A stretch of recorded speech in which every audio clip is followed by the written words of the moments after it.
Realization of Oneness. By Joel Goldsmith. Except the Lord build the house, they labor in vain that build it. Psalm 127. Illumination dissolves all material ties and binds men together with the golden chains of spiritual understanding. It acknowledges only the leadership of the Christ. It has no ritual or rule but the divine, impersonal universal love. No other worship than the inner flame that is ever lit at the shrine of spirit. This union is the free state of spiritual brotherhood. The only restraint is the discipline of soul. Therefore, we know liberty without license. We are a united universe without physical limits, a divine service to God without ceremony or creed. The illumined walk without fear, by grace. 1. Pure being. For thousands of years, man has held God responsible for the evils of this world, believing that he rewards and punishes. That he is responsible for the accidents, diseases, and disasters of this earth, that tornadoes, cyclones, hurricanes, and tidal waves are acts of God. For thousands of years, too, man has been commanded, "And thou shalt love the Lord thy God with all thine heart, and with all thy soul, and with all thy might." Deuteronomy 6:5. But is it possible for a person to love a God who at one moment may reward and bless and who at the next moment, for no reason whatsoever, may visit horrible diseases, accidents, and death upon him? There is no way to love the Lord thy God except by understanding and becoming convinced that evil does not have its rise in God, and that neither sin, disease, accident, death, famine, storm, nor drought, none of these, comes forth from God. Only in the degree that we can disassociate God from being the cause of evil can we become free of it, because the evil in our experience stems from the belief that God, in some way, is responsible for it. This misconception as to the nature of God was evident in the earliest days of the Hebrew people when they turned hopefully to God for their blessings, but at the same time feared his cursing. This is well illustrated in the story of Noah and the ark. Because Noah was a good and upright man, God was going to save him, and he, therefore, instructed him to build an ark and fill it with all manner of beasts, with cattle, creeping things, and fowl with which to provide for him and his family. But the same God who was going to do that for Noah was going to destroy all flesh, wherein is the breath of life. Genesis 6:17. Is it possible that Noah was the only holy or righteous man on earth? Even were that true and all other men wicked, from whence would come their capacity to be evil? Where but from God, and if from God, why, then, would God punish them? And if God did not give man the capacity to sin, where would he receive this capacity, since God is his Father, his creative principle, and the source of all there is? Perhaps in those days the people did not have the wisdom to raise such questions. They had only the darkness of superstition and ignorance and, therefore, they blessed God when he blessed them and cursed him when disaster overtook them, believing that good and evil came forth from God. With the advent of that spiritual light which was embodied in the consciousness of Jesus Christ in its fullness, we are presented with a different God, a God in whom there is no darkness, a God too pure to behold iniquity, a God who demands of us that we be so pure that we even forgive our enemies and pray for those who despitefully use us. The God Jesus gave to the world is a God that demands of us that we hold no one in condemnation, that we visit no punishment on the sinner. Is man more loving and just than God? Is not God greater than we are? Is not the love of God greater than any love that we can express? Are not the wisdom and the justice of God greater than the wisdom and justice of man? To ascribe evil in any form to God is to make God lower than man, for of man it is demanded, "Be ye therefore perfect, even as your Father which is in heaven is perfect." Matthew 5:48.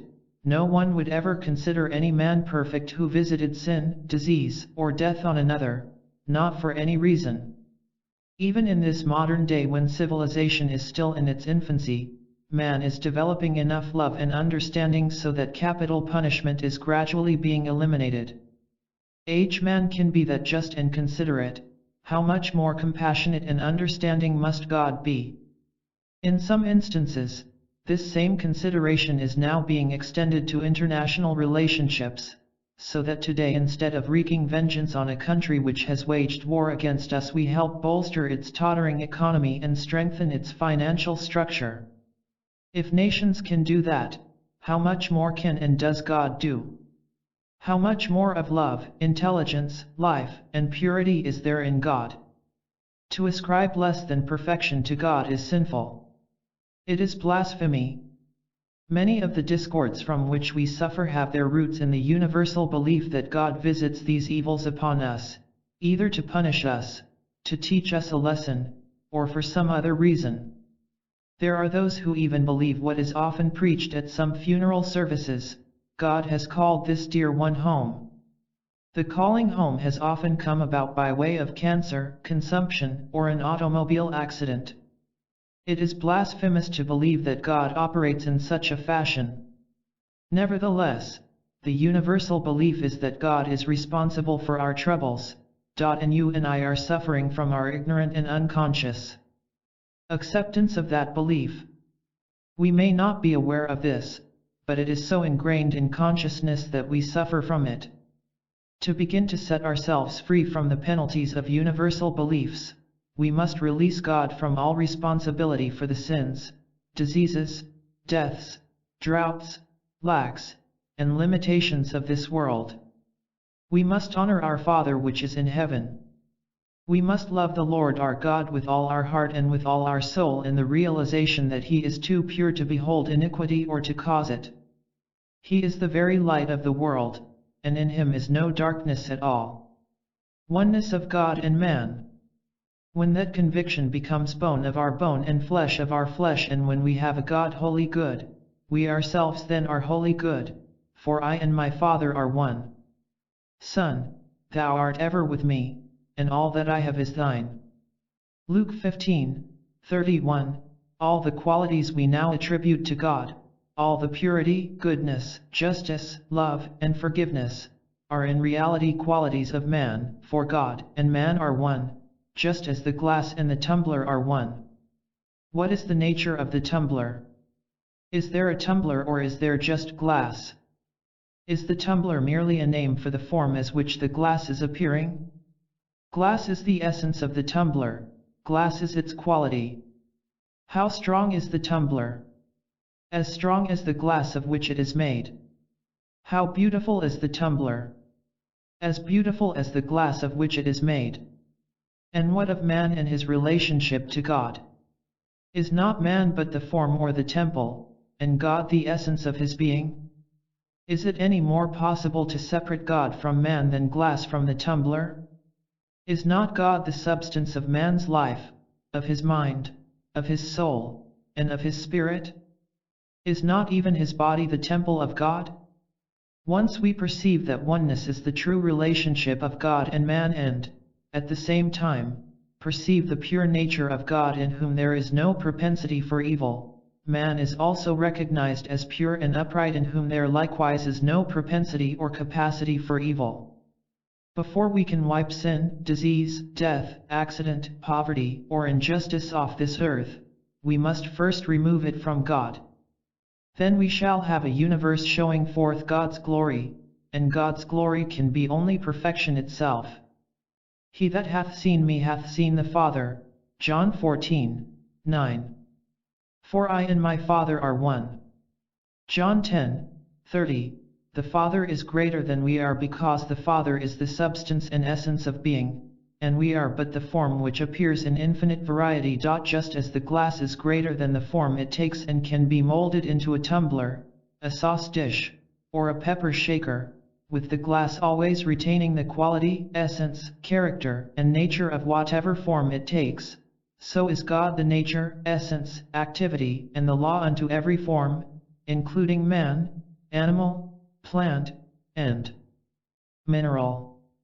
The nature of man, then, is the nature of God expressed individually, and this man, therefore, must be the image and likeness of God, the showing forth of God. For man to be holy, God must be holy. For man to love his enemies, God must have no other feeling than love. For man to be forgiving, God must express no condemnation, no judgment, no punishment. Is it not clear, then, that the beginning of freedom for you and for me is to have God wholly good, God from whom can come forth nothing but spirit, eternality, and justice? God looked on what he had made, and behold, he found it very good. The goodness that is in God is innate in the goodness of his creation. But if we claim that God is wholly good, that still has no effect on our life as long as we are separate and apart from God. God may be wholly good, but we do not share in that goodness until we can perceive our oneness with God as heir of God and joint heir to all the heavenly riches, and accept the promise, Son, all that I have is thine. Unless we can see that oneness, it will be like believing that Jesus was wholly good, that he was the Son of God, but that we are not. What good is Jesus' perfection if it is not also our perfection? What good would come from God's being perfect, if you and I were something separate and apart from God, subject to other influences? But we are not something separate and apart from God. I and my Father are one, and in that relationship of oneness the perfection of God is our perfection, and God's freedom from the capacity to sin or to suffer disease, lack, or limitation is also our freedom. Whatever goodness is being made manifest through us is God's goodness. Whatever immortality is the immortality of God. Whatever of love or of justice is the love or the justice of God. Whatever of intelligence is God's. His understanding is infinite.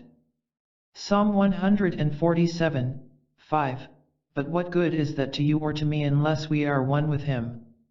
In that relationship of oneness, his infinite understanding becomes the measure and the capacity of our understanding. Only in oneness can that happen, and so the moment we declare the infinite, perfect, spiritual nature of God, we are also declaring the perfection of our own being. God is forever pouring itself forth. In order to free ourselves from the limitations of human sense, we must understand the nature of God. God is not a power over evil, and we have no power over evil. To believe that God is a power over evil is to believe that evil has an existence, and then we either must believe God to be the cause and creator of it or we must accept another cause and creator, and the acceptance of any other cause or creator does away with omnipotence, omniscience, and omnipresence. We must have only one creator, and that one without capacity for sin or any evil. Then we do not need a power over sin, disease, or death because these have no existence in God, and if they do not exist in God, they do not exist. They can exist only as beliefs in the human consciousness that believes in two powers, even believes that God has within itself 9 two powers, the power to reward and the power to punish, the power to give and the power to withhold. How we finitize God. How we limit God. How we make God just a bigger edition of mortals when we make him something that has the power to give or withhold sunshine, something that has the power to give or withhold crops. Such a belief places God in the same category as mortals. God is not like that at all. God cannot give sunshine, and God cannot withhold sunshine. God cannot give us life, and God cannot give us death.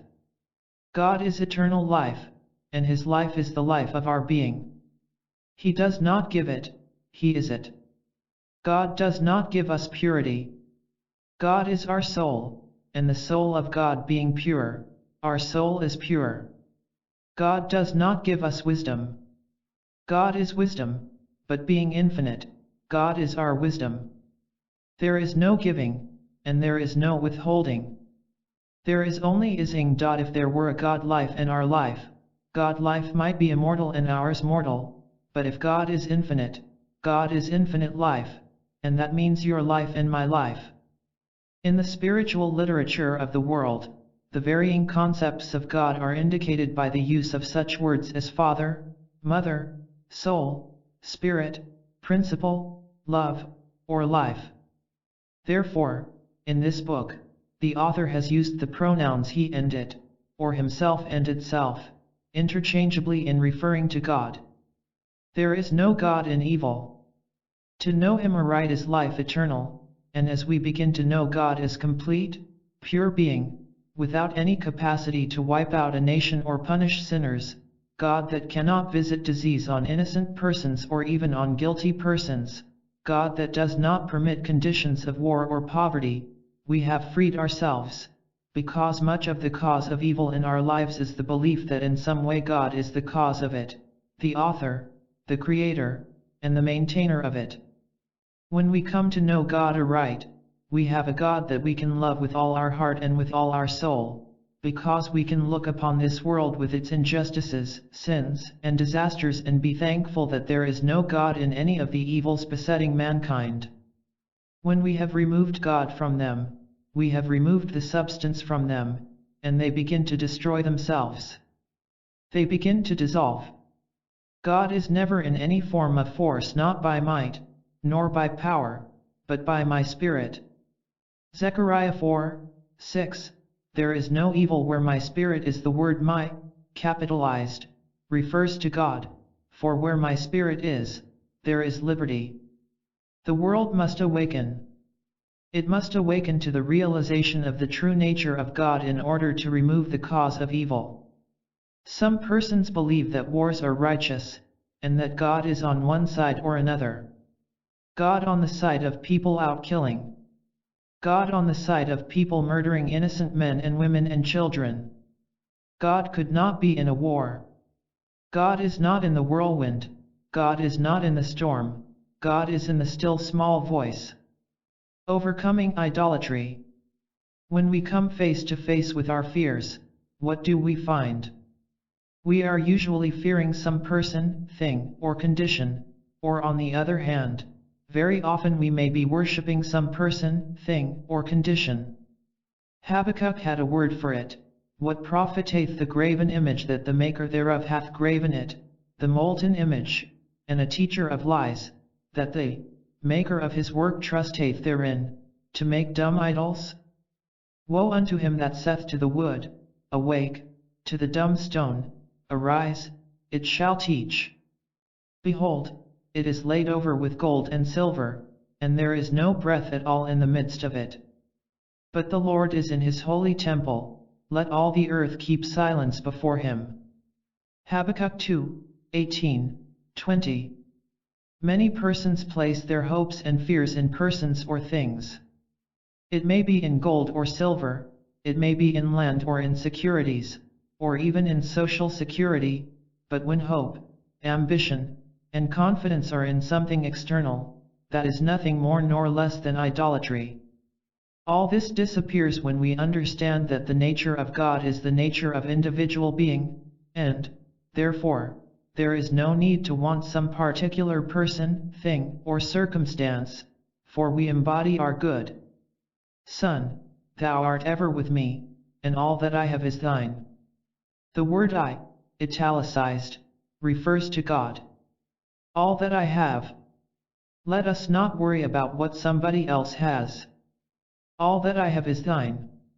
In the realization that God is our very own being, how can we fear, love, or hate gold or silver, germs or poisons, bullets or bombs? How can we fear that God or God's being can be destroyed? And is not God's being the essence and substance of our being? We are the tumbler, the form, but God is the essence and substance even of our bodies. We need not fear what mortals can do to us. We need not fear what mortal circumstances or conditions can do to us. God is the essence of our being, and in him there is no darkness. Therefore, in that of which we are formed, there is no capacity for negative activity of any form or nature. But, if we do not know the nature of God, how can we know the nature of our perfect self? If we do not credit God with being pure, how then can we be pure? We can be no more pure than our source, our essence, our substance.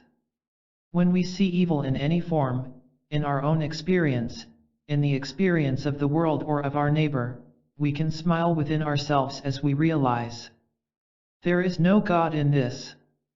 This never had its rise in God, it has no God substance, no God substance, no God life, no God being.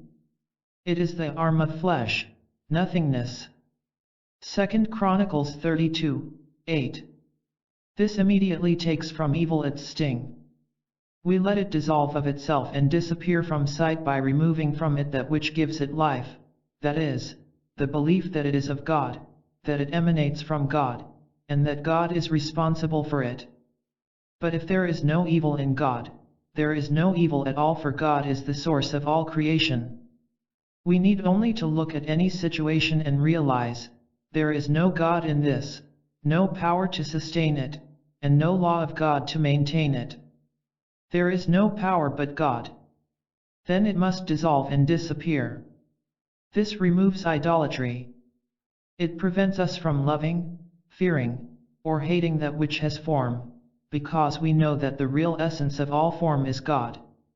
Any erroneous form that may appear has no existence except in the belief in two powers, or except in the belief that God caused it. Once we remove God as the cause, foundation, and source of evil, we have begun its dissolution. As human beings, we are living a life separate and apart from God, and as long as we do that, there is certain to be some good and some evil. This is because we have no clear-cut principle by which to live. We have not grasped the meaning of the omnipresence of God. We do not understand that where God is, I am, that the place whereon we stand is holy ground, that the presence of God is within us, that there is a God closer than breathing, and nearer than hands and feet, and that wherever we go God goes with us. If we mount up to heaven, we find God there. If we make our bed in hell, there, too, we find God. If we walk through the valley of the shadow of death, God is there. But what is the nature of this presence that is with us?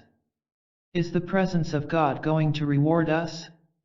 Is it going to punish us? Is it going to heal us? Is it going to visit iniquity upon us unto the third and fourth generation? Or is this God that is with us a holy good influence, a perfect influence, an influence for freedom, joy, and for infinite good in our life? The first step on the spiritual path is to become aware of God's presence, to live always as if God were bearing witness with us, as if God were going before us. Once that is attained, our next great unfoldment must be the nature of God, because this is the step that brings freedom and release from what the Master called this world. John 18:36. To know God as that pure being in whom evil has no rise, no source, no foundation, no cause, and no power is to live in freedom, because if he is not the cause of evil, it has no cause, for God alone is law, life, substance, activity, and being. This makes it possible to overcome idolatry, because when we have a God of purity, there is nothing to fear, there is no person or thing which can have any qualities of evil derived from God. Anything derived from mortal consciousness is not of God, and therefore not power. So when we behold injustices, inequalities, sins, persecutions, and revilings, our answer should be, so what? Be not afraid. None of this emanates from God, and therefore, you, Pilate, couldst have no power at all against me. John 19:11. The only power that you have is that which is derived from God. What is not derived from God is not power. Christhood around the globe. Every kind of evil in international affairs will be dissolved, but it will be dissolved because there are now persons on earth knowing that these evils have no existence in God, and therefore, they have no existence. They do not have their rise in God, therefore, they have no power. Just 10 righteous men in a city can save it, a few hundred or a few thousand who can face every situation of human experience in the realization, you do not have your rise in God, so you are not power. You have no foundation in God, you have no power. You have no law of God to maintain or sustain you, you have no power. Then rest. Rest in His word. Rest in this word, abide in this word, dwell in the secret place of the Most High. Psalm 91, 1. Always looking out at these forms or formations without hate, love, or fear, knowing that if they do not have their rise in God, they have no substance, no law, no cause, no effect. As we are able to prove a degree of freedom from these universal beliefs in our individual experience, we begin to free our neighbor, not because he asks us to pray for him, but because when we see his sins or his diseases, we know within ourselves, this has no rise in God, no foundation in God, it has no law of God. Be not afraid. Such a response to evil makes of every person an influence in the world because, even though he cannot physically be present all over the world, by his influence he will be imparting the truth of the all-power of God and the non-power of evil, so that he will be a part of a circle of Christhood around the globe. What is a circle of Christhood except a circle of those who realize that evil does not have its rise in God and, therefore, it has no law and no substance to sustain it. By abiding in that truth, they watch it as it dissolves and disappears. That is the circle of Christhood, those who do not accept evil as real, because they do not accept evil as having a foundation in God. The secret of the infinite way. The secret of the infinite way is revealed in the truth that the only God there is consciousness, and since God is the one consciousness, this is the consciousness of individual man and, therefore, the consciousness of individual man is his creator, maintainer, and sustainer. Out of the consciousness of individual man must come all that is necessary for his fulfillment. The Master, repeating the revelation of Moses, 3 am that I am. I gave I as the secret name of God, I am the bread, the meat, the wine, and the water, I am the resurrection. 22, I am the way, the truth, and the life. So you must see that even if you destroy this temple, whether it is the temple of your body, of your home, of your family, of your fortune, or of your business, whatever temple you may destroy, I will raise it up again because I is consciousness, or God.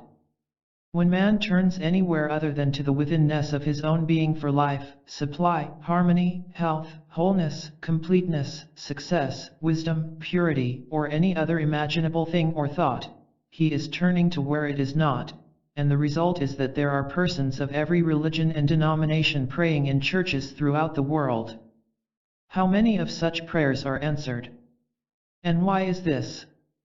Because the prayers are addressed to a presence and power separate and apart from the one praying, whereas if the prayer were addressed to God in the inner sanctuary of his own being, in secrecy, where the Master told us to address it, and then, were the person to pray not for things, not for his life, or what he should eat or drink, but pray for a realization of the nature of the kingdom of God, then all these things would be added unto him from within the divine consciousness which is his own being. Why does Isaiah say, is there a God beside me?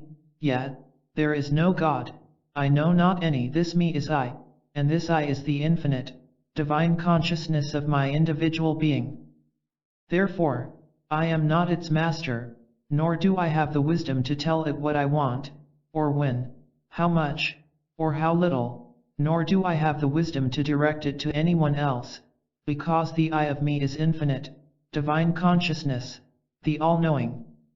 As revealed in Scripture, God is in the still small voice, and so the only form of true prayer is the inner listening ear. It is for this reason that the most important part of our work in the infinite way is meditation, because no one has access to the inner sanctuary of his being, his inner consciousness, except through the listening ear. Meditation is the practice of listening for this still small voice, creating within oneself practically a vacuum in which the presence of God can announce itself. Students complain that this is difficult.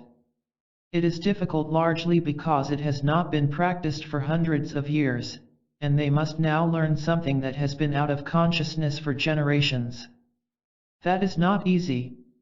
If students are seeking an easy path, they are not going to find it in the infinite way, because the infinite way has no other access to the kingdom of God than through meditation.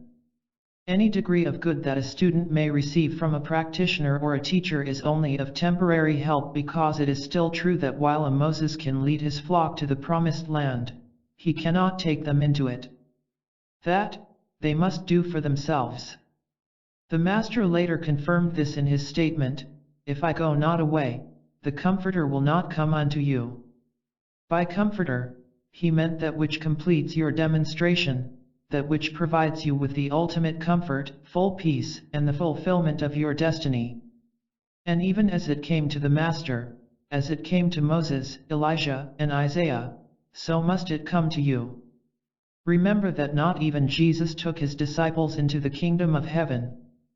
He left them on earth and told them to remain in that consciousness until they were imbued from on high with spiritual power, a clear indication that the Master felt that his disciples had not yet attained the necessary vision to know how to meditate properly and draw forth from the Father within all that he had been teaching them, which, in the last analysis, must come from the Father within, and not from any external source. Why do you think the Master made it so clear that the kingdom of God is neither a lo here, or there, and that it is not to be found in holy mountains or in holy temples, but rather it is within you? And why do you think that the mystical poet, Robert Browning, had the vision that truth is within you and that you must open out a way for the imprisoned splendor to escape? How are you going to do this without meditation, without creating within yourself a vacuum through the listening ear, so that from this divine consciousness can come forth your meat, wine, bread, water, resurrection, and even restore to you the years that the locust hath eaten? If you have not learned from the message of the infinite way that the only good you are ever going to receive is from within your own consciousness, then you have failed to perceive the nature of its message and mission, which is that God constitutes your consciousness, and that through meditation you must draw forth from within your own consciousness the allness and the fulfillment of life. Infinity and immortality are made manifest as the consciousness of the individual, and the name of this divine consciousness, which is our individual consciousness, is I. You must understand that you are not to direct this I, enlighten it, plead with it, or try to be a master of it, but that you are to submit and yield yourself servant to the I of your own being, so that your prayer is that I fulfill itself as your individual experience, that I be the grace which is your sufficiency, and then let this I which is your true selfhood govern your life in its own way. When you then go into prayer and meditation, there must be no preconceived idea as to what you want or how you wish your prayer to be answered. There must be a complete yielding as you daily realize, "Not my will, but thine, be done." Do not go to God with your thoughts, and do not try to have God fulfill your way, because you will fail. You must go to God, the divine consciousness of your own being, the very I which you are, with this prayer: "Reveal to me thy way, thy will, thy thought," and this, then, will be my way, my will, and my thought. Now we come to the revelation of the infinite way that must startle those who are not prepared for it. Nevertheless, until this revelation has been discerned, the fruitage of the message cannot fully come into the experience of an individual. I ask you to look at a tree. It does not make any difference what tree you look at, but look at some tree. You know that from this tree seeds develop, and that these seeds drop into the ground at the foot of the tree, or are carried away by birds and dropped into the ground somewhere else, and that, in time, these seeds become new trees. As you look at the tree, if possible, visualize a seed still on the tree, and then watch the seed drop into the ground. While you are doing this, remember that the life of the tree is the life of the seed. When the seed drops into the ground, the life of the tree is still the life of the seed, and when the seed gets into the earth and breaks open and becomes a root, the life of the tree, which was the life of the seed, is now the life of the root. The root now grows up into a tree, and it is still the life of the tree, which was the life of the seed, which is now the life of the tree. While, to sight, You have tree, seed, and tree. Actually you have only one life manifesting itself as a tree, a seed, and the new tree, always the same life. In using the tree as an example of life expressing itself, what I want you to see is that you are not the tree, that you never were the seed, and that you are not the new tree. You are the life of that first tree, of the seed, and of the next tree. Therefore, your life has been, and is, continuous since before Abraham was. As a matter of fact, the life of God is your life, therefore, your life coexisted with God in the beginning, and down through all the ages of fathers, mothers, grandfathers, grandmothers, great-grandparents, and on into infinity, but always it is the one life which I am.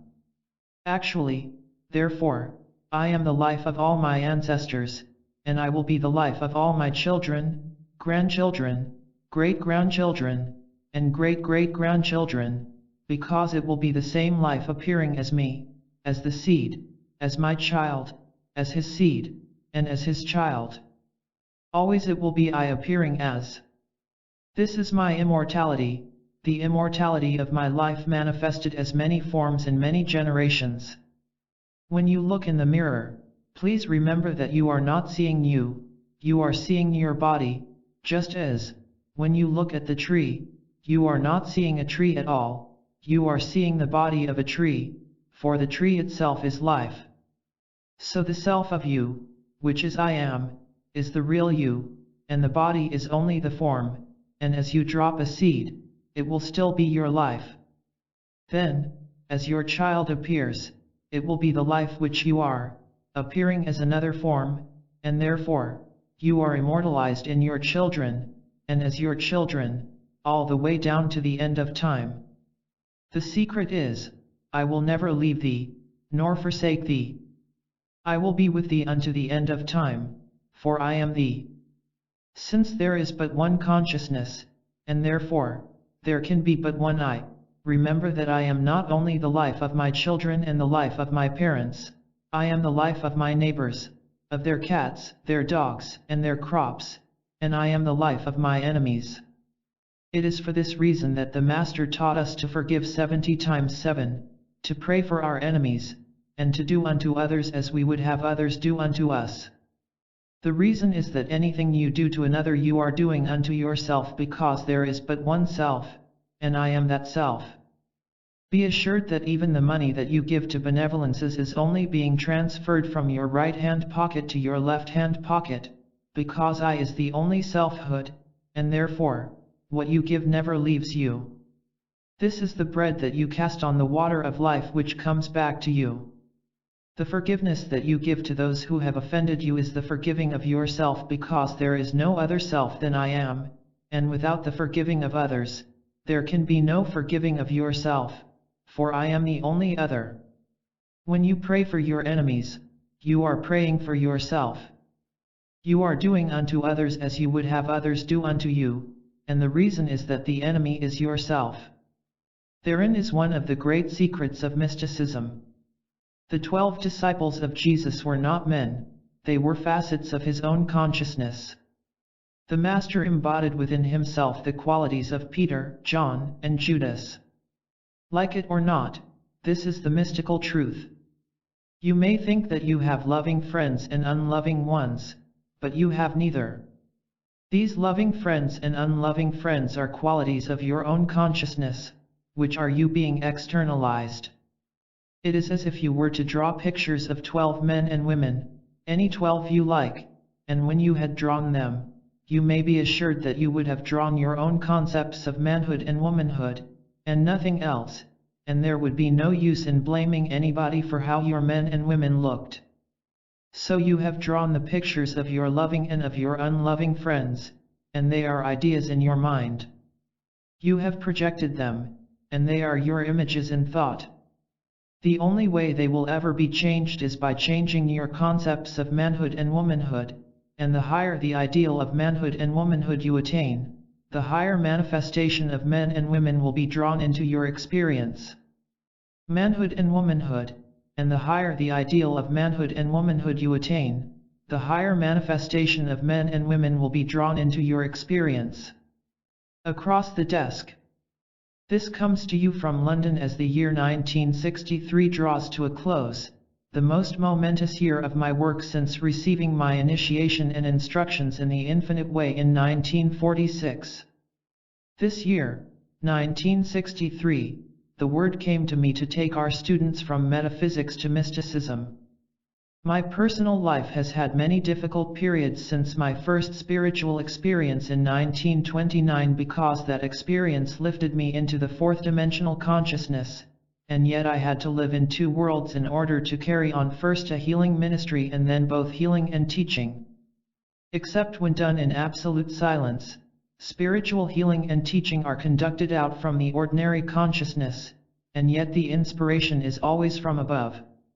To live in two worlds has always been difficult for me, but it has been necessary as there must be the metaphysical consciousness on earth before the mystical can be attained. In 1959, I was instructed to give a full year of classes on the basic principles of the Infinite Way and then begin raising up the Son of God in man. Finally, this year the word came to lift our students out of the metaphysical into the mystical, and this mission was immediately undertaken. First, I gave instructions to ministers and Infinite Way teachers, instructions which are contained in 5 teaching tapes which have now become available to all students. These give the principles which for all time will establish students on a firm foundation for healing and teaching the Infinite Way. Regardless of whether anyone ever heals or teaches others, this is his foundation for spiritual unfoldment. Then, with students coming to Hawaii from near and far, I began the transition in consciousness for our students from the metaphysical to the mystical. This work is embodied in the 3 1963 Princess Kailani Sunday series tape recordings and the 9 1963 Kailua private class tapes. What measure of grace these bring to anyone is wholly dependent on the measure of dedication he brings to the study, and especially to the meditation and practice. You may accept this as a major spiritual principle: you receive only in proportion to what you bring or give. There is no such thing as getting spiritually. What you bring or give to any spiritual life is reflected back to you. A parenthesis in eternity is given us at this particular time to make it clear to you and to the world that the day of spiritual grace has come upon the world. Furthermore, ever since its publication, the contemplative life has been my Infinite Way Bible. I know that as you come to understand this book, it will be your Bible, too. Regardless of the progress, or lack of it, in our students, the message is now in consciousness, and its purpose is being served. The unfoldment of truth in consciousness is not dependent on man, but when truth is released, it serves the purpose whereunto it is sent. God's will is being done on earth. If they wish, our students can be instruments of God's grace, but whether they are or not, be assured that God has sent His word into consciousness, and it is now being established and will bear fruit, rich and ripe and abundant. 2. Release man. Freedom is the normal and natural state of the Son of God. The person who has realized his spiritual nature and identity and who lives by the Spirit cannot be limited in any way. There is no way to confine spiritual being. On the other hand, a human being can never escape slavery because slavery is the natural state of the human being. A human being is destined to be in slavery throughout all his days. He can never know freedom. Therefore, the only hope a human being has is to rise out of his humanhood. The dignity of the individual demands freedom, freedom from political and religious domination, wage domination, from every form of domination, including the most enslaving of all, the domination of the body. Even those who have achieved a measure of freedom from all other forms of slavery finally must acknowledge that they are slaves of the body. They live within its confines, and the body is a hard taskmaster. The body tells us when it is healthy and when it is sick. It tells us how much walking we can do and how much running. It tells us how many hours a day we can work. We seem to have no control over the body, It has control over us, we obey its mandates and are limited by its demands. This is not natural, this is not normal, and this is not the birthright of man. This condition has been imposed upon the human race that lives in ignorance of the principles that will make it free. Freedom, however, does not come by fighting evil. It does not come by overpowering error, nor does it come by appealing to some unknown God to come down out of the sky to rescue us from our vile prisons. It does not come through warfare of any name or nature. Freedom comes through enlightenment, and that enlightenment comes through opening our consciousness to that which cannot be seen, heard, tasted, touched, or smelled, to a power invisible, a power that does not war with other powers, but dissolves everything that appears in the nature of an enemy, whether without our being or within. The enlightenment that sets us free consists first of all in knowing that there is a divine power, equally present in every individual, regardless of his nationality, race, or religion, regardless of whether he lives in freedom or slavery, whether he is in a prison or out, in a hospital or out. Within each one of us there is this potential, this spiritual impulse, this kingdom, this presence and power, which the Master revealed would set us free. Ye shall know the truth, and the truth shall make you free, not the sword, not a revolution, not rebellion, and not fighting people, governments, or outside prison keepers, but quietly and gently realizing that slavery and limitation are within ourselves, the result of our ignorance of true being, and that the remedy, therefore, must also be within us. Only one thing has to do with our slavery, and that is ignorance. Being ignorant does not mean being uneducated or without formal schooling. Ignorance in this context always means an ignorance of truth, for it is the truth that will make us free. Admitting then that our ignorance of truth is holding us in bondage to the body and its ills and to economic or political limitation, there must be a willingness on our part to withdraw condemnation from the external world and to acknowledge that in proportion as we overcome spiritual ignorance within ourselves and attain a measure of spiritual light will freedom come into our experience. In a great measure we may be able to live as having dominion over our body, and even if we do not seem to accomplish that in its fullness and completeness at this particular time, let that not concern us, because if we can demonstrate 80 to 90% of freedom from those things that are troubling the world, we will have attained a high measure of harmony in life while still tabernacling here on earth.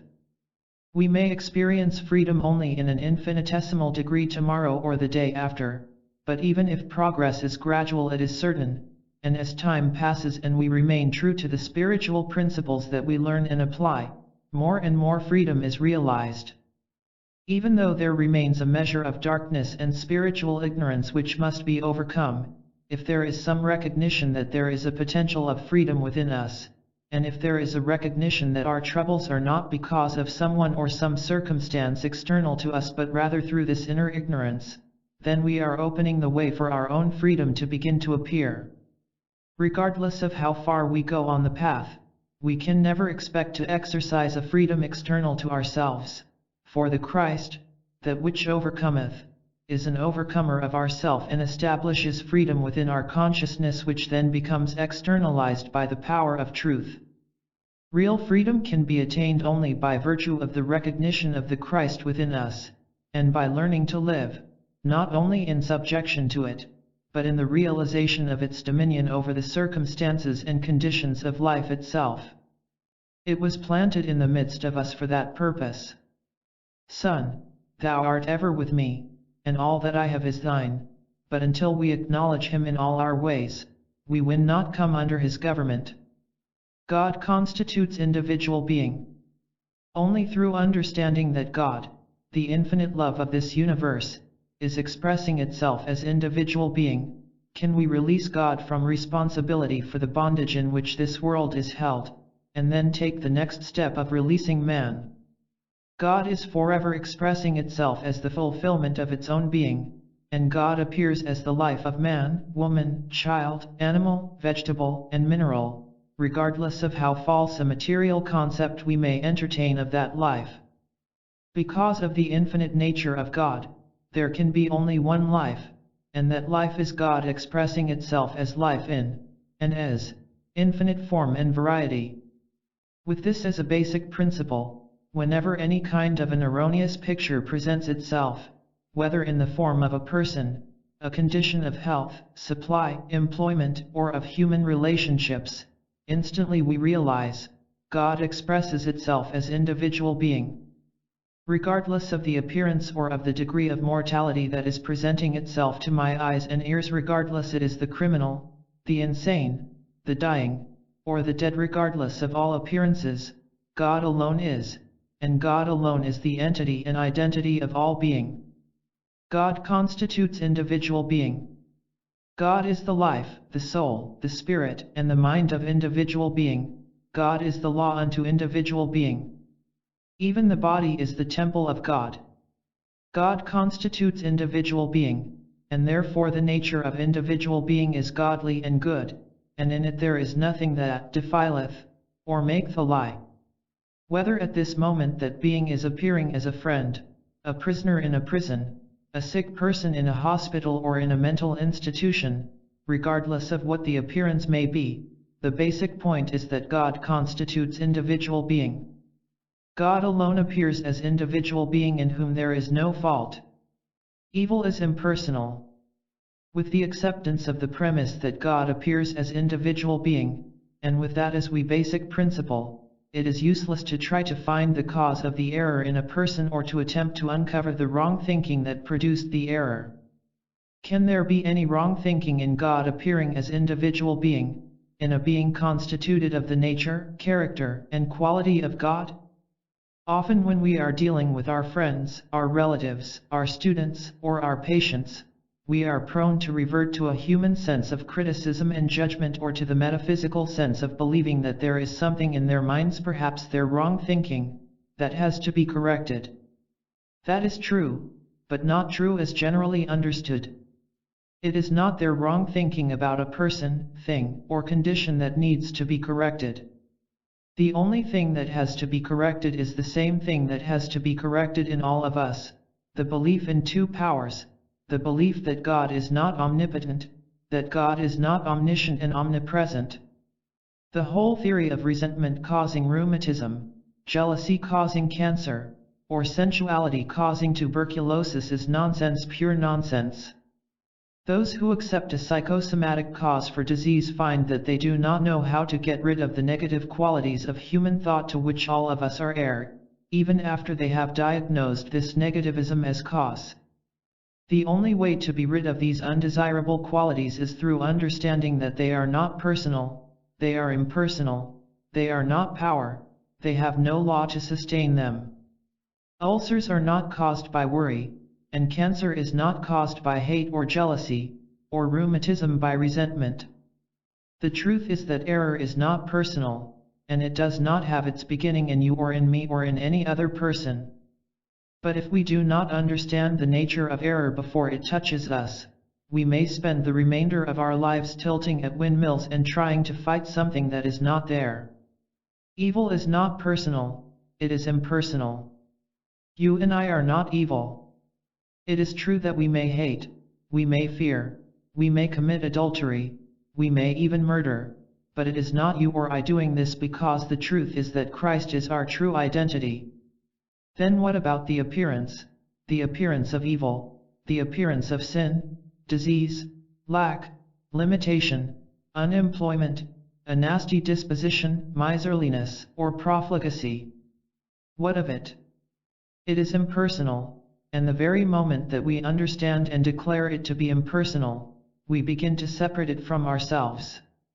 We take the condemnation from off our own shoulders, much as the Master did when he said to the woman taken in adultery, "Neither do I condemn thee, go, and sin no more." John 8:2. How her face must have lighted. Can you imagine the condemnation in which she was holding herself by believing that she was an adulteress, a sinner, and a criminal? But here was a man, the greatest spiritual light of the ages, saying to her, "Neither do I condemn thee." This truth I myself have felt when human nature would have its way with me, and I have been aware of my own human errors. It has helped immeasurably for me to realize, wait a minute, no condemnation, no self-condemnation. Remember your true identity. Remember that this that is troubling you is of the earthy. It was here before you were born, and it probably will afflict others not yet born, unless their parents know enough to bring them into this world as spiritual beings and never hold them in condemnation. There is no such thing as personal evil, nor is there such a thing as evil for which you and I individually are responsible. We are not responsible for any of the sins, diseases, lacks, or limitations that come into our experience. It is not our wrong thinking that has produced them. It is not our envy, jealousy, or malice that has produced them. It is not our greed, lust, or our mad ambition. These errors are not due to any fault that is to be found in us, because in reality we are not responsible for the evils which express themselves in, as, or through us. This sounds very comforting for the moment. It becomes disturbing only when I carry this to its logical conclusion and tell you that neither is your wife nor your husband responsible for any of these evils. The truth about you is that you, in your true identity, are the child of God. God has expressed itself on earth individually as you. The life which is God is your individual life, and it is eternal and immortal. Your mind is actually that same mind which was in Christ Jesus, infinitely wise, infinitely pure. Your soul is spotless, and there is not anything that you could do that would change that, because God is your soul. God is your very being, and even your body is the temple of the living God. This is the truth about you and your life, your mind, your soul, your body, and your being. God constitutes the identity of individual being. There is no other, and we are not going to accept any other into our consciousness. God is the only life of all being. God is the only mind. God is the only law operating and functioning. God is the only being, and besides God there is no other. When we have established this truth firmly in our consciousness, we are no longer thinking of a person as being sick or evil. All problems, a universal mesmerism. But what about this case of the flu, this infection, this contagion, this epidemic? Instantly, must come the realization that evil, regardless of its name or nature, is never personal. It does not have its rise in you or in me, in him, in her, or in it. Therefore, we never have to heal a person, reform, improve, or enrich him, because there is no evil in him. God constitutes his being, and only that which is God in expression is true of him. Therefore, as the Son of God he is ageless, diseaseless, painless, perfect, spiritual, and incorporeal. The appearance is not a person, not a condition, not a thing, it belongs to nobody. It is a universal mesmerism, a universal suggestion, and it operates without being seen or heard, yet it enters our consciousness. In World War I, the citizens of the United States had no desire or inclination for war, as is evidenced by the fact that they re-elected a man to the presidency on the slogan that he had kept them out of war. Yet 6 months later the country was at war.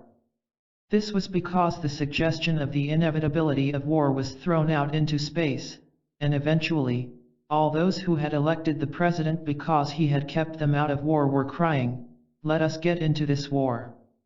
Let us get at the Huns."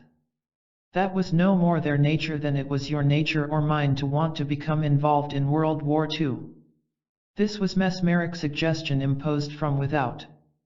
It is in this same way that every bit of evil of which we are a part has first been implanted in us, and much of it in such a way that we are unaware of it. Some of it, of course, is suggested to us. Many movies and some stage productions appeal directly to our senses and bring forth a sensual response, but this same response could be produced without our being consciously aware of it, and we might not understand why it was that we experienced some emotion quite foreign to us, even though we can be assured that it must have existed somewhere in consciousness. Fear, too, enters a person's world in the morning, and he wonders why he should be afraid when there is apparently no particular reason for it. This also is a mesmeric activity or suggestion which comes into his consciousness without his ever really being aware of it. Illness, sin, and false appetites are projected in much the same way, not consciously by anybody, but through this mesmeric influence of the belief in two powers, good and evil. Becoming free of universal suggestion. The metaphysician and student of spiritual wisdom, however, have a way of keeping themselves free from such influences in their lives.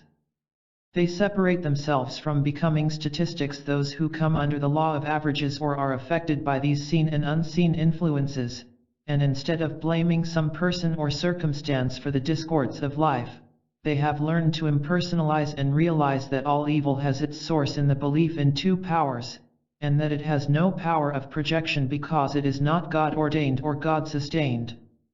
Despite our desire to spare our families and our children difficult experiences, we cannot, because this truth has to be accepted in individual consciousness.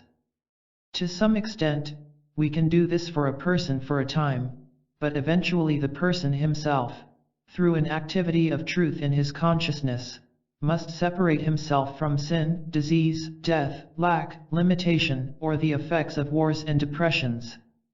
He must free himself, and he must do it consciously by realizing, I and my Father are one, and all that the Father has is mine. Therefore, and that emanates from God expresses itself in my experience.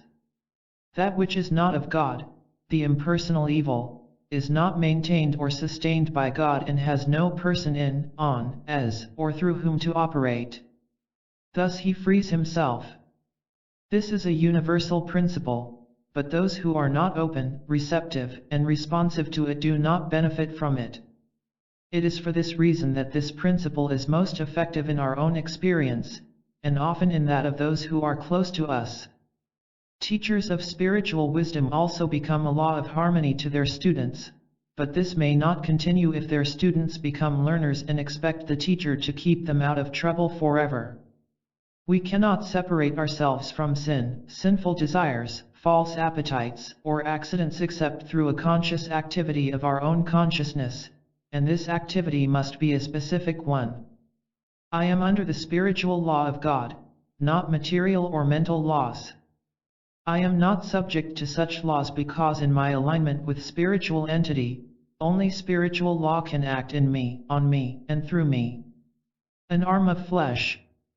This whole principle of the nothingness of temporal power and material law is exemplified by the response of Hezekiah when his people came to him beset by fear because the enemy was about to attack them and they were outnumbered greatly. With him is an arm of flesh, but with us is the Lord our God to help us. He did not deny that the enemy had men, equipment, and weapons. He merely said that they had temporal weapons, temporal arms, an arm of flesh. Today we have discovered that all the evils of the world represent the arm of flesh, or temporal power, which in the presence of God is not power. This is not using truth over error or calling upon God to do something to evil. It is not acknowledging a great power which will do something to other powers. No, this is standing foursquare on the truth that God is the only power. All else, whether it is called material power or mental power, is temporal power, impersonal nothingness.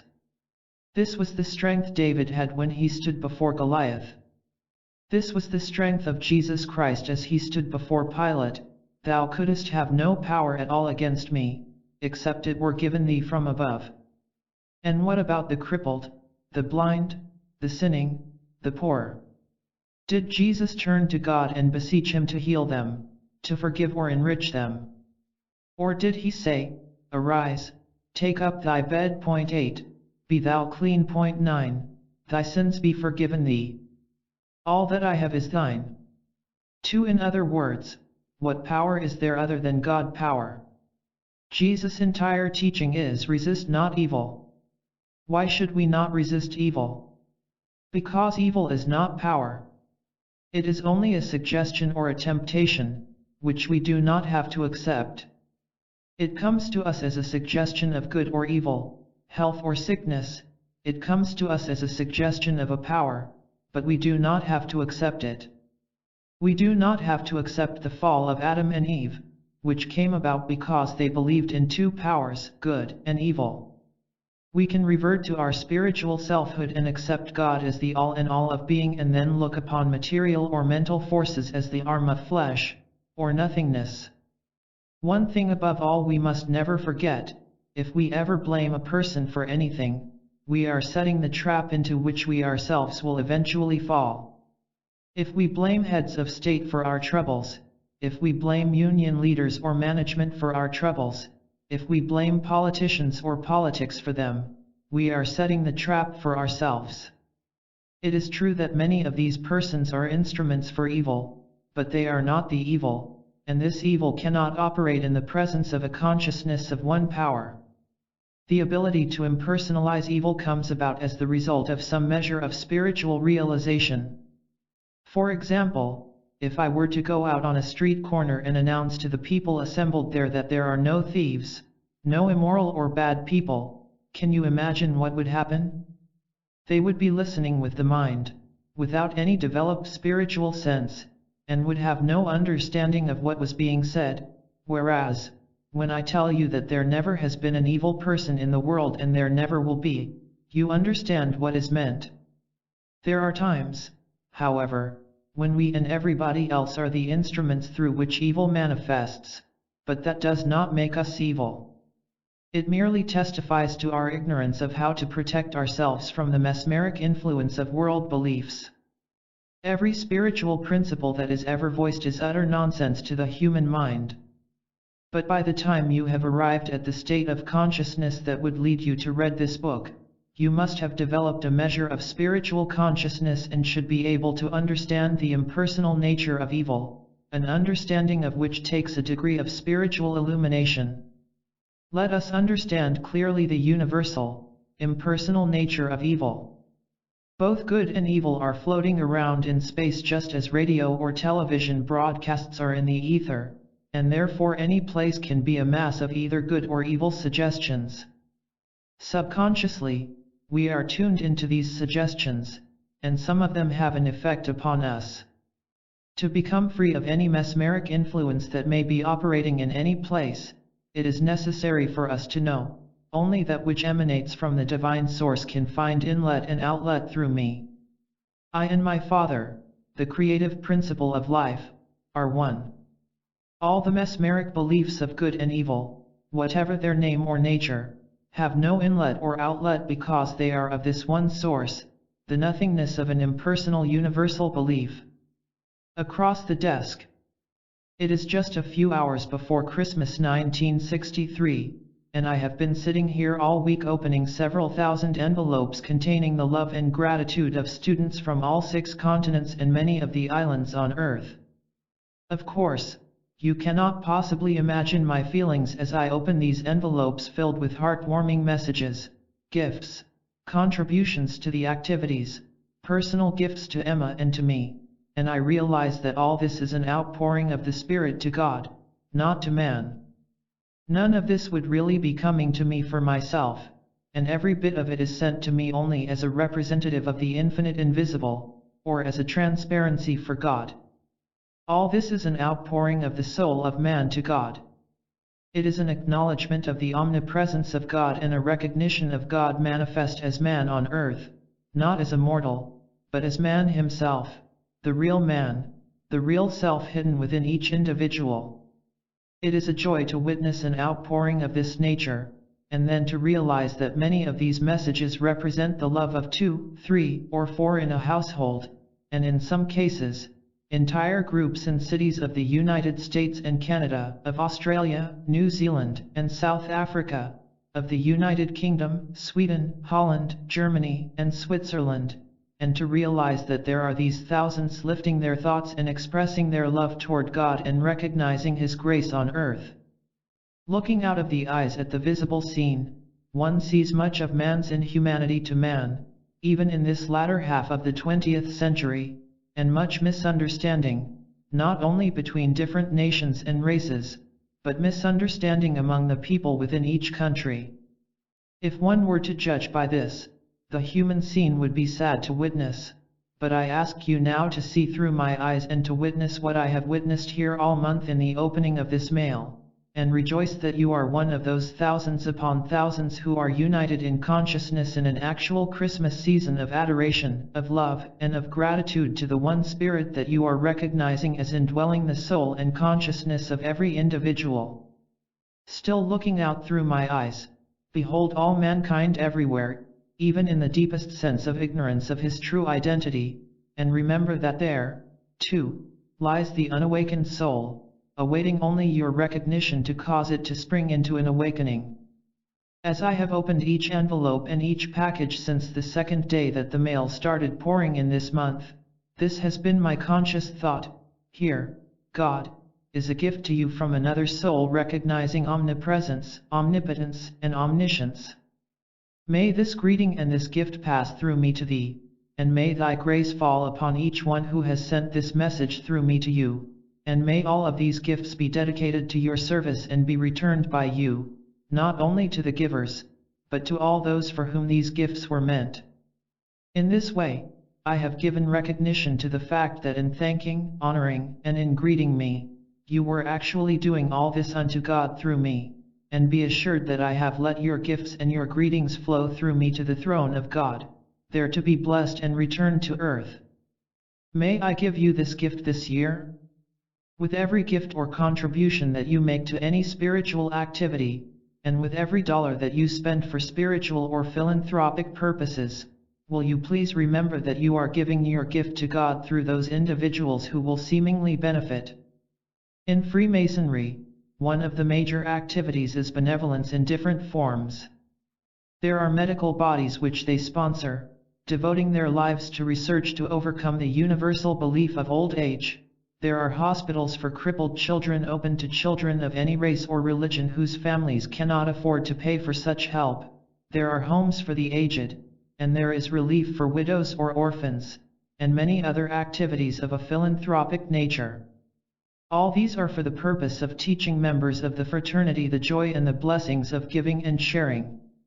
To me, it has always been clear that this is not so much for the benefit of the poor as it is a benefit, a blessing, and a lesson to those who give, revealing to those who have eyes and those who have ears that the giving is always in conformity with the Master's teaching as given in Matthew, inasmuch as ye have done it unto one of the least of these my brethren, ye have done it unto me. Matthew 25:40. And in the same way, never forget that inasmuch as ye did it not to one of the least of these, you did it not to me. Matthew 25:45. Let my gift to you be the remembrance that in giving to any spiritual or philanthropic cause, you must at all times remember that you are giving unto God through man. 3. Get thee hence, Satan. It took a really great mystic to discover the secret of impersonal evil and devise the name devil or Satan for it. This devil or Satan, as it was first conceived, did not mean an opponent of God. It had no such meaning at all. Instead, it meant something in the nature of a tempter, not a power or a person, but a tempter offering temptation. The evil is never in us. It is the tempter that tempts us into sin, disease, death, lack, and limitation, and this tempter should be recognized at all times as the impersonal source of evil. When the devil stood before Jesus in the wilderness tempting him to turn the stones into bread, Jesus answered, "Man shall not live by bread alone, but by every word that proceedeth out of the mouth of God." Again Satan tempted the Master to cast himself down from the pinnacle of the temple, and Jesus' answer was, "Thou shalt not tempt the Lord thy God." With this recognition of the devil as the impersonal source of evil, Satan left him. From then on, what do we hear about Satan as far as the Master is concerned? He does not appear anymore. He seems to have faded out, right there and then. With that, get thee hence, Satan. Satan is no more. The Master is alone with God, consciously one with God, the victor, with full dominion. But the tempter, the devil, is gone, the temptation is gone. Temptation always appears as a person or a condition. Every need for help for yourself or any call for help that comes from someone else should be recognized as a temptation to be rejected. Even if it should be someone close to 100 years, suffering from old age, remember that the claim of age has to do merely with the calendar. The calendar affects us only if we accept it, keep looking at it every day, and wondering what story it tells, instead of proving how impersonal it can be by commanding it to "Get thee behind me, Satan." Temptation will always come in the form of a person, a disease, a sin, or a lack. It will not come in the form of a man with a cloven hoof, or in the form of anyone or anything that can be identified. Often it comes in the guise of good, and we must be alert to recognize that sometimes good is as much of an evil as evil itself. Once we have learned to impersonalize every phase of good as well as of evil, however, we will not be fooled so easily, nor will we ever look at any person in an attempt to see what is in him that might be causing his difficulty. Error has its rise in an impersonal source which in the beginning was called eating of the fruit of the tree of the knowledge of good and evil. Anyone can begin to demonstrate harmony in his experience in proportion to his giving up the temptation to talk about one thing as good and another as evil, and in proportion to his realization that in a God-created universe there can be neither good nor evil, there can be only God, Spirit. The biggest temptation that will ever come to us is to believe that one person is good and another evil, whereas no one is good and no one is evil. No human being, in his humanhood, can ever truthfully say that he is spiritual. To claim spirituality as a personal possession is egotism at its height. No one is spiritual, no one is perfect, and no one is evil. God is spirit and only God is perfect, and evil is impersonal error. The belief in two powers is the temptation. When it was revealed that man personally is not a sinner, but that there is a tempter called devil, or Satan, in some way this devil or Satan became known as, and understood to be, the opposite of God, the opponent of God, an enemy of God, something that God had to fight and get rid of.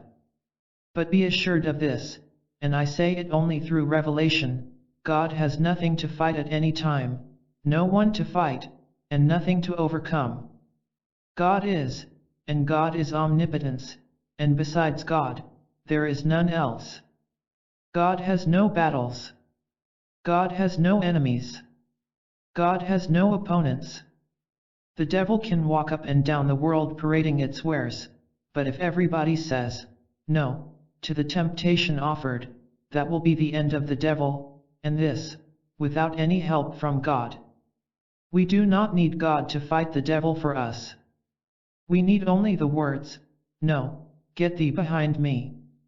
Paul gave us another name for the devil or evil when he caned it carnal mind, although he, too, made the mistake that most modern metaphysicians have made of fighting the evil. Paul met with all manner of persecution, beatings, and imprisonment, because he made the carnal mind enmity against God. Carnal mind is the arm of flesh, or nothingness. It is a tempter that can tempt us to believe in a power apart from God, but it cannot make it so any more than the devil could make Jesus succumb to those temptations. No, carnal mind is a tempter, carnal mind is a claim of two powers, carnal mind is always presenting appearances of sin, disease, death, lack, and limitation, but these are nothing more than appearances. They are not reality. For our purpose, we use terms such as devil, carnal mind, hypnotism, or mesmerism. As a matter of fact, one of the best words to use in describing evil is the word appearance. Just as the illusion on the desert is not a thing or an entity but an appearance, so the evils that present themselves to us are not real, they have no identity, they have no substance, and they have no law. We may therefore look upon them as appearances.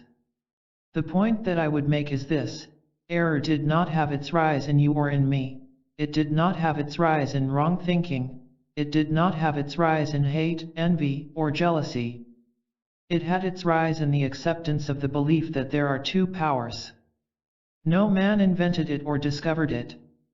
This universal belief, which comes to us every minute of the day and night for acceptance or rejection, this belief in good and evil, this belief in two powers, is all there is to the carnal mind.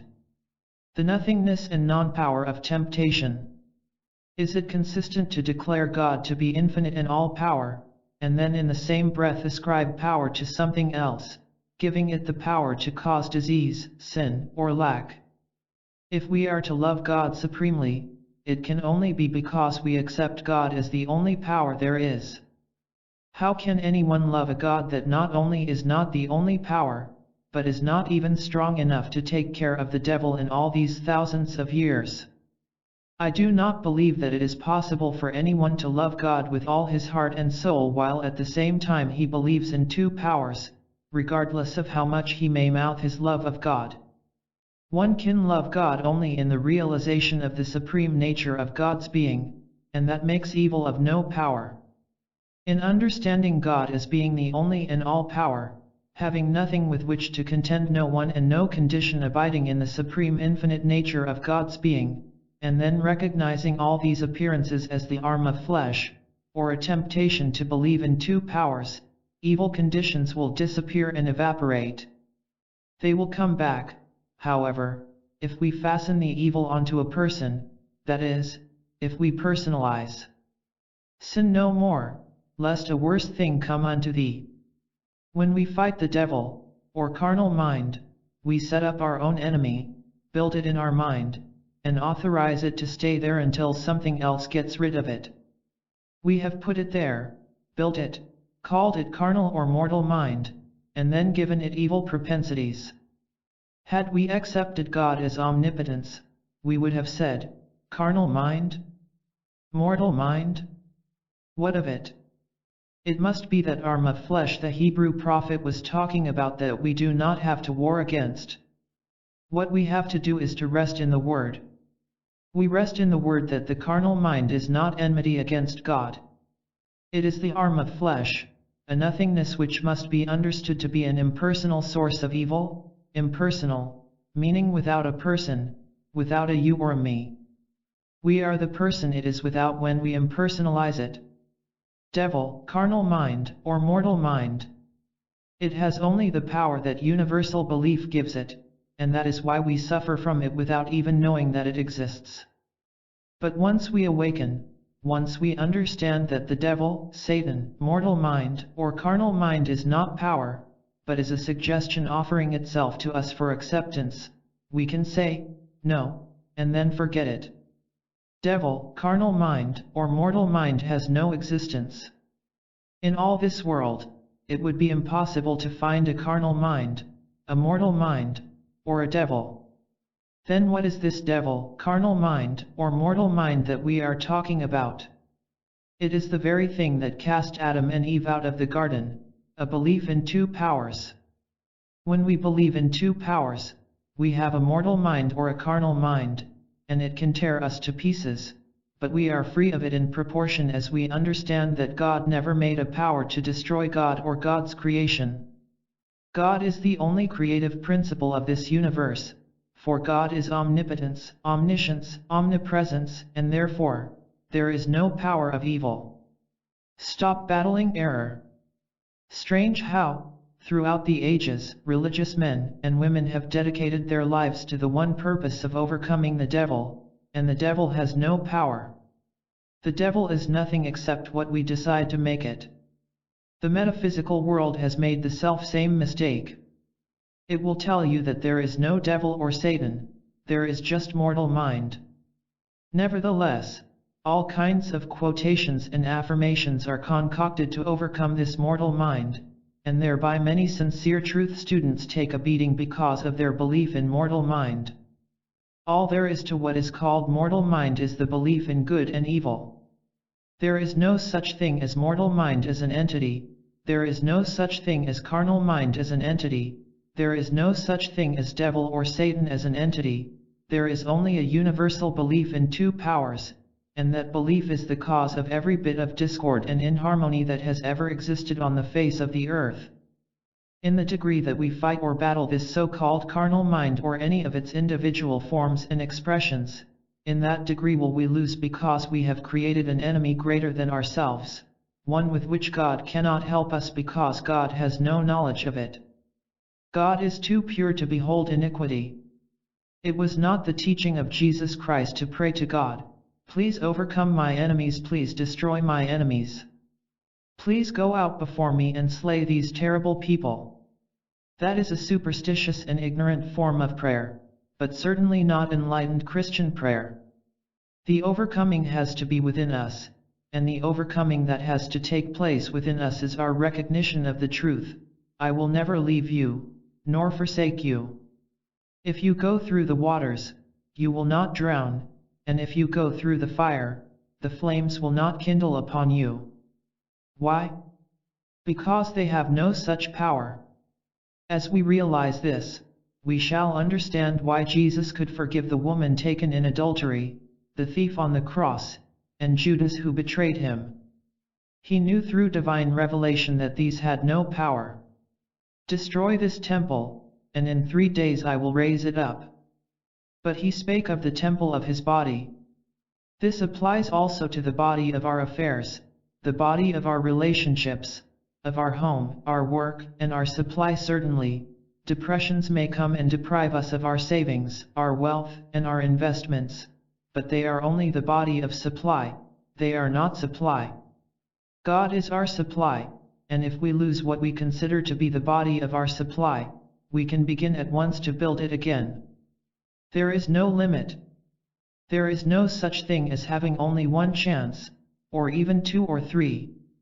The only question is how much we ourselves are able to accept spiritual principles, and then how much we practice them until they become a living force within our own being. There is no power in the discords of this world. I understand, of course, how difficult it is to look at the sins, diseases, and horrors of the world and not believe that there is power in them. It is possible to do this only after you feel within you a certain rightness about these principles and then are willing to put them into practice until such time as you witness the first healing as a result of the application of them. The first time that anyone is healed through your realization that you have not appealed to God and have not expected truth to remove error, but have rested in the realization that there is only one power and that nothing has any power except what comes from above, you will know that you have witnessed these principles in action. Then you will have the courage to go on and on until you are able to do some of the greater works, because you have watched the enemy destroy itself, you have seen the appearances destroy themselves. If God made all that was made and all that God made is good, then God did not make a carnal mind, a mortal mind, a devil, or a Satan, and it, therefore, has no existence except as a mental concept in human thought. If you would like to demonstrate how powerless a human concept is, close your eyes and build the biggest bomb you can possibly build. Build an atomic bomb and combine it with hydrogen and with all the forms of nuclear fission you have ever heard about, multiply it by 1,000, then throw it, and see how powerless it is to do anything. It is only a mental concept, and a mental concept has no substance, it has no law, it has no entity, it has no being. True, it has form, and that is why you can see it, but you can see it only in your mind as a mental image. Once you begin to understand that the devil is a man-made entity formed in the mind of man, not in the mind of God, and that it has no law, no substance, no activity, no source, no avenue, and no channel, you nullify it. You have recognized it for what it is, temporal power, the arm of flesh, nothingness. It is with that realization that healing work begins. Actually, regardless of the name or nature of the problem with which you are confronted, you can be assured of this: it is nothing but a temptation of the devil coming to you for acceptance or rejection. This devil is nothing more nor less than the carnal mind, the human mind, which exists because of a belief in good and evil. When there is no belief in good and evil, there is no human mind anymore, no carnal mind. You are then operating in, and through, and with the mind of God. It is only as long as there is a belief in good and evil that there is limitation, finiteness, negativeness. The reason that healing is possible is because God is, and God constitutes this universe. God constitutes your being and mine, and that being is perfect. But because of a sense of separation we are mesmerized by the belief in two powers, and without our consciously knowing it, it becomes a part of our consciousness, and we respond to it in the same way that we do to the subliminal advertising that is thrown into the unconscious or subconscious.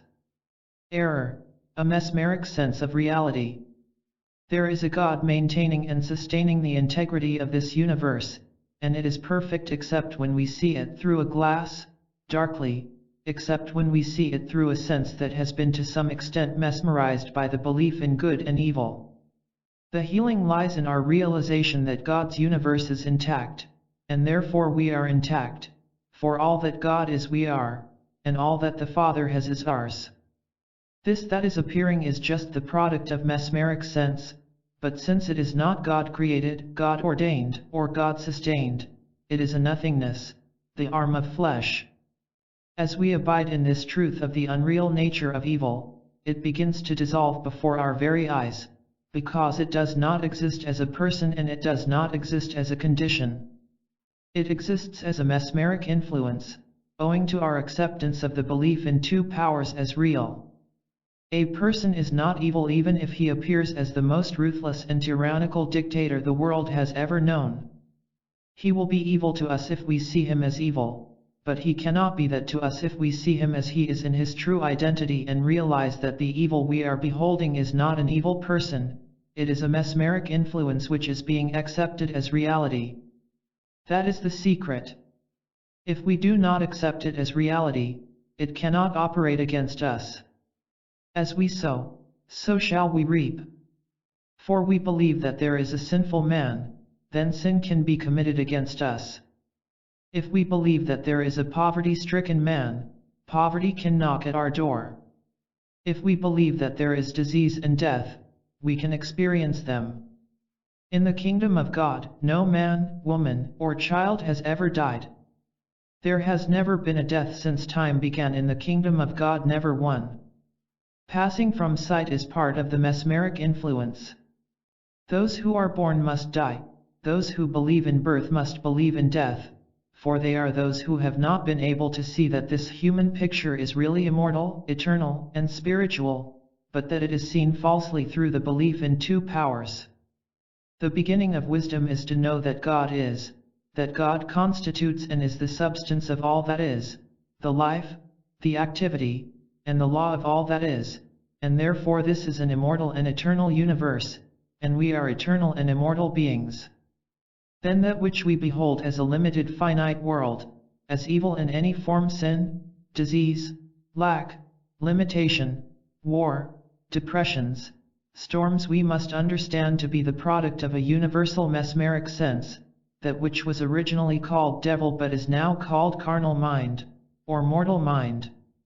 Because it never was of God, but was formed in the mind of man after the fall of man and his acceptance of two powers, it exists only as a mental picture, without power and without continuity. It thereby begins to fade and fade until it is no more. Healing work is accomplished on that basis, but it is not accomplished by praying to God for help, by praying to God for employment, supply, activity, or any other kind of a gift. It is accomplished by realizing that the mind of God is actually our very mind, that all the capacities of that God mind are our capacities, and that the picture that confronts us is a mesmeric picture, forever without law. Healings take place, not because God has done us a favor and not because we have found some person we think is closer to God than we are. That is all nonsense. There is no one closer to God than we are. There are just those who have learned the nature and the origin of sin and disease and, thereby, know how to dissolve them. If disease, sin, or any earthly condition were really a fact, a truth, or a being, God would have to be responsible for it, and the nature of it would be good instead of evil. It is not possible for God to be divided against himself. It is not possible for an infinite intelligence to act destructively against itself or its own creation. Therefore, we can accept the fact that God is perfection itself, and all that God has done and has made is good, and anything that God did not do or make does not exist. Neither sin, disease, death, storms, nor anything like that was ever made by God. They appear to us because of a universal belief in two powers, and our realization of that is the healing agency. Our realization of the nothingness of that which is frightening and confronting us as evil is the very presence and power that dissolves it, and nothing else will do it. Breaking the mesmerism. When we are faced with discords, inharmonies, unhappiness, lacks, and limitation, let us not go to God to try to get God to change these discords. Let us turn away from these, look right out into the world, and realize, this is but a part of the universal mesmerism, trying to convince me that God is not on the field, that God is not my life and being, trying to convince me there are two powers on earth. But I know better. I know that there cannot be an infinite God and an evil power. Abiding in that word and letting that word abide in us, we break the mesmerism, not by might, not by power, but by understanding. Heaven cannot be taken by storm. We cannot gain heaven by might or by power, but only by an inner, silent, sacred communion, and that not for any purpose except for the joy of communing. When there is anything interfering with our well-being or that of someone who is looking to us for help, right there God is on the field. God is always present. We do not have to urge God to act in anyone's behalf. All we have to do is face the impersonal source of all evil and recognize its nothingness, its lawlessness, and then be still and watch the carnal mind and its pictures pass away from us.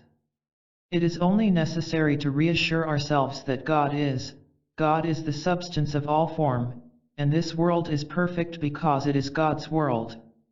If I am being faced with a picture of a dying person, a poor or sinful person, or an imprisoned one, that is the mesmeric activity of the carnal mind presenting this picture to me.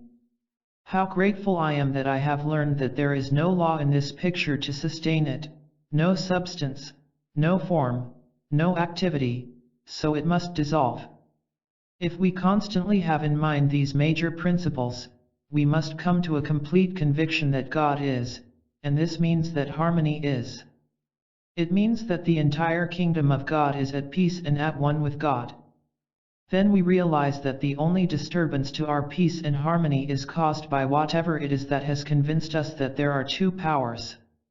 When we begin to understand that this belief is the fleshly mind, the arm of flesh, or a nothingness, that is when the pictures of sense are dissolved.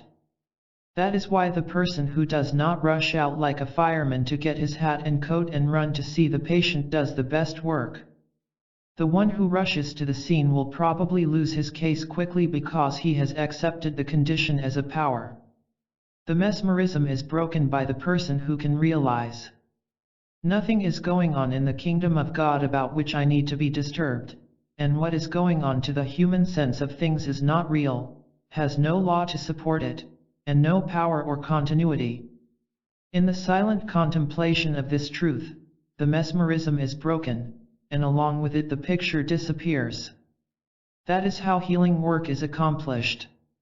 In our own being, let us be sure that we are not looking to God for something, that we have given up all thought or belief that we are going to get something from God that God is not already giving us. Rather, let us understand that all that God is flowing now. All that God has is pouring forth now. God is the same yesterday, today, and forevermore, so let us not annoy God. God is. All the evils of this world are nothing but pictures in the mind, and when we know this they begin to dissolve. They begin to dissolve the very minute we know the nature of error. All evil functions as the universal carnal mind, the universal mesmeric mind, but since it is not law and has no law, since it is not being, since God did not ordain it, since God does not maintain it or sustain it, we do not fear it, nor do we fight it. We resist not evil. We put up our sword. We are at peace. God is. Healing comes through a realization of the principles of impersonalization and nothingization. Your healings will be miraculous, but only in proportion to your ability to impersonalize and nothingize. It is not your patient who is responsible for his ills, nor is it anybody else. It is not your patient who is responsible for his nature or his character, or lack of it. It is only his ignorance of how to separate himself from these impersonal or devilish influences which come to him as temptations or suggestions, but which, in and of themselves, are nothing until he accepts or believes them. Spiritual healing has its foundation in God, but it is not a going to God for the healing, nor expecting God to do anything. It has its foundation in the realization that God never gives and God never withholds. God is forever being, harmonious being. Then follows your recognition of the fact that everything and anything of a nature unlike God belongs in the category of devil, Satan, or carnal mind, which is temporal power, nothingness.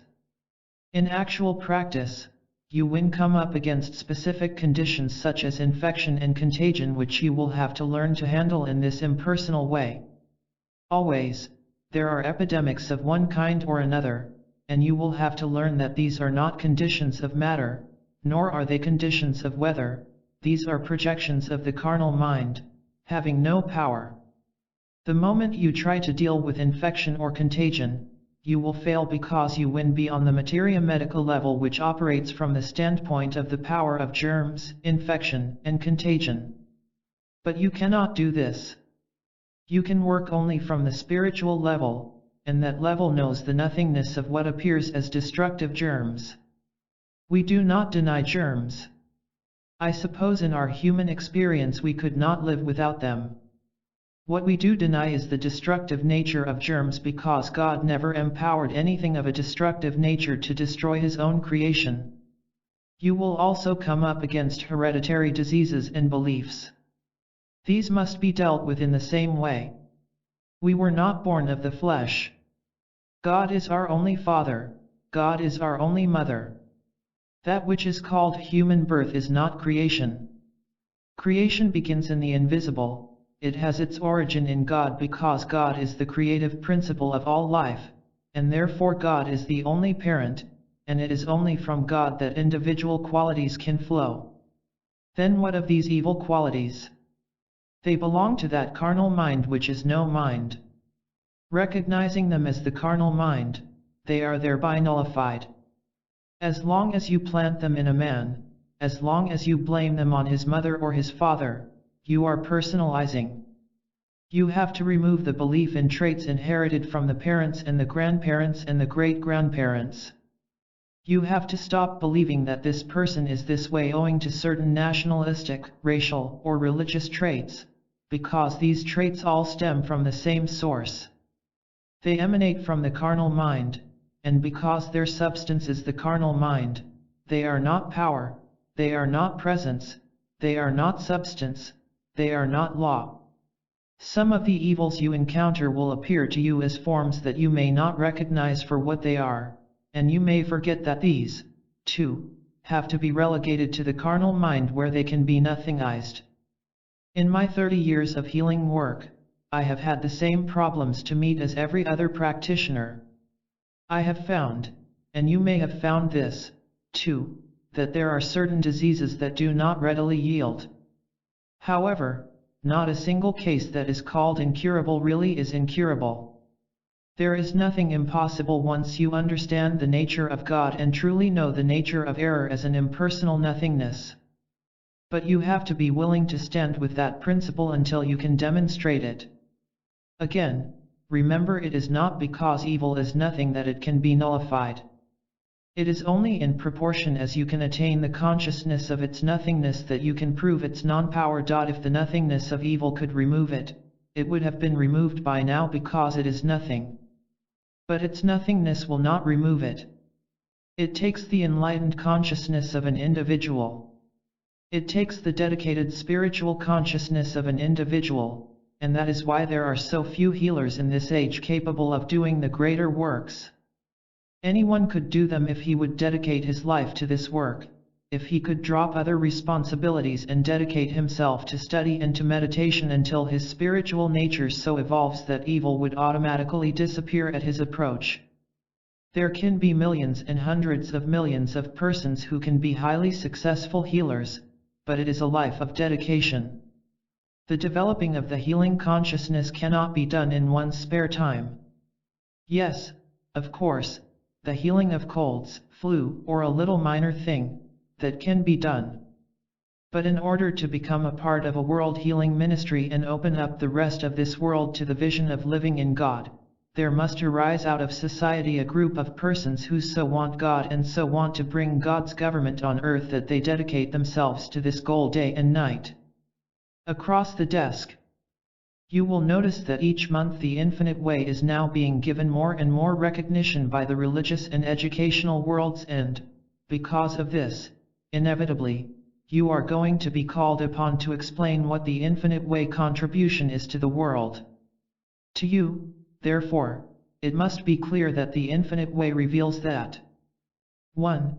There is a transcendental consciousness available to man here and now, which, when attained, results in the dying daily of the old man and the rebirth of the new man, the Son of God.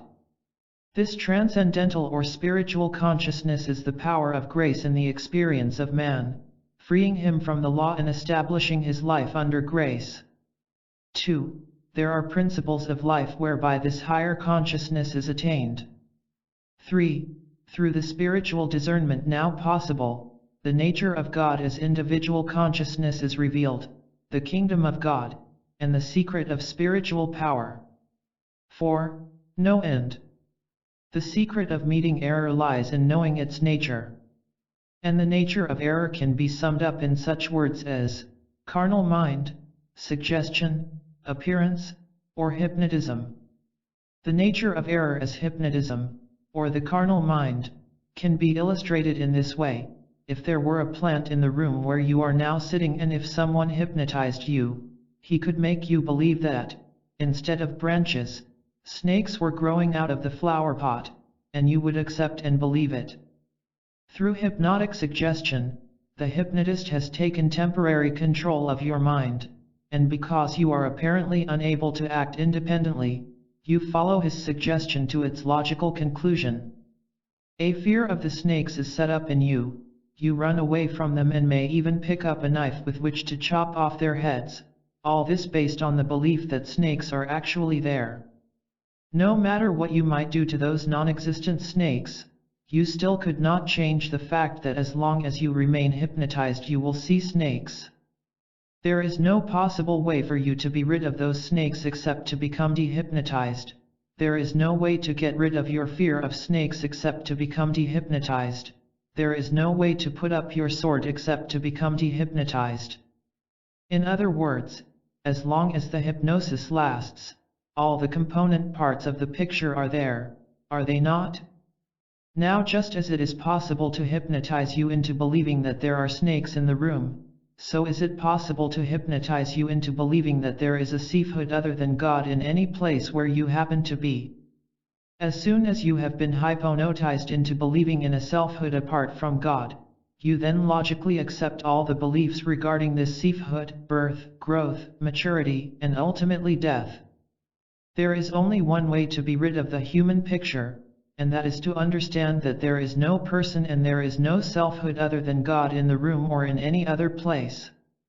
But the hypnotized person will at once counter with, "How can you say that there is only God in the room?" And the answer is simple: there is only one life, and that life is God. There is only one soul, and that soul is God. There is only one spirit. There is only one law. There is only one creative principle, God. What then can be present except God? Nothing. The moment you see God and you are hypnotized. The moment you see a mortal, material world, you are hypnotized, and from then on, there is no possible way to get rid of the appearance. That is the reason that even if you kill the snake over there in the flower pot, 2 more will rise up to take its place.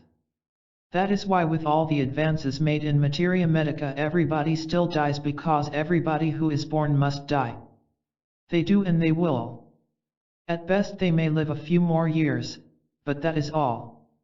People still die of pneumonia, people still die of tuberculosis, they still die of cancer, they still die of heart failure, and were a cure found for these, something else would immediately replace them. If you can agree that there is God, which means that you accept an infinite power of good, certainly then you must be able to understand that there cannot be error, disease, or death. In fact, not since time began has there ever been a single death in the kingdom of God. So whatever you see in the nature of sin, disease, or death is a part of the hypnosis, and, furthermore, whatever you see as good humanhood is also a part of the same hypnosis. Even the healthy human being of 30 or 40 will someday be an old human being of 70 or 80. When you see a young, healthy person, therefore, you are just being fooled by an appearance of good. Until you can become dehypnotized to the degree that you know that there are not good human beings or bad human beings, that there are not diseased human beings or healthy human beings, but that there is only God, the one life, the one soul, the one spirit, the one substance, the one law, the one activity, until that time, you will have to experience death. Judge not after appearances. No one can ever be dehypnotized as long as he is judging by appearances, because the human mind with which he is judging is a state of hypnotism. In other words, in looking out from our eyes, we are looking out from a state of hypnosis in which our eyes are always going to see babies being born and old people dying, our ears are always going to be hearing about sin, disease, death, lack, and limitation. Until we are able to shut off those 5 senses and develop an inner discernment, we are always going to see, hear, taste, touch, and smell error. If we look through our eyes at the people of this world, all we shall ever see are human beings, sometimes good, sometimes bad. The man and wife who love each other one day drive daggers into each other's hearts the next day. The parent who fondles the child one day reproaches him the next. It is the human picture, sometimes good, sometimes evil. That is what we shall always see, hear, taste, touch, and smell with the 5 physical senses. The only way to be dehypnotized is to quiet the physical senses, to be still inside, and then spiritual awareness reveals the truth of being that enables us to see that which is not visible, to hear that which is not audible, to know that which is not knowable with the human senses. A person with no musical appreciation listening to a symphony hears only a mass of dull monotonous noises, but a person with a developed musical consciousness listening to the same symphony hears harmony, melody, and rhythm. What does a person who has no art appreciation see when he looks at a beautiful painting? Daubs of paint. That is all. Nothing more, nothing less, just daubs of paint that do not make sense. On the other hand, a person with an appreciation of art sees whatever it is that the artist had in mind, and appreciates the technique, execution, coloring, and the shading. A person who knows nothing of sculpture looks at a statue, and what does he see? A piece of bronze or marble made into a statue which to him appears only as a very poor likeness. But the person with an artistic sense looks at it, and he sees the skill expressed by the line, form, and rhythm, he sees in it the flow in the artist's mind and hands. Such people are not seeing with their eyes, they are seeing through their understanding of music and art. And just as no one will ever be able to understand a symphony or a piece of sculpture until he develops a certain measure of artistic appreciation, so no one will ever be able to understand the spiritual universe until he develops that inner spiritual consciousness, that which is called Christ consciousness. It was Christ consciousness which enabled Jesus to say to Pilate, the man who had the greatest temporal power of his day in Jerusalem, "Thou couldst have no power at all against me, except it were given thee from above. John 19:2. How could Jesus make such a daring statement in the face of the great temporal power that Pilate wielded? It was only because he had the inner vision to see through to something beyond what the eyes could see and the ears could hear. He knew something that the human being could not know, and he proved it when he allowed himself to be crucified. They could crucify him, but they could not kill him. The crucifixion and the nails had no power. The dehypnotized consciousness sees reality. Dehypnotism is a state of consciousness that sees that which actually is. It is the ability to see, hear, taste, touch, and smell reality. It is the ability to see sin not as sin, and disease not as disease, but rather to be able to separate these from the person and realize that we are dealing with a false appearance produced by the belief in a selfhood apart from God, a universal belief so powerful that it operates as law in our consciousness until we detect and cast it out, that is, until we know the truth which makes us free. The only way this can be accomplished is through spiritual consciousness. First of all, we must know this: we cannot cure a disease, there is none. We cannot overcome poverty, there is none. We cannot overcome death, there is none. The only thing we can do is to recognize that we are not dealing with those appearances or suggestions as such. We are dealing with hypnotism. Even a so-called mental cause for a disease is just as much an illusion as is the physical disease. If there is a mental cause for a physical disease, as is claimed in some teachings, the disease is no illusion, since it has a real cause. We, in the infinite way, believe that even a mental cause is as much of an illusion as the physical disease, since all there is to the human scene is of the nature of illusion. The mental cause is as illusory in its nature as the physical effect. The truth is that all there is infinite God and its creation. There is nothing else. To understand reality, we must understand that spirit alone is real, since spirit is infinite. All that exists, then, must exist at the standpoint of spirit and be under spiritual law.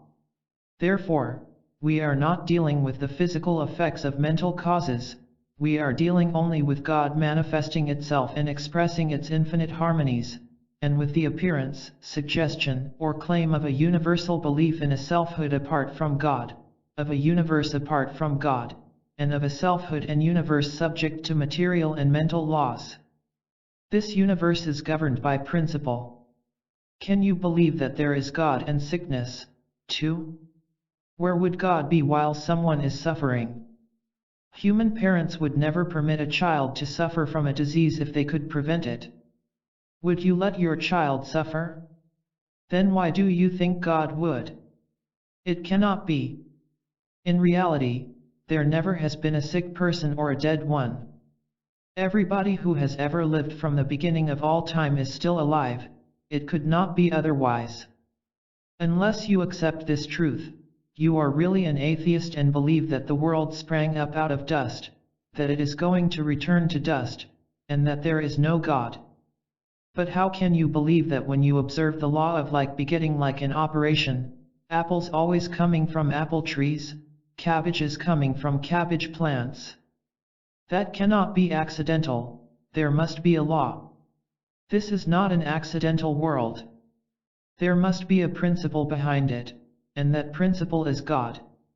If there is a principle, is there ever an exception to the principle? In our system of mathematics 2 times 2 is 4 always, and there is never any exception to that.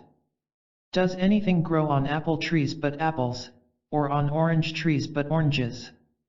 There is a principle governing the universe, and because there is a principle, a divine law, nothing is ever outside its government or control. Not any more than do the notes of the scale, do, re, mi, fa, sol, la, ti, change in their relationship to one another. No one note has ever crowded another off the scale. No one note has ever infringed upon another. No one note has ever taken anything away from another note.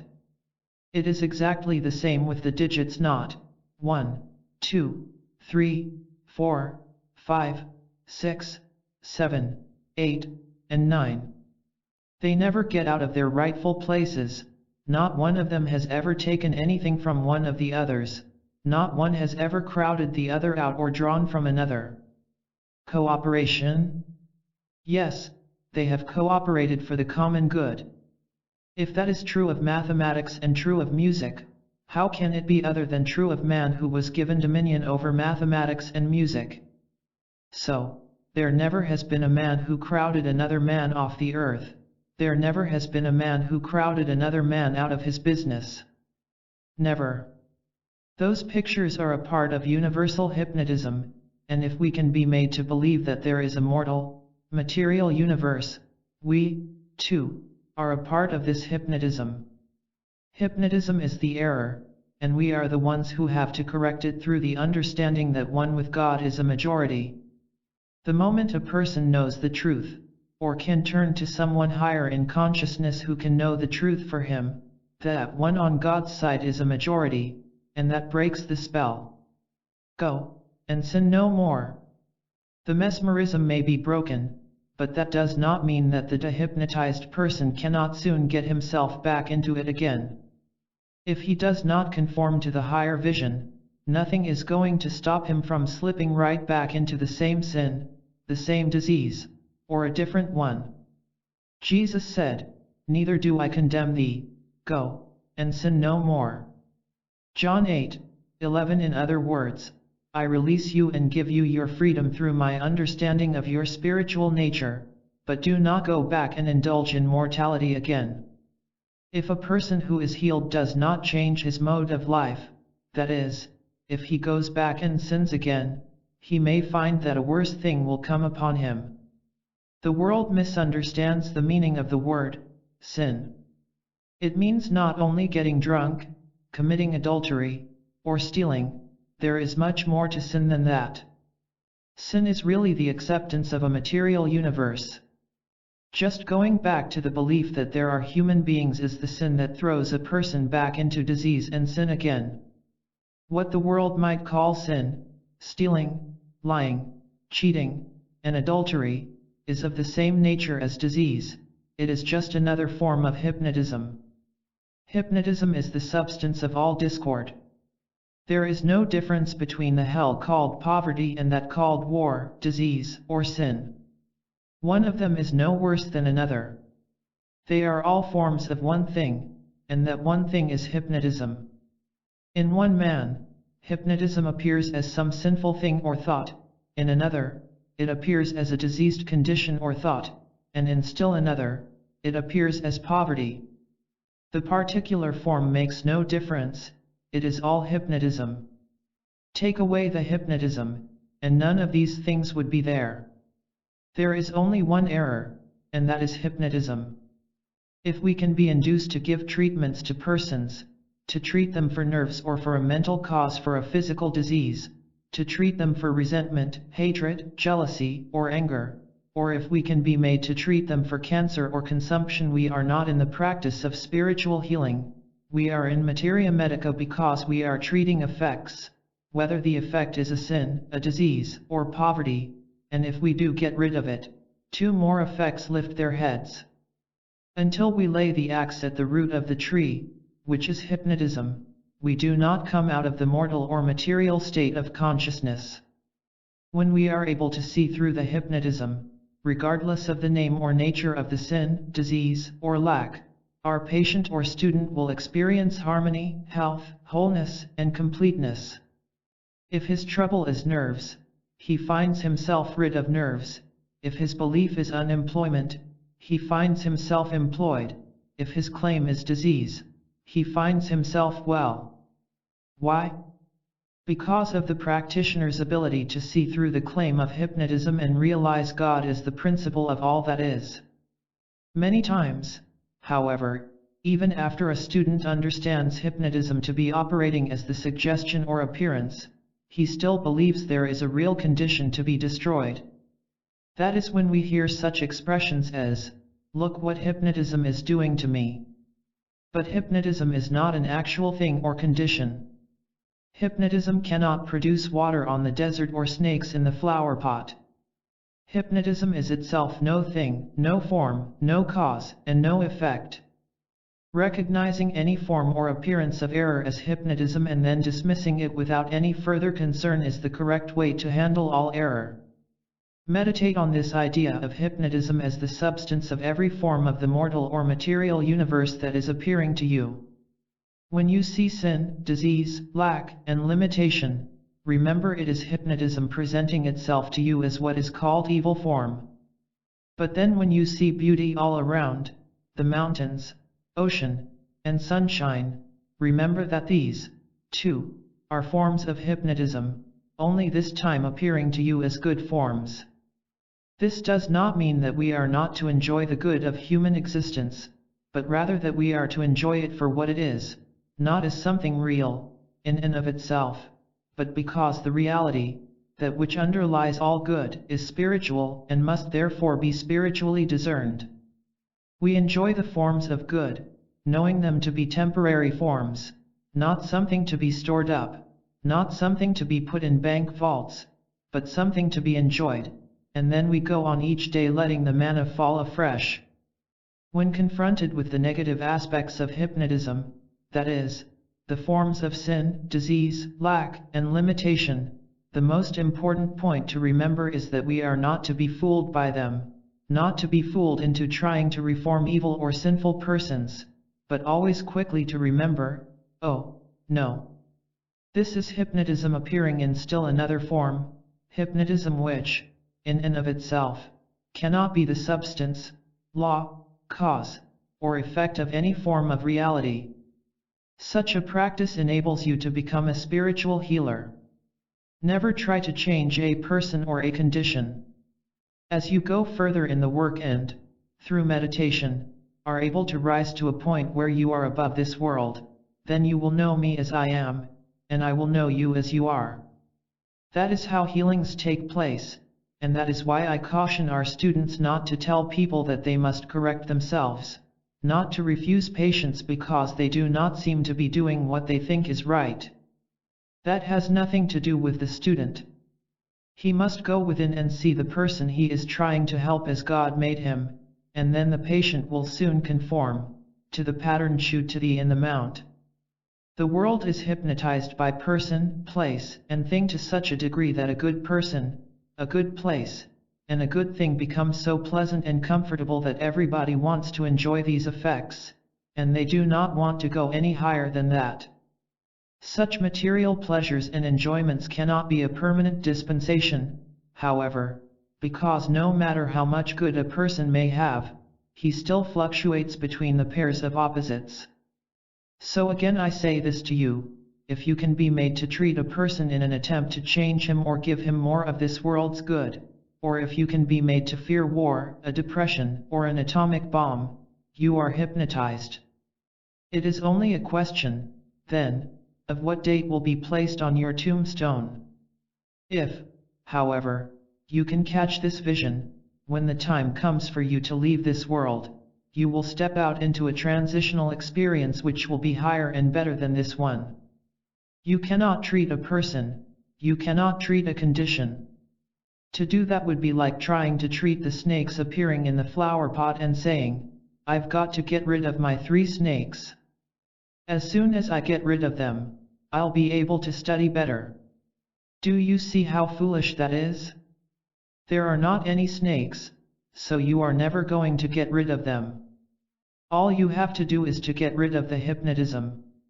When you really know and believe that, not just believe words, you will no longer have to study truth because the only purpose in studying truth is to learn that hypnotism is the only error, and when you have learned that, there is nothing more to study.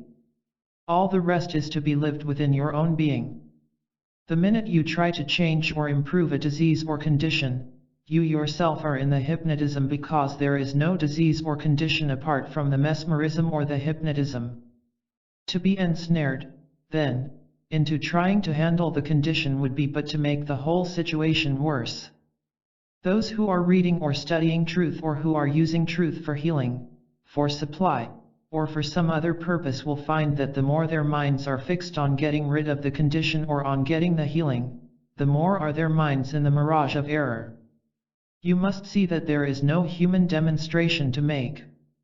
There is only one demonstration, and that is gaining the realization of God. When you have the realization of God, you have all, you have supply, you have immortal life, eternality, and infinity. You cannot demonstrate a home, a companion, a divorce, or a job. You can only demonstrate the presence of God, and that includes whatever the nature of the outward demonstration is to be. There is no God in. Recognizing the hypnotism includes the demonstration of getting rid of whatever form it might take, the water on the road, the snakes in the flower pot, or the cancer. But you cannot get rid of these separate and apart from getting rid of the hypnotism. Neither can you make a demonstration of home, employment, or health separate and apart from achieving the conscious realization of God, because there is no demonstration of good separate and apart from God. There is no use treating person, place, or thing because all there is to error is hypnotism. There is no use seeking a demonstration of person, thing, or condition because there is no demonstration separate and apart from the realization of God. The realization of God includes all demonstrations. Seek ye first the kingdom of God, and his righteousness, and all these things shall be added unto you. The important point to understand is that it is the same on the positive side as on the negative. On the positive side, it is demonstrating the consciousness of the presence of God. On the negative side, it is realizing that no matter what the form of error is, it is hypnotism, and hypnotism alone, which has no substance, law, cause, reality, or effect. These are the two sides of the picture. The entire basis of the infinite way teaching is that there is not God and there is not God in health, or God and strength, or God and immortality, or God and activity, or God and supply. There is only God manifesting as. You can take a block of mahogany, and out of it make a chair, a table, and a bench. But you do not have mahogany and a table and a chair and a bench. You have mahogany manifested or expressed as those pieces of furniture. Therefore, when you think of God as the substance of the universe, you do not have God, the substance, in a variety of forms. You have God appearing or formed as these forms, manifested and expressed as form. That is why, if you demonstrate God, you demonstrate every form as which God appears. You demonstrate God as health, as harmony, as immortality, and as supply. You cannot demonstrate God in these things, and you cannot demonstrate these things separate and apart from God because they are all God itself formed. There is no hypnotism in. This idea of no separation between the substance of a thing and the thing itself can also be applied to an understanding of all error as hypnotism. There is not hypnotism in a disease. There is not hypnotism in lack and limitation. There is not hypnotism in sin and death. There is only hypnotism appearing as these pictures. You cannot get rid of the sin, disease, or death separate and apart from the hypnotism, but when you have rid yourself of hypnotism, you are rid of all its various forms. The way to remove the effects of hypnotism is to understand hypnotism, not as a thing, but as no thing, no power, no presence. Here you have the secret of living. When, through the senses, you observe life as it seems to be, as you see, hear, taste, touch, or smell it, you understand immediately that this is the product of hypnotism. Through your spiritual sense, however, you discern that right where this human, material, or physical sense seems to be is the spiritual, eternal, and immortal creation. If you were to see a so-called evil appearance, a sinful, sick, dying, or dead appearance, you would probably be tempted immediately to know some truth that you hope would change the picture, or to think some thought that would heal, correct, improve, or reform it. Whereas, if you saw normal human good, normal human wealth, harmony, wholeness, or prosperity, you would most likely accept that picture at its face value. Hypnotism is just as much hypnotism when it appears as good as when it appears as evil. When you come into a state of life, however, where you can look at the harmonious human appearance and recognize it as hypnotism or appearance or suggestion, and when you can look at the inharmonious or discordant human picture and recognize it as the product of the same hypnotism as appearance or suggestion, then you have arrived at a point in consciousness in which you will not try to improve, heal, or correct the erroneous picture, nor experience undue satisfaction over the harmonious picture.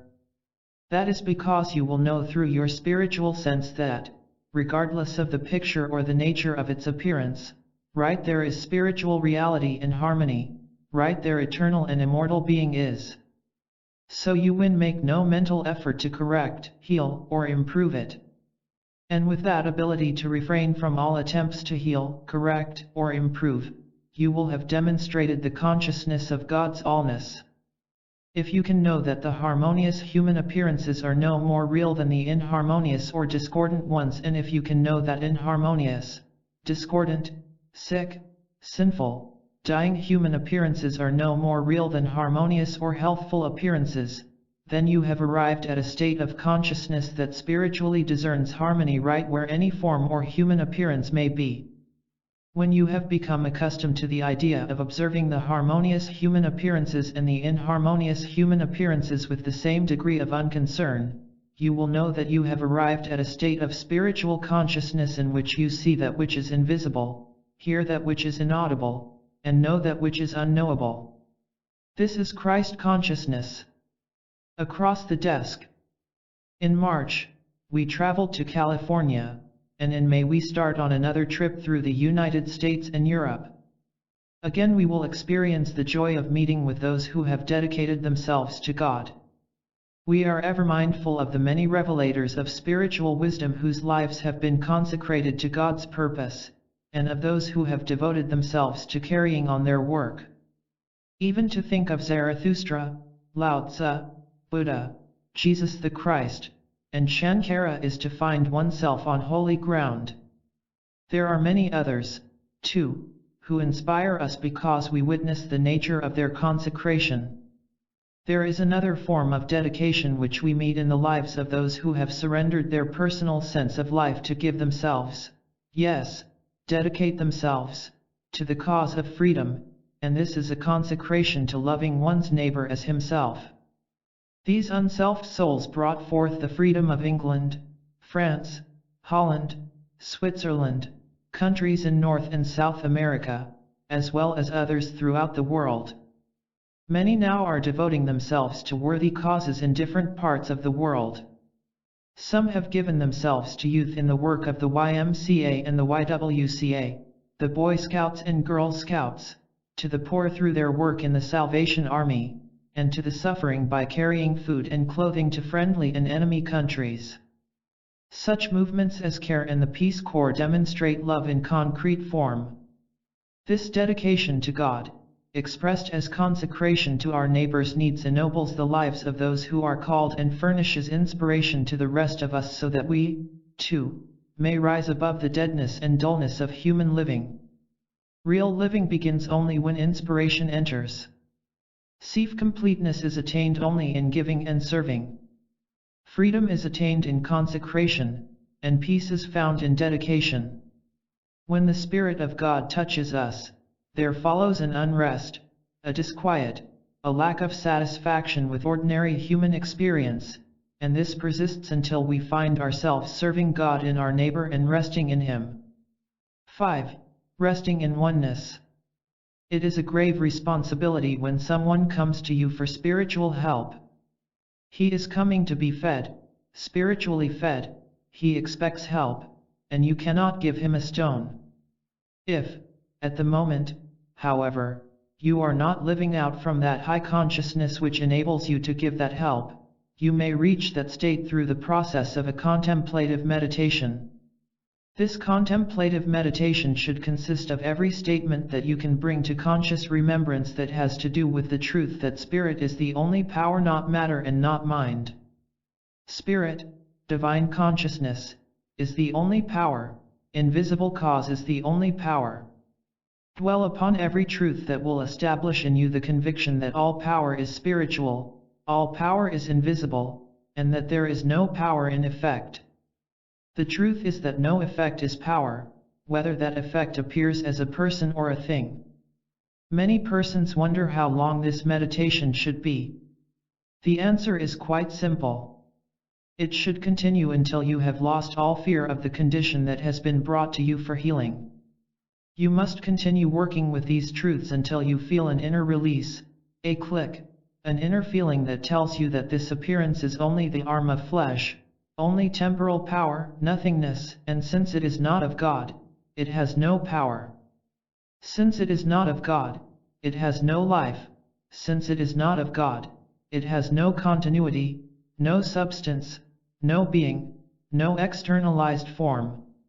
When you are able to rest in that realization in complete silence, your meditation is at an end. That does not necessarily mean that your patient is going to be instantaneously healed. True, it is possible for him to be instantaneously healed, but on the other hand his lack of receptivity may not enable him to accept a healing through one realization, 2, or even 100. Fertile soil. Many factors enter into the healing that have to do, not so much with you as a practitioner, but with your patients. Sometimes they have been clinging to their conditions for so long that they cannot release them or let them go. Sometimes, too, a person is not really wholeheartedly wanting God, or the kingdom of God, but has only a desire to get rid of his pain, and no higher object than to become free as soon as possible so as to go out and be a human being again. Such cases are not always broken through easily or quickly. Sometimes there is an absolute rebellion to truth in your patients which you may never discover. Many different things take place in the consciousness of a person that make it impossible for you to know why he does not respond, even after you have had the inner assurance that he is healed. If he is patient enough and you are patient enough, eventually a healing will be brought about. Even then, strange as it may seem, it may be a year or two later before a patient comes back to tell you about it, and usually it is because something else has come up, and he wants more help. The most fertile soil for healing is in the consciousness of a person who has arrived at a place of indifference to the healing, and really feds it is not physical healing about which he is so much concerned as it is experiencing God, living and moving and having his being in the kingdom of God.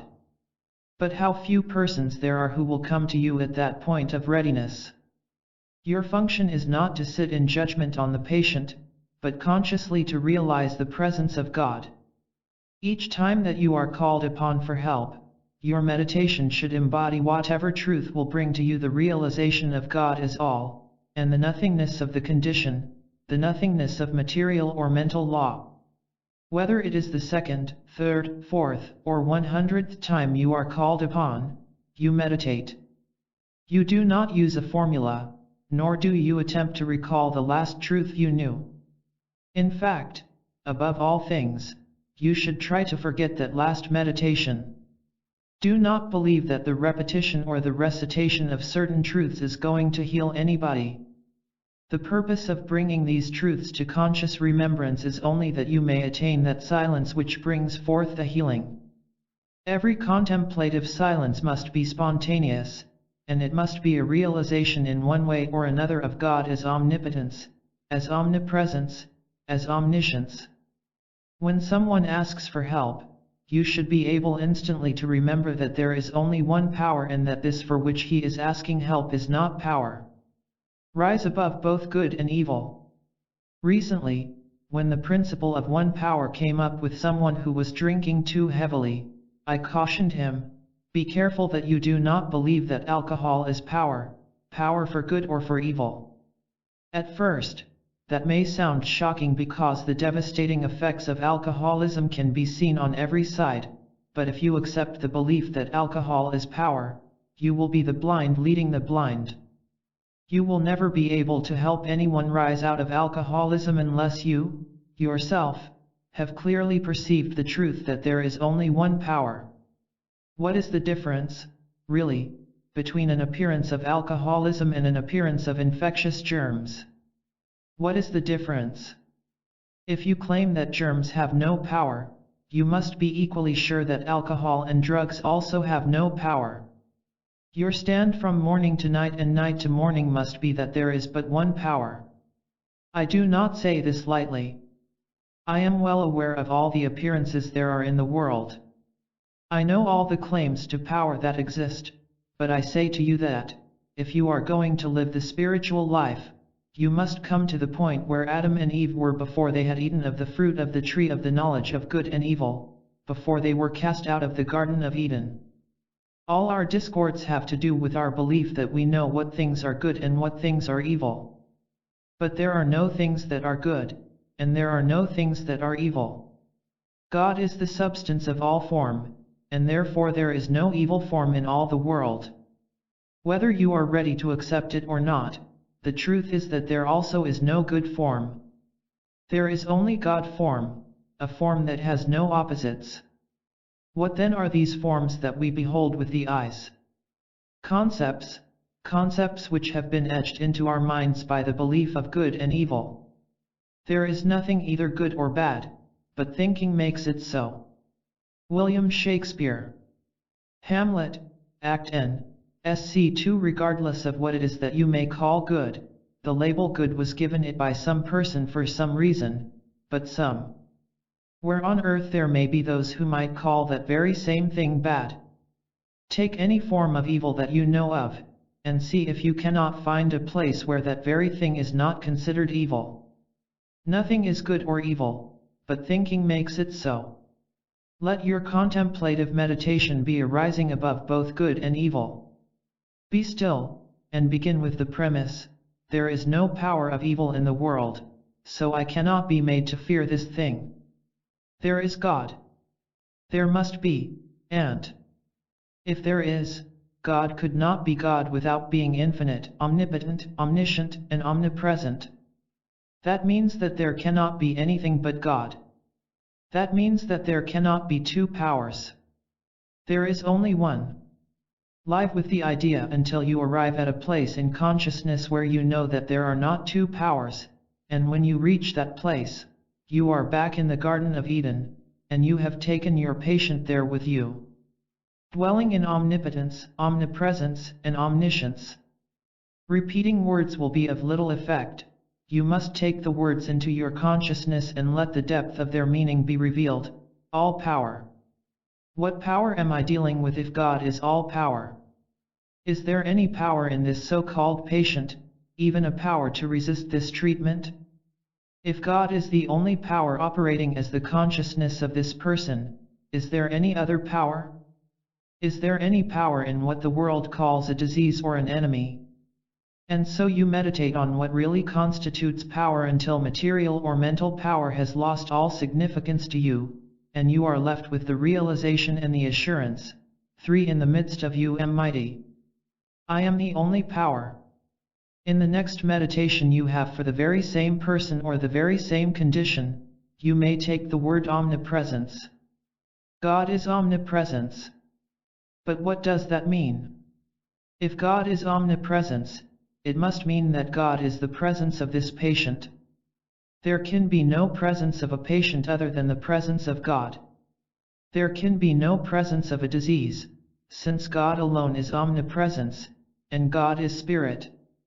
God is the presence of this person, God is the presence of all there is because God is the only presence. God does not have to be removed, healed, corrected, reformed, or improved. Because God is omnipresence, I know that there is no such presence as a patient, a sin, a disease, a false appetite, or even a material or mental law. That realization, however, may not bring about the healing either. And so you come to the word omniscience, which means all knowledge, all science, all wisdom. God is omniscience. I do not have to tell the all-knowing God anything about my patient or his condition. If God does not know it now, God never will, and surely I could not be guilty of such egotism as to believe that I know something God does not know. Therefore, I do not have it to tell God anything about my patient, what the patient needs or requires, or what my patient would like. I only have to sit here and know that God is omniscience, the all-knowing intelligence. The Father knows what things I have need of, and it is His good pleasure to give me the kingdom. How wonderful it is to be able to sit here and not have to tell God something about my patient.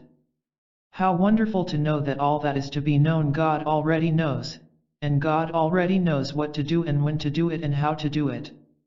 In your contemplative meditation, you continue to remember every passage of scripture and every passage of spiritual literature that brings to you the assurance and the reassurance that God already knows the need, and then rest in that until you have an inner feeling that all is well. A healing meditation is complete only if it embodies the truth about God, God's law, God's omnipotence, God's omniscience, God's omnipresence. Then, even though the patient may have a high fever, may be in pain, distress, or poverty, everything of a fearful nature is eradicated from your thought, and an inner feeling of assurance comes to you. This is God's beloved child. What then have I to fear? Is there a child of God outside the kingdom of God, or am I being fooled by appearances? That must be where the difficulty lies. I have been fooled into believing in appearances because my eyes and my ears testify to a selfhood outside the kingdom of God. There is not God in a patient. Are you going to judge by what you see, hear, taste, touch, and smell? Are you going to believe that God is in that picture?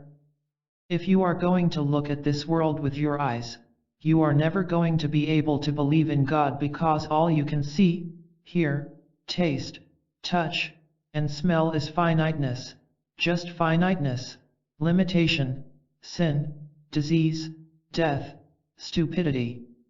Once you close your eyes to the appearance and ask yourself, what is the kingdom of God like?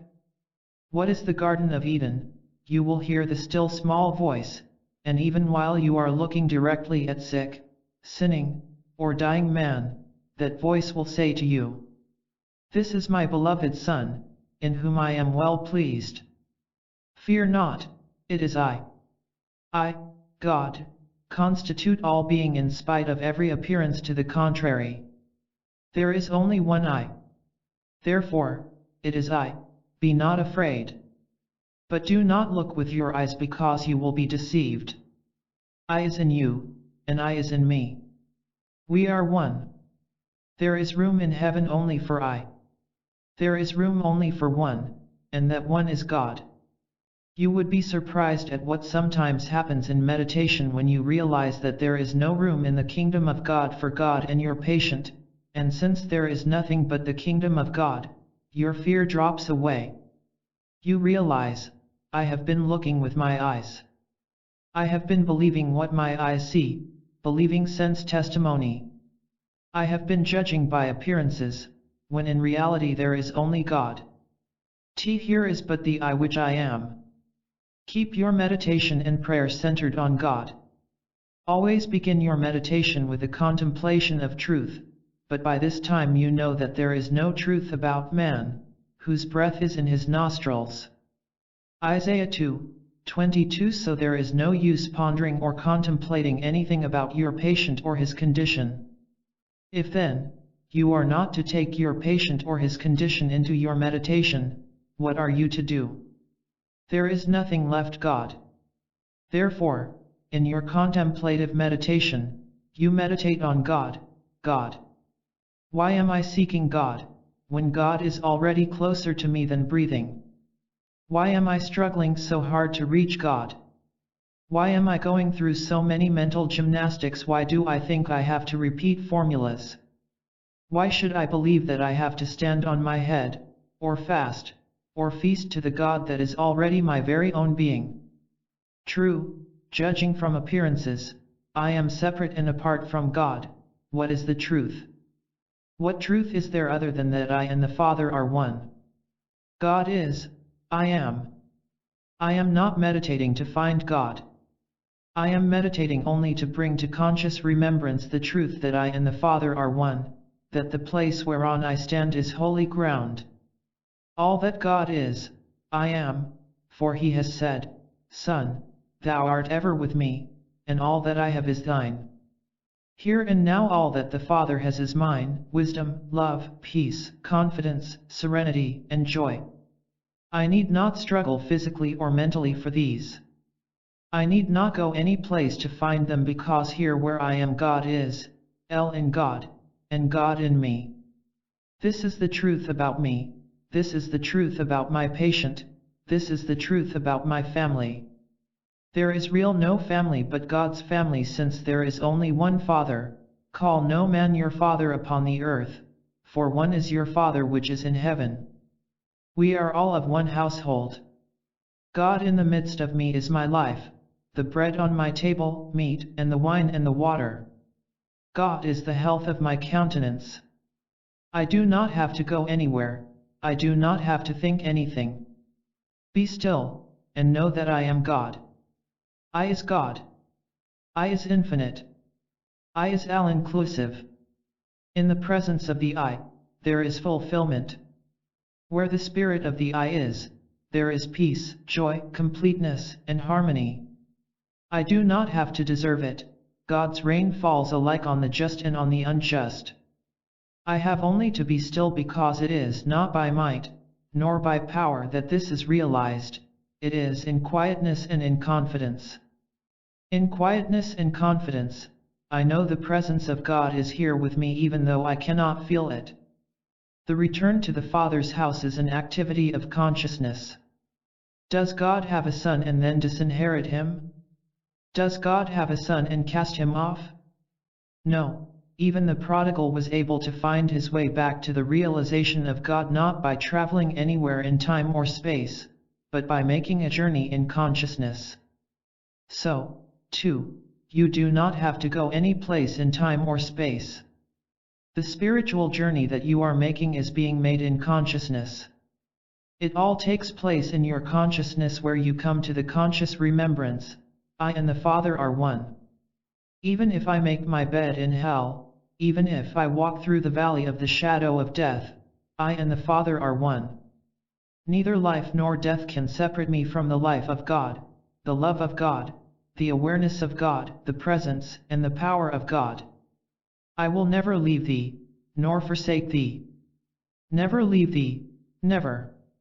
I will be with you always, even unto the end of the world. You must bring back to your consciousness a remembrance of all the spiritual truth that you have ever read in Scripture, in mystical and spiritual writings. Everything must take place as an activity of consciousness, because the journey from prodigal's feast with the swine back to the Father's house to the awareness of omnipotence, omnipresence, and omniscience is a journey made in consciousness. No one can attain this awareness for you.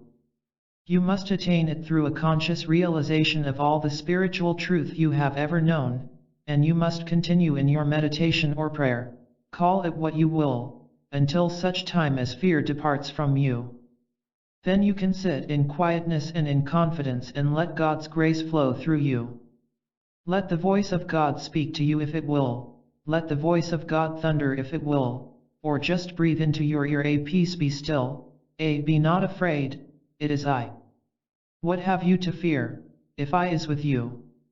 And that I never will leave you, nor forsake you, not in purity, not in sin, not in health and not in disease, not in life and not in death. I was with you before you were born, and I will be with you to the end of the world. If I is closer to you than breathing, you are in God's presence, and can you ask any more than that? Can you desire anything other than to be in God's presence?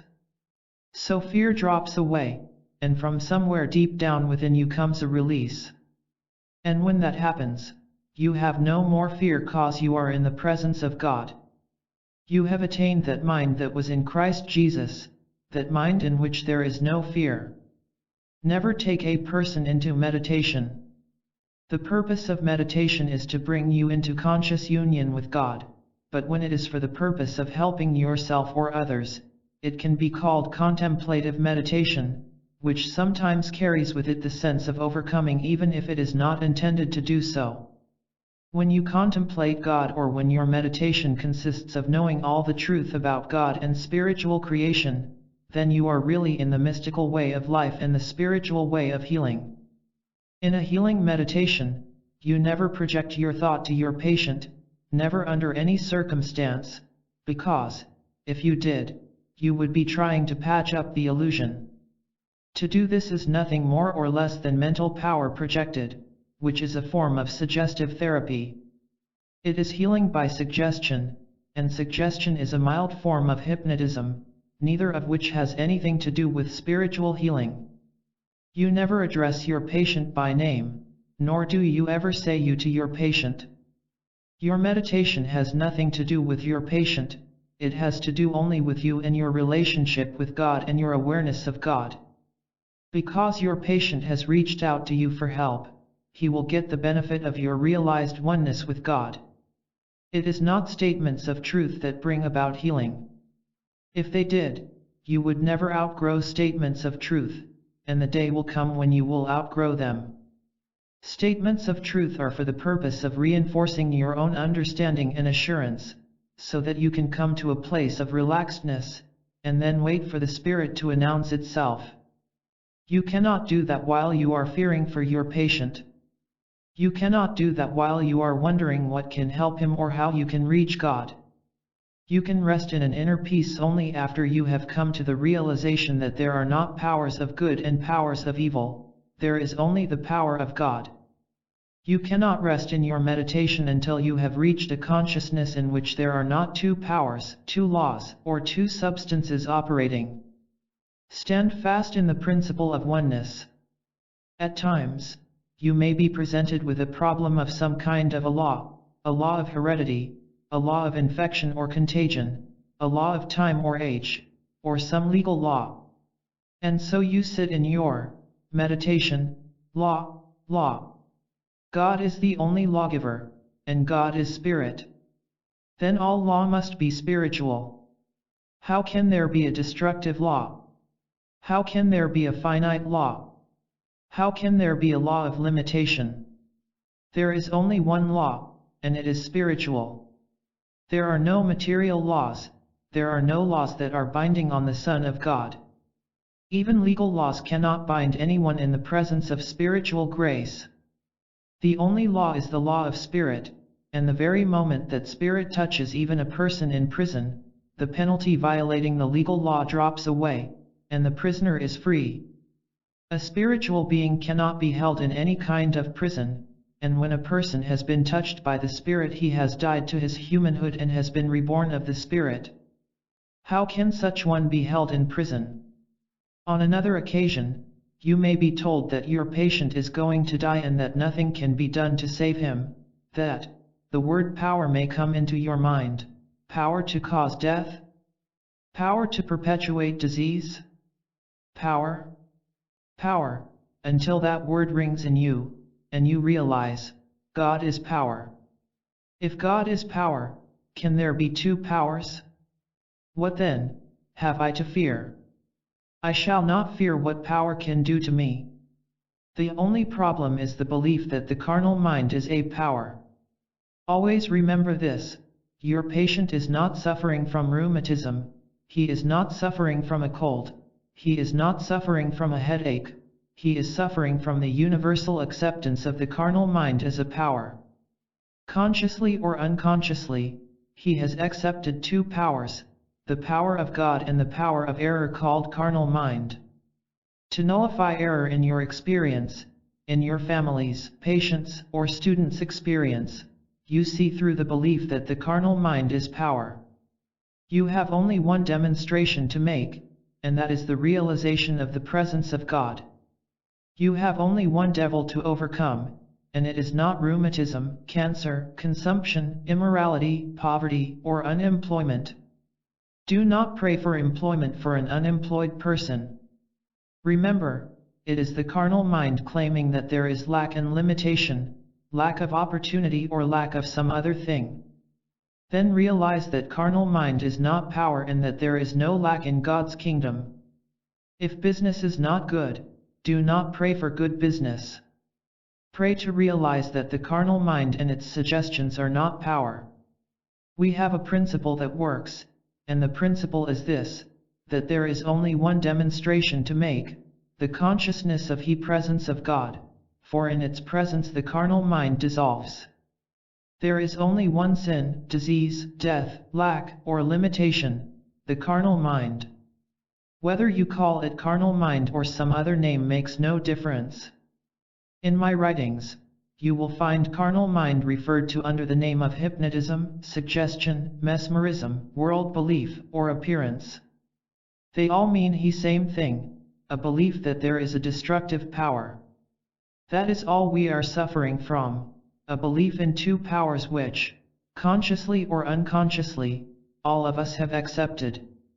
Suppose you became convinced this instant that God is the only power. Then what could trouble you? Nothing. A whole circus full of wild lions could be turned loose in this room, you would not get up to move out of the way. What differ would it make even if they were there if there is only power? If bombs were falling right and left, what differ would it make to you if there is only one power? If the only one power, what can bombs do? Or wild lions, or germs, or weather, or climate? Your meditation does not become effective until you, yourself, arrive at the place of oneness, one power, one law, presence, one life, one being, one cause, and one effect. Then you can wait for God's grace to be upon you, God's Spirit to envelop you, and God's release to come to you. When comes, your meditation is complete. Never forget that your meditation is not complete until you arrive at the place of inner peace through the realization of one, whether it is one power, one person, one cause, or one law, always one. When you come to that place in your consciousness, you are at peace, and very soon the grace of God will be upon you. This peace does not always come with your first meditation. You may have to meditate again for your patient an hour or 2 or 3 hours later, or you may have to repeat at night, or in the middle of the night, or the next morning. You may have to repeat it for days and days.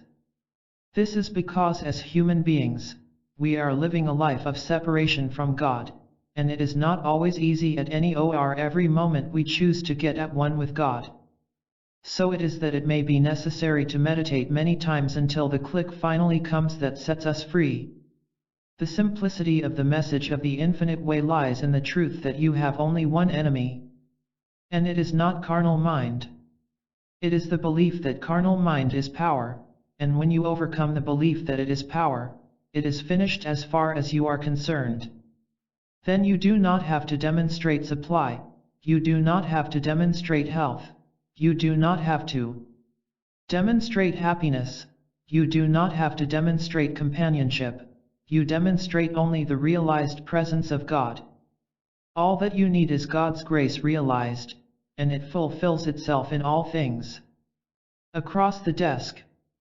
Spring is here as I write this, and therefore my thought turns to renewal, rebirth, and resurrection, and how these may be experienced. There is one necessary step without which we cannot die out of the old and be reborn into the new man, the risen man. Write this on your forehead where you will see it every time you go to the mirror. God does not care how much of a sinner you are or how pure you may be. God has no interest in your humanhood, saint or sinner, well or sick, rich or poor. It is up to you to turn away from your present state of consciousness which may be expressing as sainthood or sinfulness, and focus your attention on the recognition of the spiritual nature of individual being. When you can forget my humanhood and behold the Christ of me, the Christ of you will rise. When you forgive, release others from the penalty of their sins, your penalty will dissolve. Do not wait to become good before seeking God because you will not find Him. It is not easy to acknowledge your own Christhood because you know your human failings so well. Therefore, recognize the Christ of those you meet, and then come face to face with the risen Christ of yourself. Cease seeing me or any person as a man of earth, and meet yourself as the Christ man. Release everyone from his past, and come face to face with your moment of Christhood. This does not mean that when you hire an employee you will not seek the best qualified person, or that when you go the polls you will not vote for the candidate who most nearly fits your idea of rightness. You will use discrimination, but you will also release man from condemnation, and thereby discover your own freedom.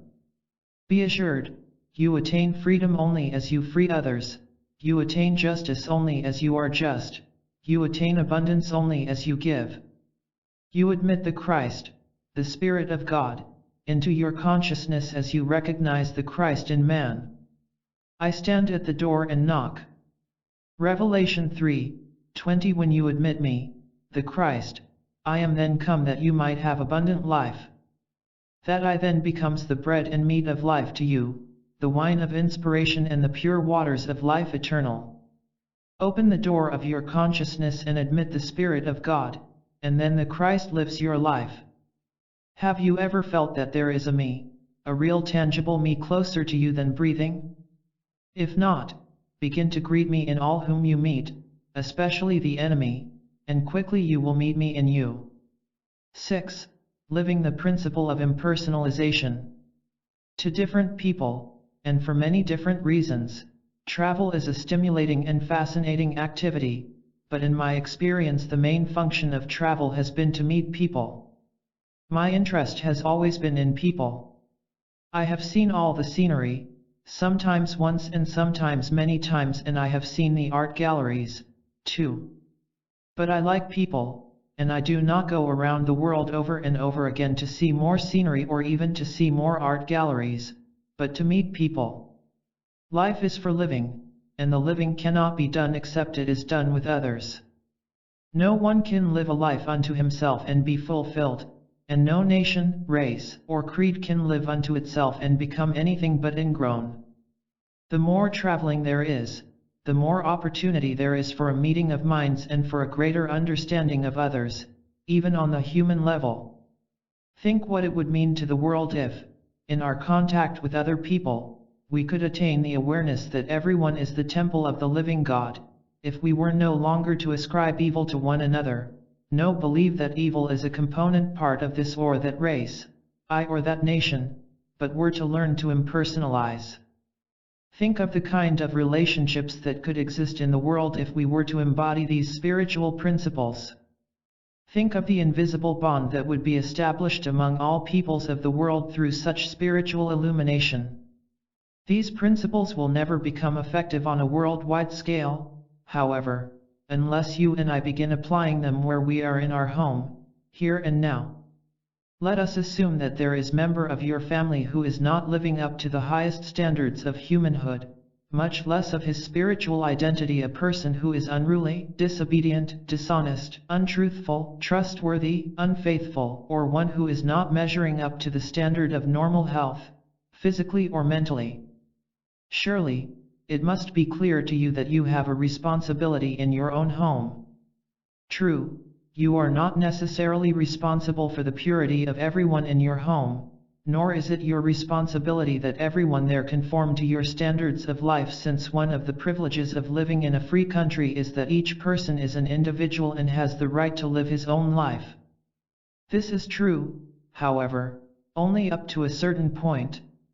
Each and every person is entitled to liberty, but not to license. There are things that no one should tolerate in his home. Remember, your home is your domain, and you should permit nothing to enter that home that defileth, or maketh a lie. Therefore, it is your function to prevent the entrance of whatever may disturb your household, or to eliminate it after it is, in other words, to bring about a change in the situation. Changing the atmosphere of your home. To each one of us, then, comes this question: how can I change the atmosphere of my home? How can I improve it? And, even if it is humanly good, how can I lift it above human goodness into the demonstration of spiritual harmony, spiritual health, spiritual purity, spiritual abundance? It is at this point that you bring the three basic principles of the infinite way into operation. First of all, you must realize that it makes no difference whether at the moment you are looking at a person in sin, disease, or nearing death. The truth is that God constitutes individual being. God is the quality, God is the quantity, God is the essence, and God is the law unto every person in your household. God constitutes his being, and therefore, his nature is pure, godly, good. With that thoroughly established in your consciousness, you can turn to the second step, which is the most important principle of all, impersonalization. Whether a member of your family is suffering from sickness, sin, false appetite, unemployment, lack, bad disposition, hate, envy, jealousy, or malice, the all-important step is to impersonalize the error. You must impersonalize. You must be able to look at that individual, realizing that the only nature there is godly. This sin, this disease, this whatever it may be is not of a person. It has its source in the carnal mind. This of which he is a victim, this which is manifesting itself in him, on him, through him, or as him, this actually is an activity or substance of the carnal mind or devil. Does that not contradict much of what you have been thinking about this person? Perhaps, because of your previous metaphysical background, you have been probing into his consciousness, seeking to find the errors so that you could remove it. You may have been blaming his religious beliefs, or his lack of them, or in some way or other you may have been attempting to eradicate the error from him. By now you must understand that it is impossible to do that because the error is not, and never was, a part of his being.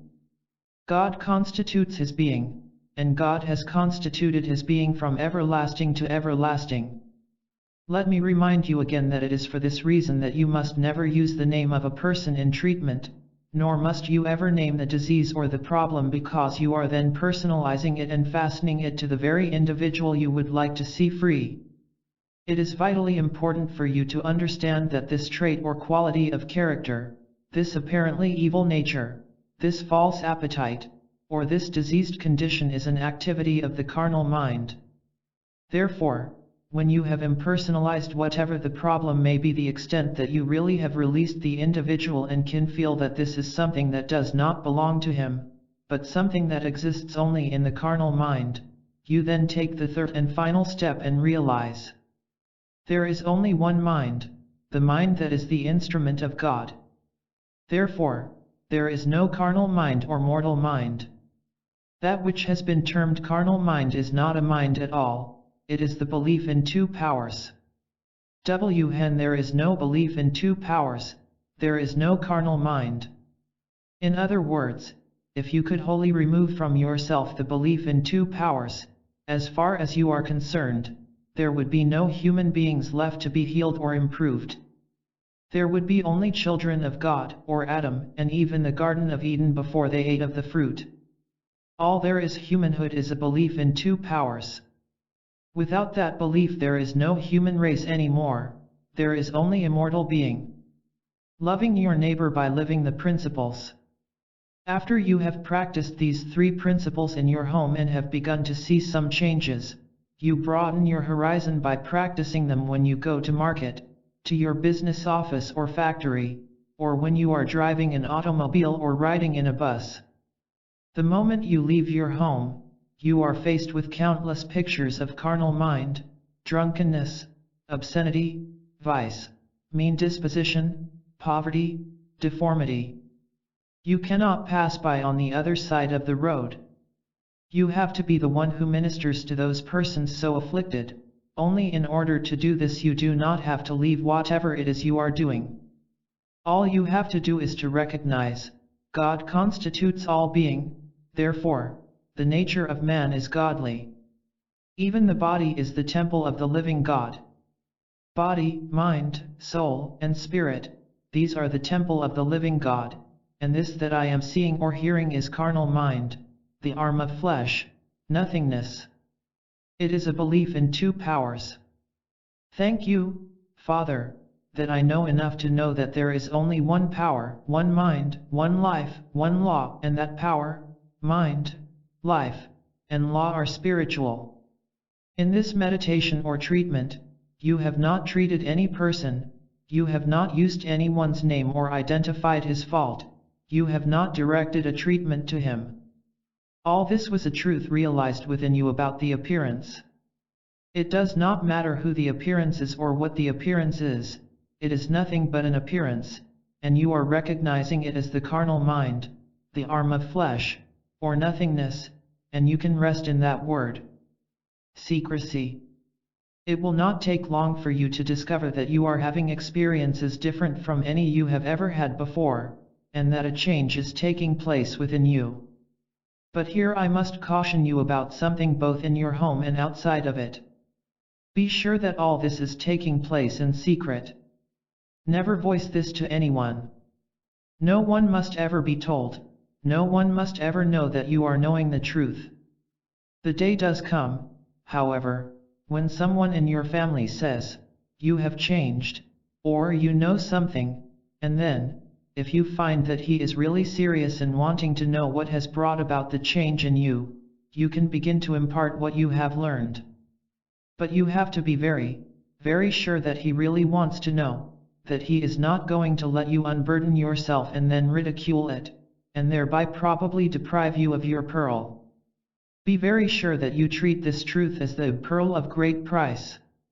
If anyone comes to you for it, be sure that he is coming to you in humility and earnestness, that he is coming to you really and truly seeking and not just out of curiosity. Until a person is well grounded in these principles, it does not take much for him to lose what little awareness he has gained and the benefit of it. When people mock, scorn, or deride his study or beliefs, it begins to undermine his faith, and unless he has beheld its activity and witnessed its fruits time and time again, he can be made to waver.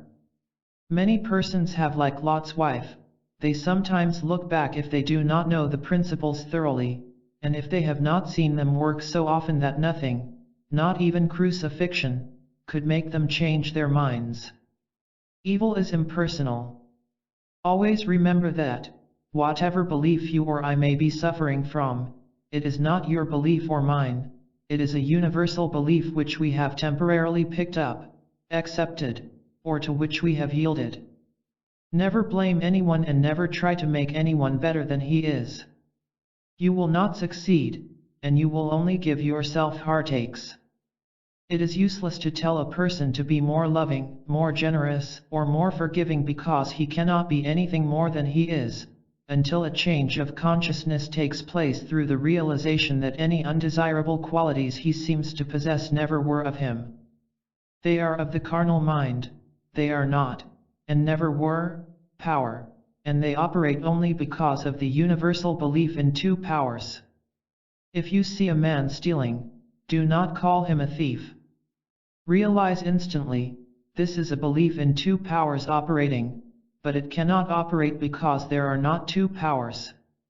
If you do this, you will not only heal yourself, but you will be loving your neighbor as yourself, and that is important. If for any reason you might be tempted to steal, and someone should see you, surely the one thing you would most appreciate would be for that person to know that you are not a thief, that you were but responding to an impersonal impulse, and that it is not power. If such truth were known for you when assailed by temptation, probably you would stop right in the midst of the act.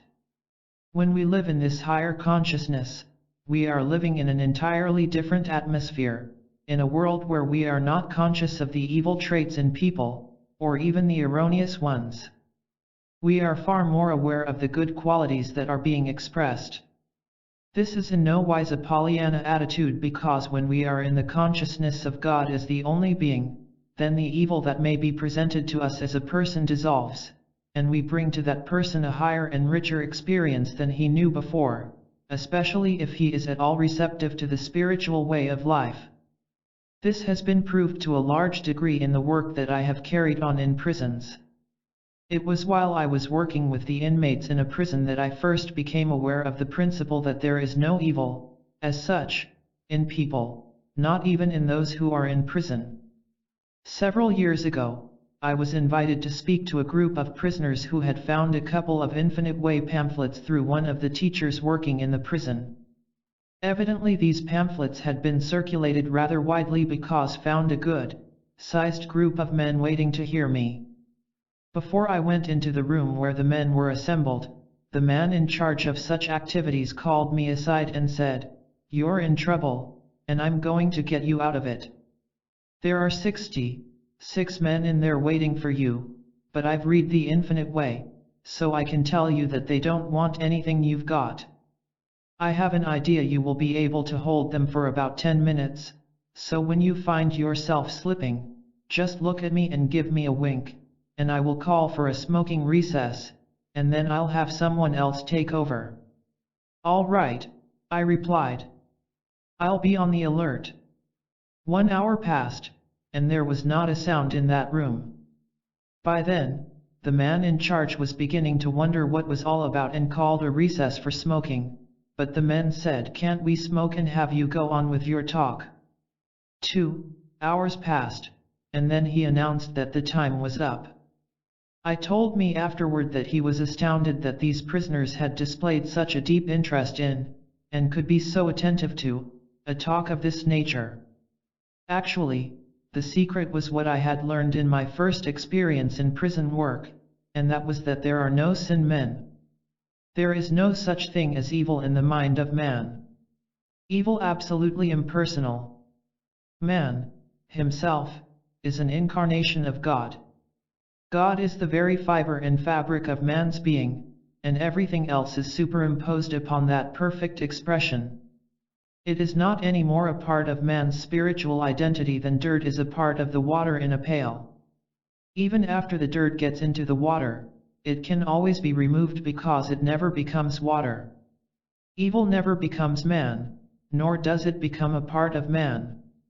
Whatever appears to be there can be removed by anyone who realizes the impersonal nature of the appearance. That has been the secret of the Infinite Way in working with every form of sin, false appetite, disease, and all the other inharmonies that come into human experience. There is not one of us who has a fault, and we all have them, who would not be grateful if the members of our family who know our faults, instead of blaming us or trying to reform us, would silently, secretly, and sacredly know this truth. This is an impersonal belief in two powers, just an impersonal claim of a power apart from God.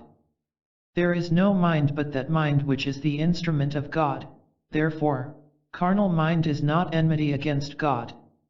It is nothing. Carnal mind is a belief in two powers, a universal belief. It is not my belief.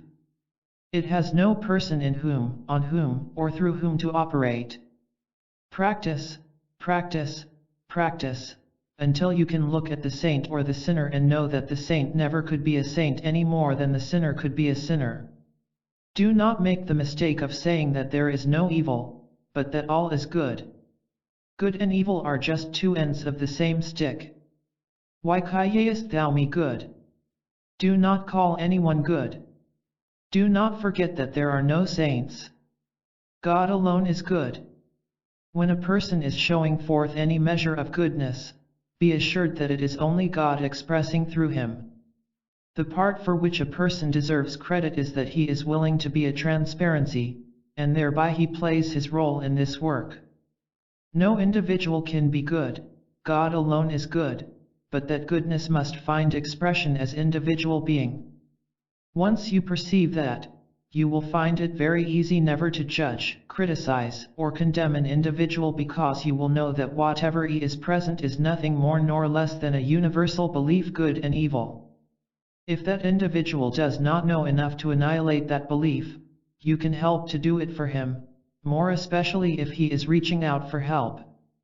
The significance of Ananias and Sapphira. Any person who lives and moves and has his being in the realization of God's presence as omnipotence is living in a power, and there is no secondary power that can touch high, whether that power is in the form of a mental projection, germ, a hereditary condition, infection, or contagion, age, whatnot. Rest assured that no individual who is living in life of oneness, one power, one law, one being, one cause, can be the victim of malpractice. Many persons misunderstand the meaning of the term malpractice. They believe that if someone hates, dislikes, or mistrusts them, or if a person is directing evil thoughts towards them, his hatred, dislike, mistrust, or evil thought acts as form of malpractice, and may have a harmful effect up them. Undoubtedly, this does operate wherever there is a belief in two powers, but be assured that the only power it has is the power they give it. To the person who knows that there is no one to malpractice or be malpracticed, and who thereby impersonalizes it, any evil that comes knocking at his door will not touch him, it will only backfire to the one who sent it. That is really the significance of the story of Ananias and Sapphira. After the crucifixion, the disciples were so persecuted that they were forced to go underground.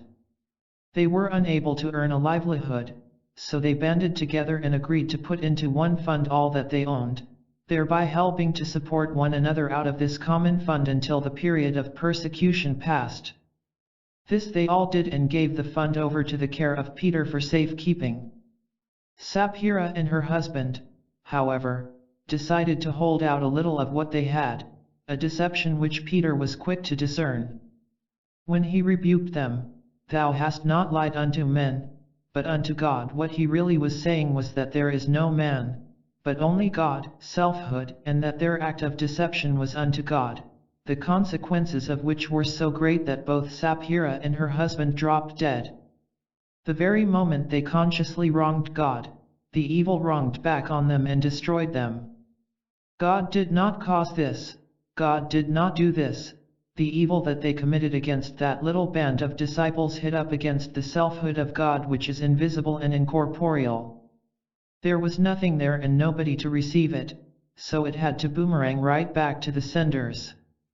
Thus it is that the evil that is directed against man is really being directed against God. But when there is nothing in man but the Christ, Spirit, there is nothing for evil to strike at, and it boomerangs and destroys the sender. In thinking of the episode of Sapphira and her husband, it is important to remember that it was not really Sapphira and her husband who held out their savings from God. It was the carnal mind. So, too, with us, it is not we who are evil. It is the carnal mind operating through us, and inasmuch as this carnal mind is not a person and has no person in whom, through whom, or upon whom to operate, it becomes a nothingness.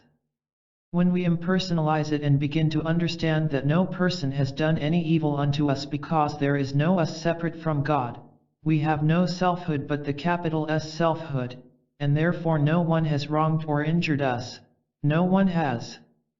Selfhood of judge, jury, and attorneys, how can he possibly expect justice? Can justice, equity, or mercy come from man, whose breath is in his nostrils? Anyone who looks for it in that quarter is likely to be very much disappointed.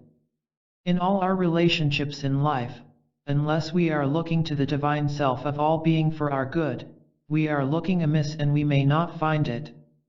Meditation on this subject will eventually bring a person the conscious awareness that God constitutes the selfhood of every individual.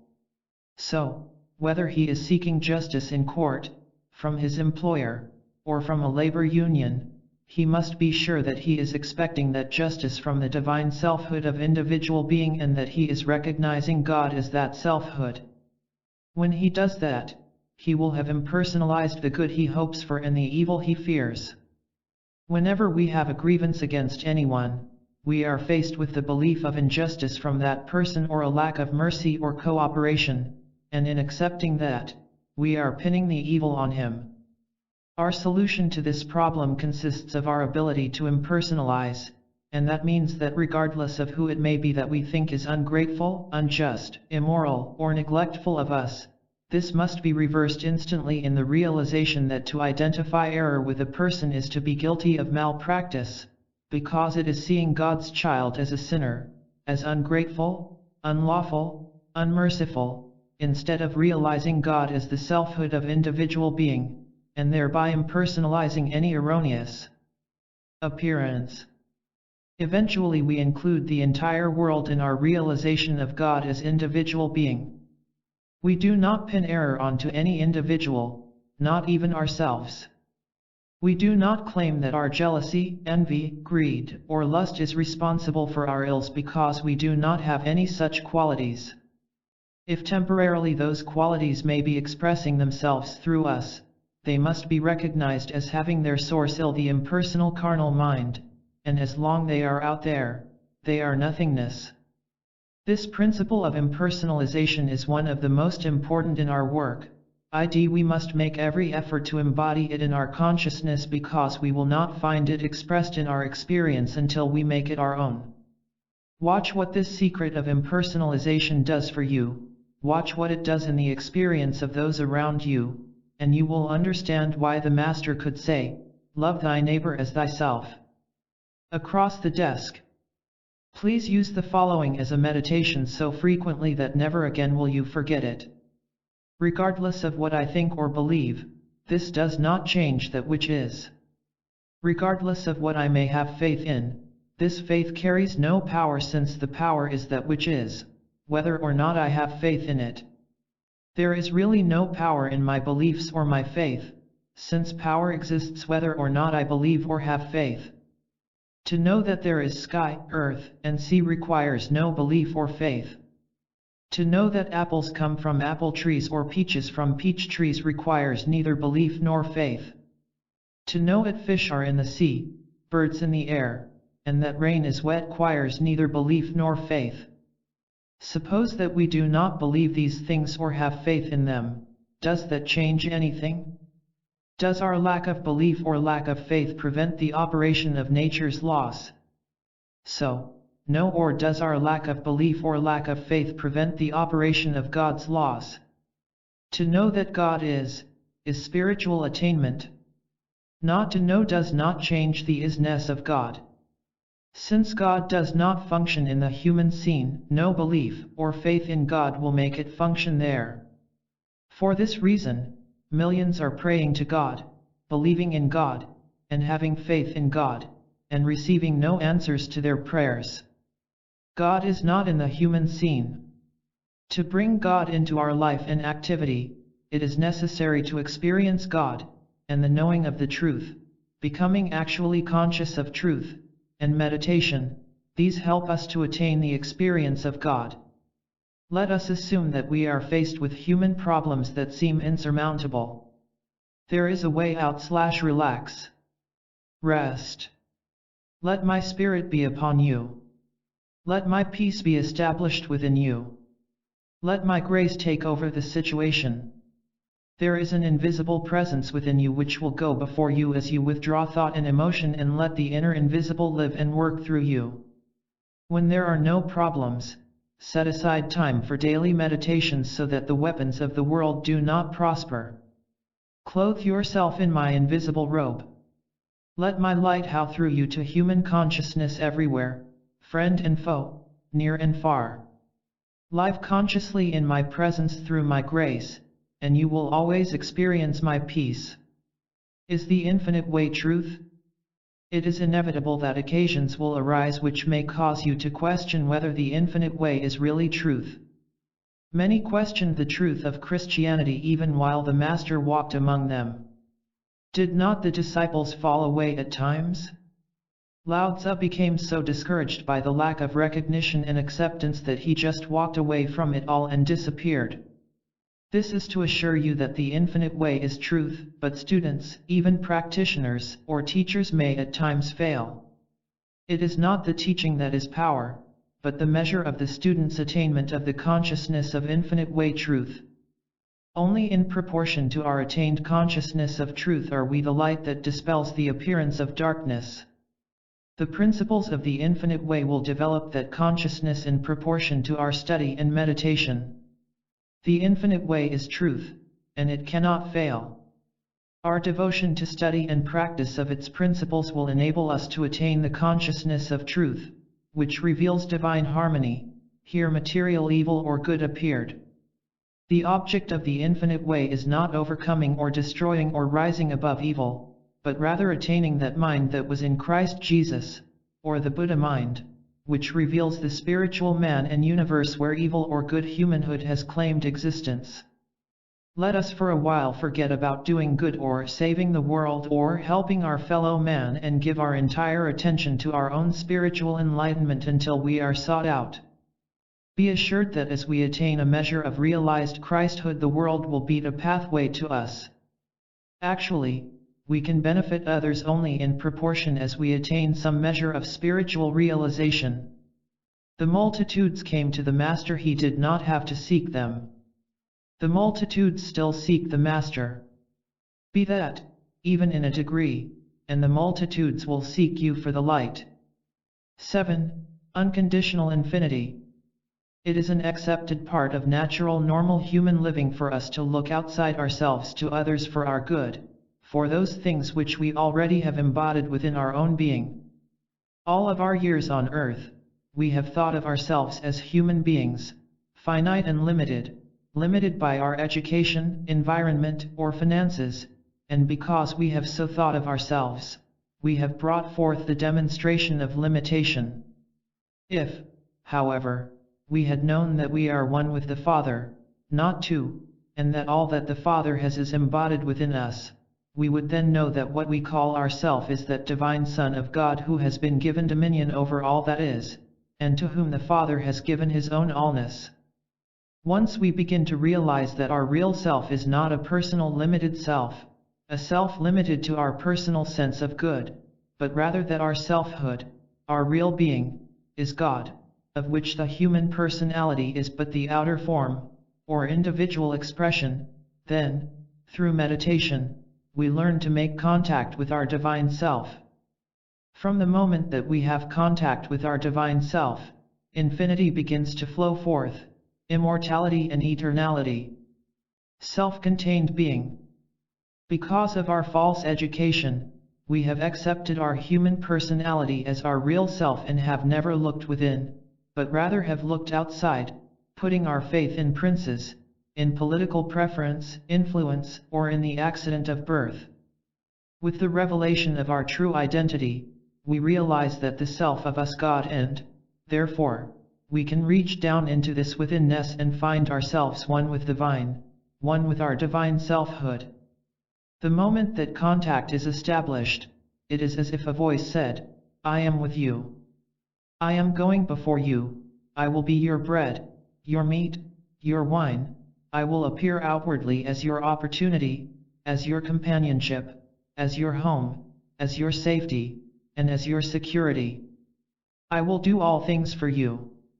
Now we no longer look to parents, children, neighbors, friends, brothers, or sisters. We look within ourselves, make contact, and then are patient until the flow begins to come from within, pouring forth as the without. After that, we do have to depend on those outside us, but rather we can share with them out of this infinite storehouse until they in their end learn the infinite nature of their own being and begin to draw on it. When the Master says, if I go not away, the Comforter will not come unto you, he is indicating that we may draw him until such time as we, too, have gained the realization that he gained, that is, that I in the midst of us is our wine, our water, and our bread, the presence that appears in our experience as divine harmony. We practice this by turning within each day, realizing that God within us is the self of us, and it is our Father's good pleasure to give us the kingdom. The Father knows what things we have need of even before we speak. Therefore, in this meditation we need only acknowledge, Father, Thou art closer to me than breathing, even in the very midst of me, and because Thou art the infinite intelligence of this universe, Thou knowest my need even before I do. Before I could possibly ask, it is Thy good pleasure to give me the kingdom, whatever that may be. It is Thy good pleasure to forgive me my sins, it is Thy good pleasure to go before me to make the crooked places straight, it is Thy good pleasure to be my constant companion, it is Thy good pleasure to be my bread, my meat, my wine. Thou art my life eternal, Thou art my resurrection. Thou, Father, in the midst of me art my infinite supply, and only from the divine fountain in the midst of me will I look for my good to flow. While we are doing this, we are dying daily to the belief that someone external to us must provide for us, that we are dependent on a person, a group, an employer, an investment, or upon anything except this infinite self which is our being. This becomes easier for us when we think of ourselves in terms of capital S instead of small 5, think of ourselves as being the sons of God, heirs of God, and joint heirs to all the heavenly riches. Then we have impersonalized that self of ours, and gradually we come to realize that we are not finite being, we are not that creature who is not subject to the law of God, neither indeed can be. Romans 8. For we now have the Spirit of God dwelling in us consciously, and this makes us the sons of God. If so be the consciousness of the presence of God be in us, then do we become the children of God, no longer mortal, no longer material, no longer finite, no longer dependent on any circumstance or condition external to our own being, but now dependent on our conscious union with God, our conscious oneness.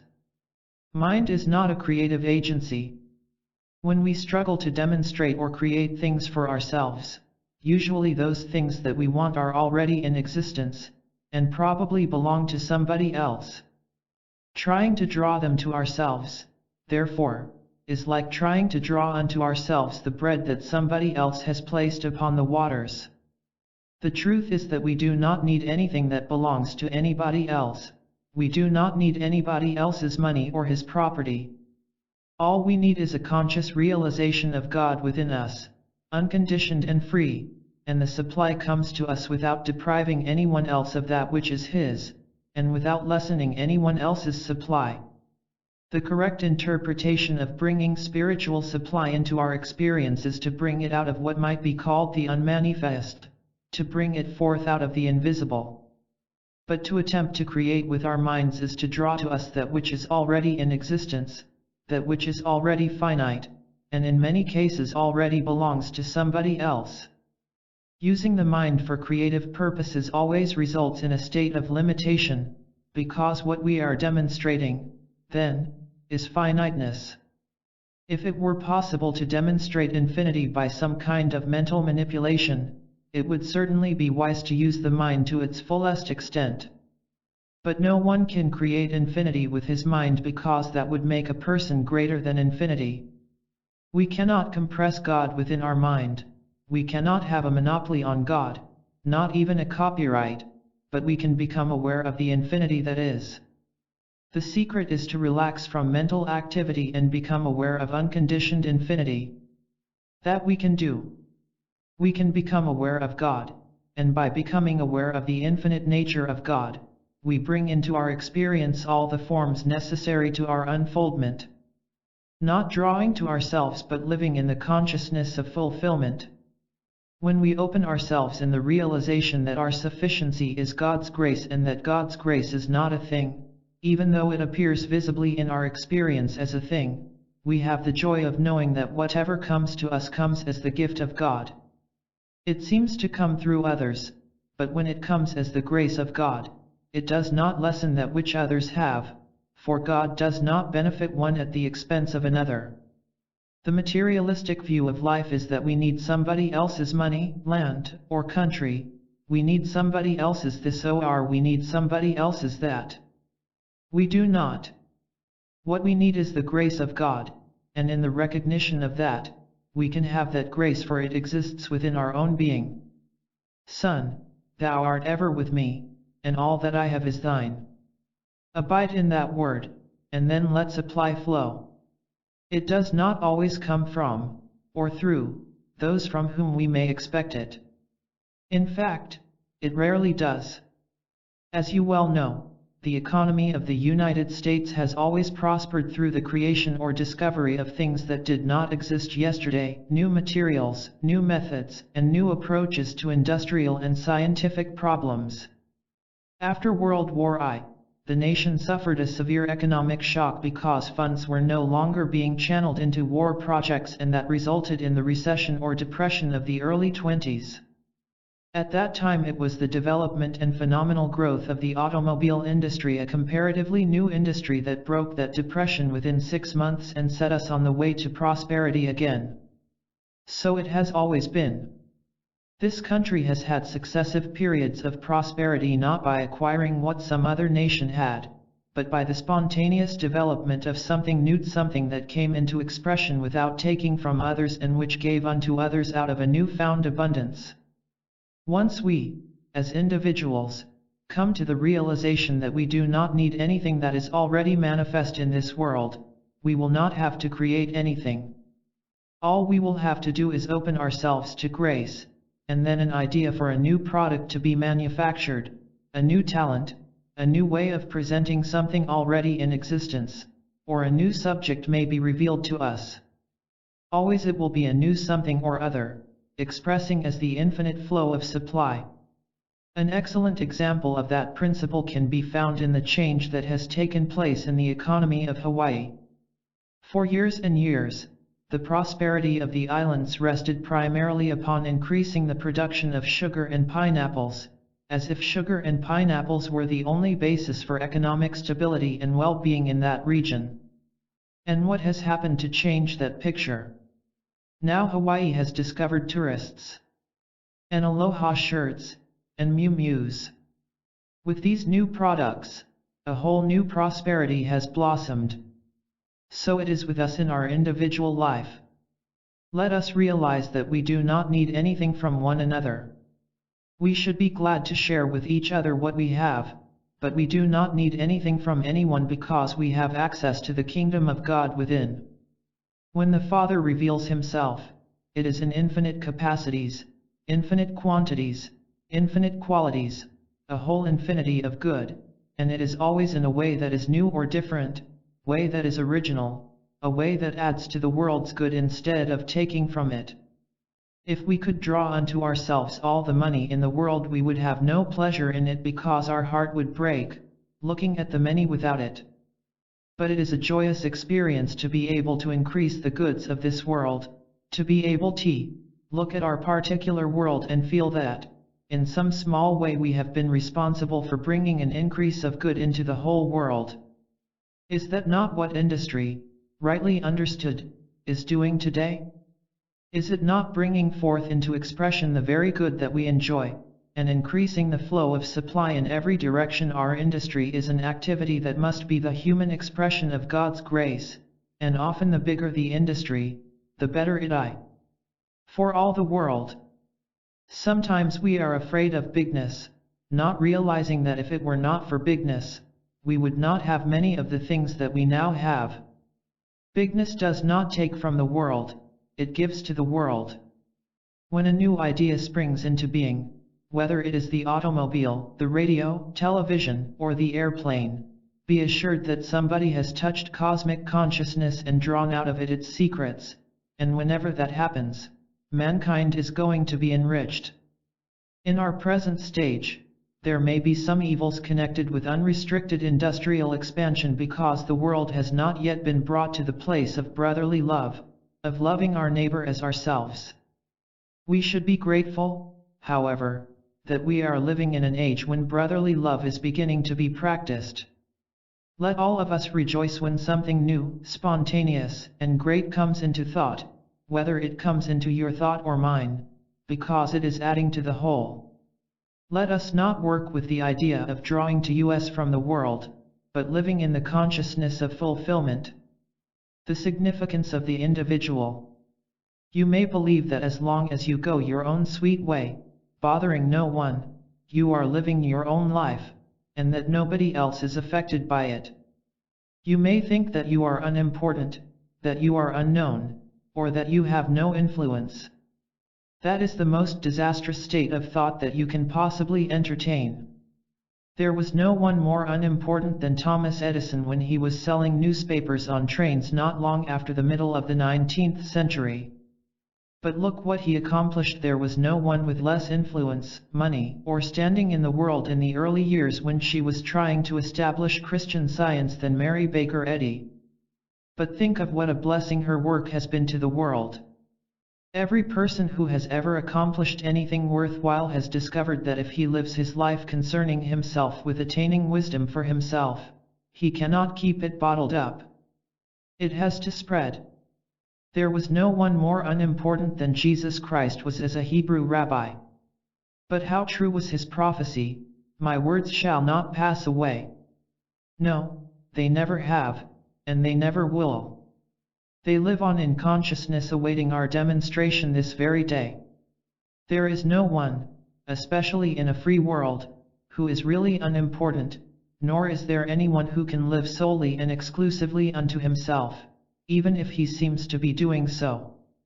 What is taking place in our consciousness is an influence, and therefore, if we are studying these principles for no reason other than to find out what is the secret of life, eventually they will do something to our life and eventually through us to someone else's life.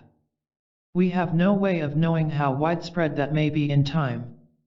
There are unimportant people in this world, and they are all the people who believe they are unimportant, and that is what is keeping them unimportant. The truth is that you and I are important, and we are not only important to one another, but we are important to the entire world. We cannot fail to be a blessing to others if our attention is on seeking and searching out the secrets of life. By this, I do not mean that everyone on earth should be a religious mystic or a spiritual healer. These spiritual principles will manifest themselves in new forms of music, new forms of art, new forms of literature, or new scientific discoveries. Never forget that. Our major responsibility is that we live by spiritual principles, and through the development of our spiritual awareness or soul faculties bring greater beauties and harmonies into this world than it has ever known. It would be a sad commentary on the purpose of following the spiritual path to believe that we are dedicating our lives merely to making a few of us a little more comfortable in our bodies. Every healing serves as a witness to us that here is a principle of life which, when understood and practiced, will bring forth harmony. Harmony of body, yes. Harmony of mind, yes. Harmony of purse, yes. But to go on from there to new forms, infinite forms of harmony and beauty and goodwill and peace, is the ultimate goal of the spiritual way of life. The barrier to individual fulfillment. What is there in all the world that prevents us from being infinitely wise and infinitely loving? Nothing more nor less than this humanly mesmeric influence that was built around us when we were conceived, a mesmeric influence that begins to dissolve the moment that we recognize it for what it is and realize that it is not a power. True, it has acted as a power in our experience, but that is only because we have accepted the world belief in two powers. And now that we know there is but one power and that this nothingness is really nothing, we find that our consciousness is an inlet and an outlet for all the wisdom of God, for all the art, the literature, the music, the science, anything and everything which is our birthright. Actually, it is not very likely that most of us will develop infinity in more than one direction, but there have been those who have developed in 4, 5, and 6 directions. Such persons, and there have been many of them in the history of the world, are on the cosmic level. No hypnotism or mesmeric influence is operating in their minds to keep out God wisdom, God knowledge, and God power, and thus they become a transparency through which art, science, literature, and many other worthwhile activities can bow. Every person on earth would have supreme wisdom if this mesmeric belief in two powers did not keep it away from him. Without that belief, there is only the one infinite consciousness manifesting itself as individual consciousness. As you practice the principle of one power and the two principles of impersonalization and nothingization, you are lifted into a higher spiritual atmosphere in which you have contact with one another on the spiritual plane and with the wisdom of the world. Remember that God consciousness is your individual consciousness, and therefore all that God is you are. All that God has is yours, Son, thou art ever with me, and all that I have is thine. This all does not refer to money, it refers to life, wisdom, love, peace, joy, and dominion. Watch the transformation that takes place in your own experience, watch the limitations that are broken down the moment you realize that there is nothing except this universal belief in two powers keeping you from being a transparency for God, for the infinite nature of God, the infinite wisdom, life, love, and truth of God. This belief is not power, and it has operated heretofore only because, unknowingly and unconsciously, you have accepted the world belief. Only because of that has it functioned. But as you nullify any such false belief, it begins to lose its power in your life, and you become a greater transparency for divine wisdom, divine love, divine life, and divine power. The divine consciousness is the consciousness of every man and woman in the world, but that consciousness cannot function through the mesmeric belief in two powers. It cannot function through selfishness because the nature of that consciousness is an expressing consciousness, a giving and a bestowing one. The consciousness of God is a benediction to this world, continually flowing as a blessing. We have hindered its operation, not consciously, but because in our ignorance we have accepted self-preservation as the first law of nature. We have accepted two powers, we have accepted my mind and your mind, and then limited ourselves by how little or how much education we have, instead of realizing that God consciousness knows no limitations. It embodies infinite wisdom, and it imparts it to all those who make of themselves a transparency for it. Becoming an instrument for the divine activity. It is an impossibility for us to know more than God, and it is only possible for us to know as much as God if we have first reached that state of emptiness where we know nothing, and are then able because of that emptiness to let the wisdom of God manifest itself as our wisdom. By achieving a receptive attitude for the inflow, always maintaining a listening attitude, making of ourselves a vacuum, we wait for the new melody or new idea, the new vision, the new invention, or the new discovery to come to us. When we learn to let both mind and body be the instruments for infinite wisdom, which in silence and in stillness can manifest itself as us, it performs its functions through us. We cannot use God, but by attaining an inner stillness, God can use us, and it can manifest through us as healings if we have been chosen to be a part of the healing ministry, as inventions if we are inventors, or as music if we are composers. God is infinity. All that is an emanation of God, whether it is to appear as engineering principles, scientific principles, literary works, artworks, or whatever it may be, and we are the instruments through which and as which it is to function on earth. Our approach to life should be not one of learning how to use truth, but how to be so receptive and responsive to the divine impulse that truth can use us, that life can flow as our life, and wisdom flow as our wisdom. We open ourselves that we may be used by truth, that God may manifest itself as our individual being, that God may live its life as us, that God may lead, guide, direct, govern, sustain, maintain, support, and supply, and that we may be the instruments through which or as which that takes place. Finding our niche in life. As we learn to turn within to that infinite source, we, too, can draw out whatever it is that our particular nature needs for fulfillment. We do not all draw out the same thing. Because God is infinite, each person's nature is infinite. Some of us could not be fulfilled except through music or art, literature, or truth, whereas others could not be fulfilled except through benevolence, invention, science, or construction. For each one, there is something that fulfills his nature, and by the ability to turn within to that kingdom within his own consciousness, he draws forth from it that which is his fulfillment.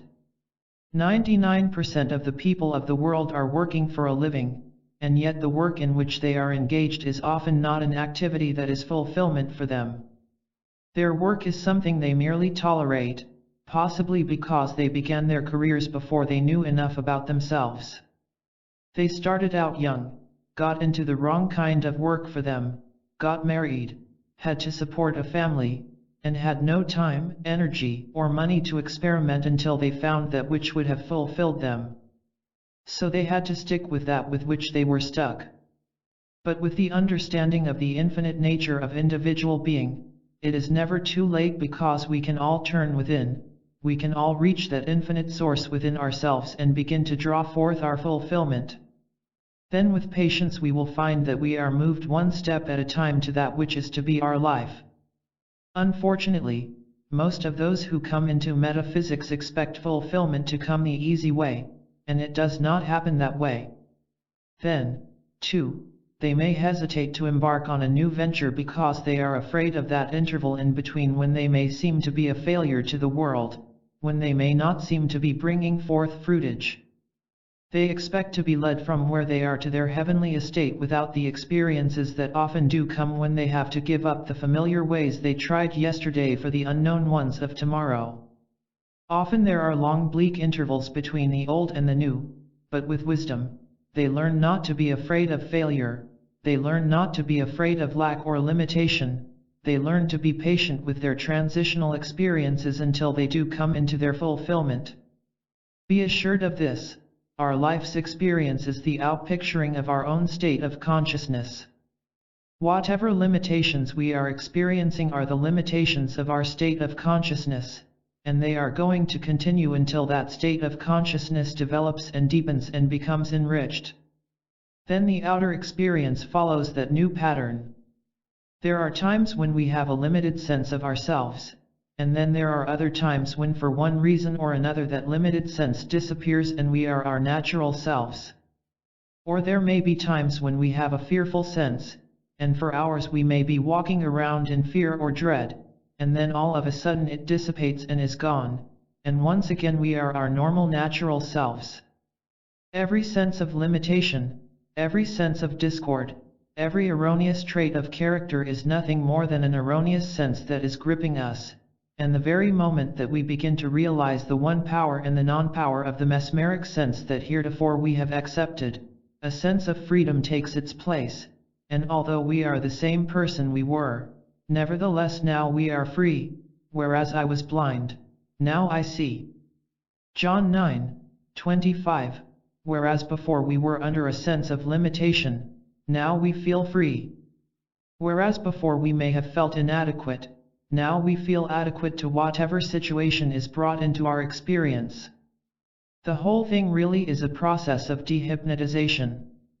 Many years ago, when I was devoting all my time to the practice of spiritual healing, I recognized as patients came to me how much they were functioning from an inner sense of limitation and how much they were governed by a sense of fear. Often I would hear associates of mine in the practice comment on this: if so and so would only do this, or if so and so would only be this way, or if so and so would only overcome this. Through observation, I saw that these inequities, injustices, and limitations were nothing more than this mesmeric sense, and then the question presented itself to me: how do you break this hypnotism? How do you break the hypnotism that is binding this person to greed, this one to miserliness, I one to lust, and this one to fear? How do you break this mesmeric sense?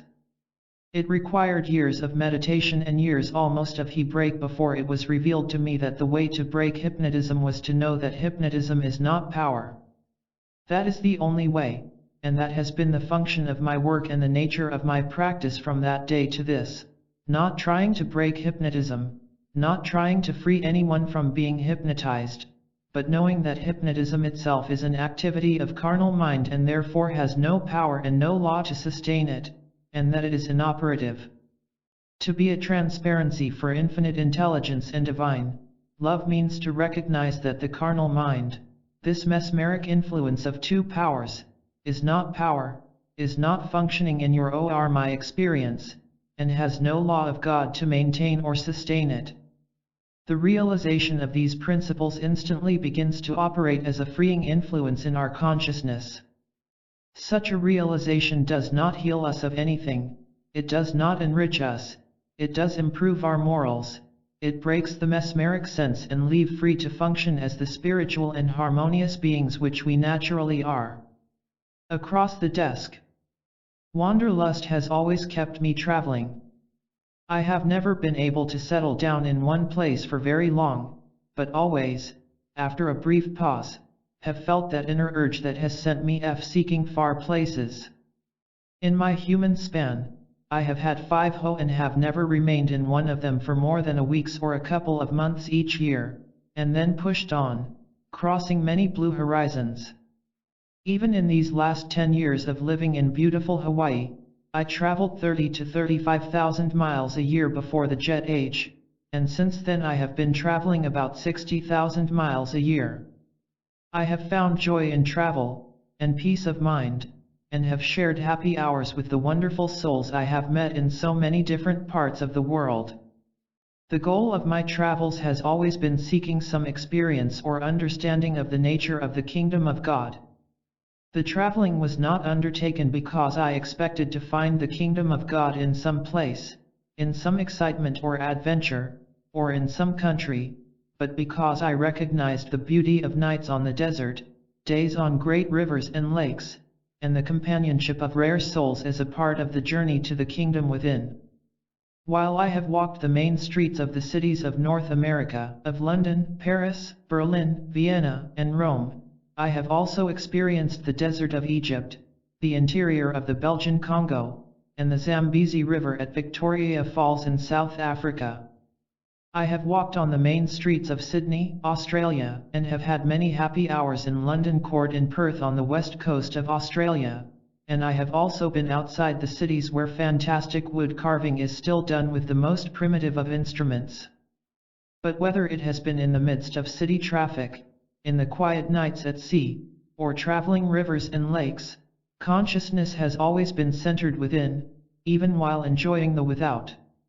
So peace is ever at hand, and yet a peaceful unrest that keeps one searching, traveling further afield, and traveling deeper within. I was in the city of Roxbury, Massachusetts, on the night of the Roxbury fire, and witnessed the Spirit of God working in the many men and women toiling inside the fire area to rescue women and children having difficulty in getting out in time and helping the aged to get away from the danger of the flames.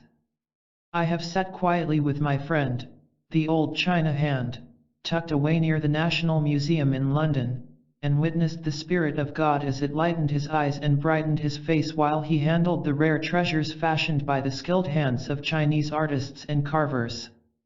I have seen the devotion in the face of my Egyptian companion on my desert trips out of Cairo as he fingered his rosary and prayed, never less than 5 times every day, and often into the night, and I felt the very presence of God in him as he looked toward Mecca.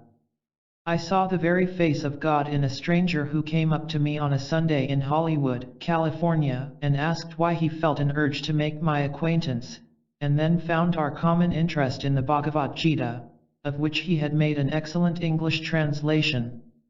In that common bond of the love of Scripture, the grace of God flowed through this friendship for a long while. At Elephanta off Bombay, India, while admiring the statuary in the caves and the wonders of that work, an Indian approached and invited me to lunch with him and his wife, and then wondered why he had been led to do this because it had never happened to him before.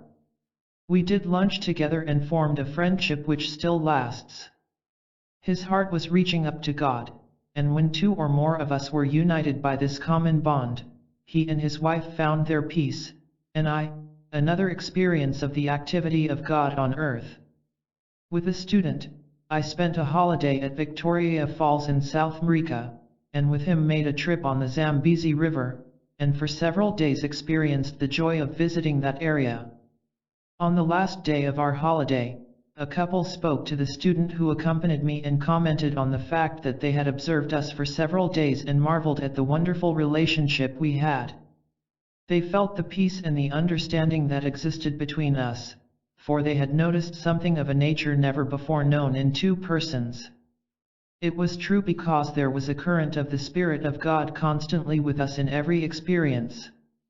I have witnessed the selflessness of the Christ in the faces of the men at rescue work in the second flood of Galveston, Texas. As a guest at the first flight of the Zeppelin airship at Lake Constance in Switzerland, I saw the fire of devotion in the eyes of Count Zeppelin. On the street called Straight in Damascus, I felt the presence of God so strongly in the very midst of the crowds that thronged the street at noon that it seemed almost as if the very presence of St. Paul were at my side. At the castle in Edinburgh, Scotland, I was so overwhelmed with the presence that for an entire day I experienced the joy of living entirely in the Spirit, and not only saw the beauty of the scenery, but was able also to see through the corporeal universe to the underlying incorporeality. My wanderlust was not for the purpose of seeking God, but rather to find God everywhere, under every circumstance, from a peaceful, clear, moonlit night at the Taj Mahal to the soldier-filled streets of strife in Leopoldville in the Congo. A young man who had made a good start in the business world, owing partly to his religious outlook on life, found himself framed into a prison sentence by his own father-in-law, a man of influence, and unable to prove his innocence or get the necessary legal representation that might have secured justice for him. When I met him in prison, his religious sense had completely evaporated, and he had lost all faith in God and in man, and for several weeks I found him difficult to approach. Finally, he consented to unite with me in prayer, only for the purpose of dwelling for a few minutes in the consciousness of God. The following week, the judge who had tried and sentenced this man awakened out of a sleep with this man's name in his mind and, of course, with a troubled sense about it. The next day, he decided to look into the papers of that case to see if he was troubled, and he then found something in those paths that immediately caused him to bring about this man's release from prison, and eventually he was declared innocent. I, with this young man the day after he received notification the judge's discovery of his innocence, and if ever the presence of God was on earth and reflected in a face, this was the time. I have never known what many other men have found life in the experience of marriage, family, home, and business, but I have found the presence of God, the love of God, light of God in people, in places, in things. I have found joy in my wanderlust, and I suppose I will continue as long as I see a glimpses of God's grace, God's touch, and can witness His Spirit on earth as it is in heaven. I do not seek the kingdom God, but the experience of God, here, there, and everywhere, and continue on into the invisible, where, even if I make my bed in hell, His presence will reveal itself there. 8. On the Sea of Spirit.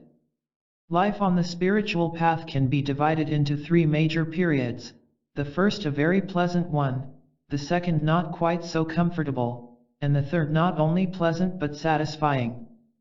The first stage is pleasant because our thoughts are centered primarily on changing conditions of evil, error, discord, and inharmony into more harmonious conditions, and, as many of us have discovered, some of these changes do take place. We gain a better sense of health, very often a much better sense of supply, and our human relationships adjust themselves and become much more satisfactory than they were before.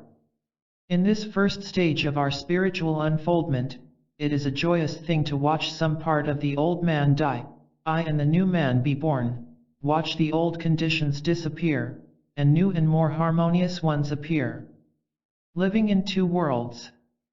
The second stage is probably the longest period, and the most difficult one. This is because in the second stage we are living in 2 worlds. We have glimpsed something of the nature reality, and something of the unreal nature of the phenomenal world, gradually leading us to a state of consciousness who we do not quickly run for an aspirin the moment we have cold, or immediately consult a doctor when something more serious develops. We have little or no fear about these disturbing physical conditions because they no longer hold the same terror for us. Unfortunately, most of our friends do I think as we do, and they can make life fairly miserable by reminding us that we must be practical, that we must protect ourselves from disease and danger, and that it is unreasonable, able and impractical to forgive our enemies. Because of this conflict, we often find ourselves living in 2 worlds with the necessity of catering to both of them. Apparently, there is no way of running away from either one of them, and inasmuch as we do not want to lose the spiritual ground that we have gained by so much work, study, and meditation, we have no choice but to live temporarily in these two worlds. That means that we may sometimes be called upon to take medicine, or to commiserate with our friends and relatives even when we do not agree with what they are doing. Outwardly, we have to be in this world, even though not of it as loving as possible, when as a matter of fact we are not impatient with all that goes on about us. But we cannot let anyone see our impatience, because that would not be loving. We sometimes engage in double talk. We say things that really do not believe, and do things of which we do not in our hearts approve. When I was in training in World War I went through period of bayonet lessons with a major who was very famous for his training of Marines and who taught us to say with every lunge we made, "You filthy hunt, you so and so, and so, and so, and so and so." All the time I was supposed to be doing that, I was inwardly forgiving my enemies and loving them. It is not easy to live a double life, but there are times when we have to do it. This second period in our development is difficult, also, because we are not yet firmly grounded in the truth. We do not yet have the full conviction that all the things we have learned are true. Yes, it says so in the books, and yes, so and so says so, and yes, we believe it, but. So here we are trying to hold firmly to something we have not yet completely demonstrated. When problems become opportunities. Once we get past the second stage, which may be anywhere from our second to 22nd year of study, we begin to enjoy life because now we are so completely removed from the hates and the fears of this world and from any doubts of the principles we may have had that we can live this double life without any reaction to ourselves. There is then no inner conflict when we speak in the language of the day because, within ourselves, we are living in the consciousness we have now attained. As a matter of fact, much more is demanded of us in this third stage because others begin to seek us out for help, but every problem that is brought to us is just another opportunity for the living of the consciousness that we have attained, and at this state of consciousness it does not strike us as a problem. In the first stage and somewhat in the second, every time a problem presented itself, we usually rebelled. Why did that have to come to me? I have been so serious in my study, I have been so faithful. Now, why did this come to me? So we were waging a battle with ourselves. In this third stage, however, we know that the higher we go, the more problems will be presented to us, only now they are not exclusively our personal problems, they are the problems of the world, friends, family, patients, students. These bring the problems, but to us they are no longer problems. Now they are opportunities. When we gain an understanding of this, there will come long periods of conversation with ourselves in which we try to make it clear to ourselves that if we have temptations that do not seem to yield immediately, we will realize that no demonstration can rise higher than the consciousness from which it emanates. We say, "Ah, yes, I have God consciousness." Indeed we have, but that is not the consciousness that is governing our daily life, not yet. It is when we come to the third stage that we are God-governed. In the first stage, we are hoping to be God-governed. In the second stage, we are beginning to see some fruitage in the spiritual life, but it is only in the third stage where we really become the child of God, an heir, and live by grace. Consciousness, the determining factor. Let us see how this works out, so that we do not lose patience with ourselves, so that we understand that we really do have a work ahead of us which must be grounded on principles, and not just on blind faith. I, myself, am infinite divine consciousness. This is just as true of you as it is of me, so you can repeat to yourself, I, myself, am infinite divine consciousness. However, I still see a great deal of the natural man in me, and to that extent, I am not wholly governed by divine consciousness. I am governed partly by divine consciousness and partly by the man, whose breath is in his nostrils consciousness. As human beings, we are not under the law of God, the grace of God, or under the protection of God, and therefore, in those first few months when we begin our study, 99% of the time we are living under the carnal mind, yet at the same time we are benefiting by the more advanced consciousness of those who are guiding us in our spiritual unfoldment. In those early months, however, our consciousness is not sufficiently advanced for us to take full advantage of the help given us by those who have gone further on the path. Proof of this truth is found when we observe children of a beautiful mother or a handsome father, or both. They nearly always reflect the consciousness of their parents, and so the beauty and integrity of the parents' consciousness can usually be seen in the face and body of the child.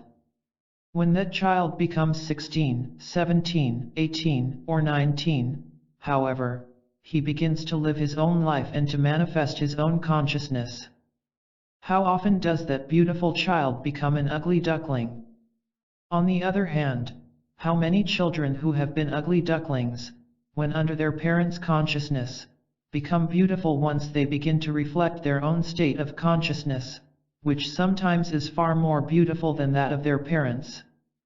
If parents maintain their spiritual consciousness and live in the realization of one power, the child of spiritually endowed parents can be expected to be 80% free of children's diseases, of delinquent behavior, of accidents, and of the fears that normally beset children.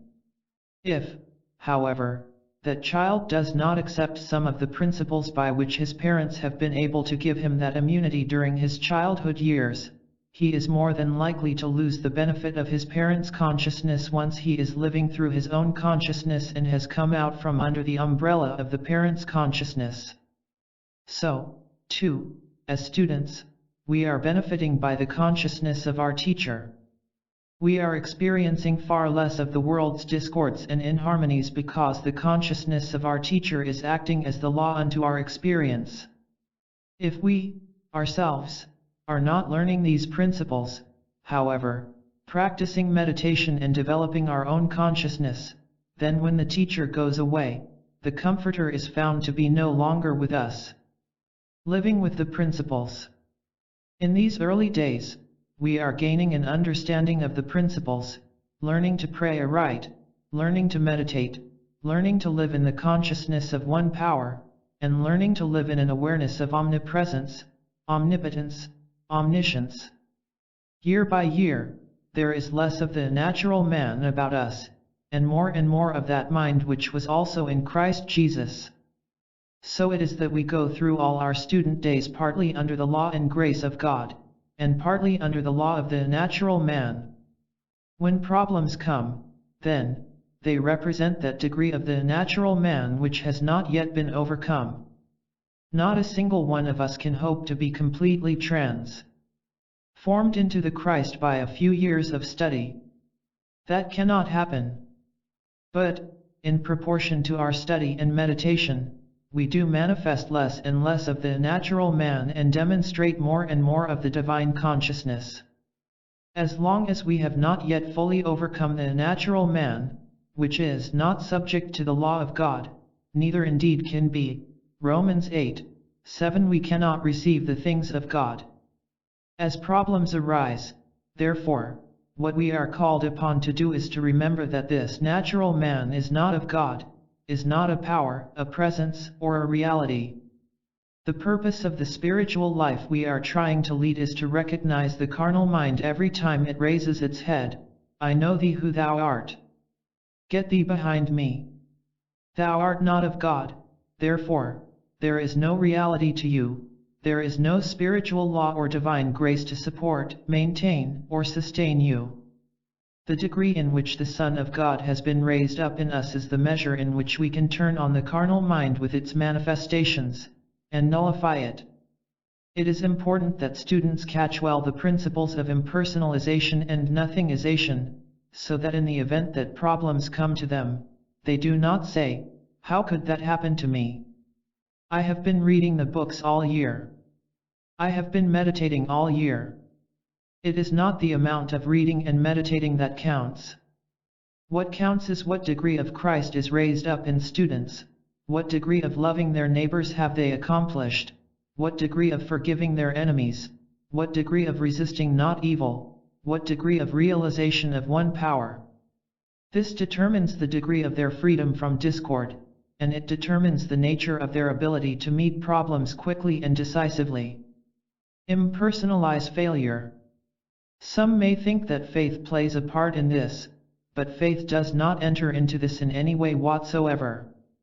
It is not a matter of having faith, it is a matter of actually understanding these principles and having the ability to apply them impersonally, not merely when everything is going well, but when the chips are down.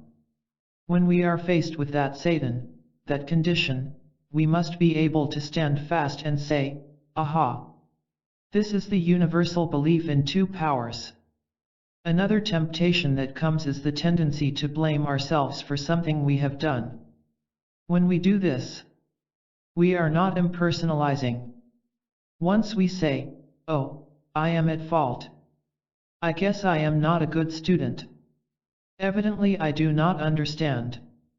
Others do, but I don't," we are personalizing, and as long as we personalize, we have fallen overboard. We have fallen into the trap, and we are going to have a struggle.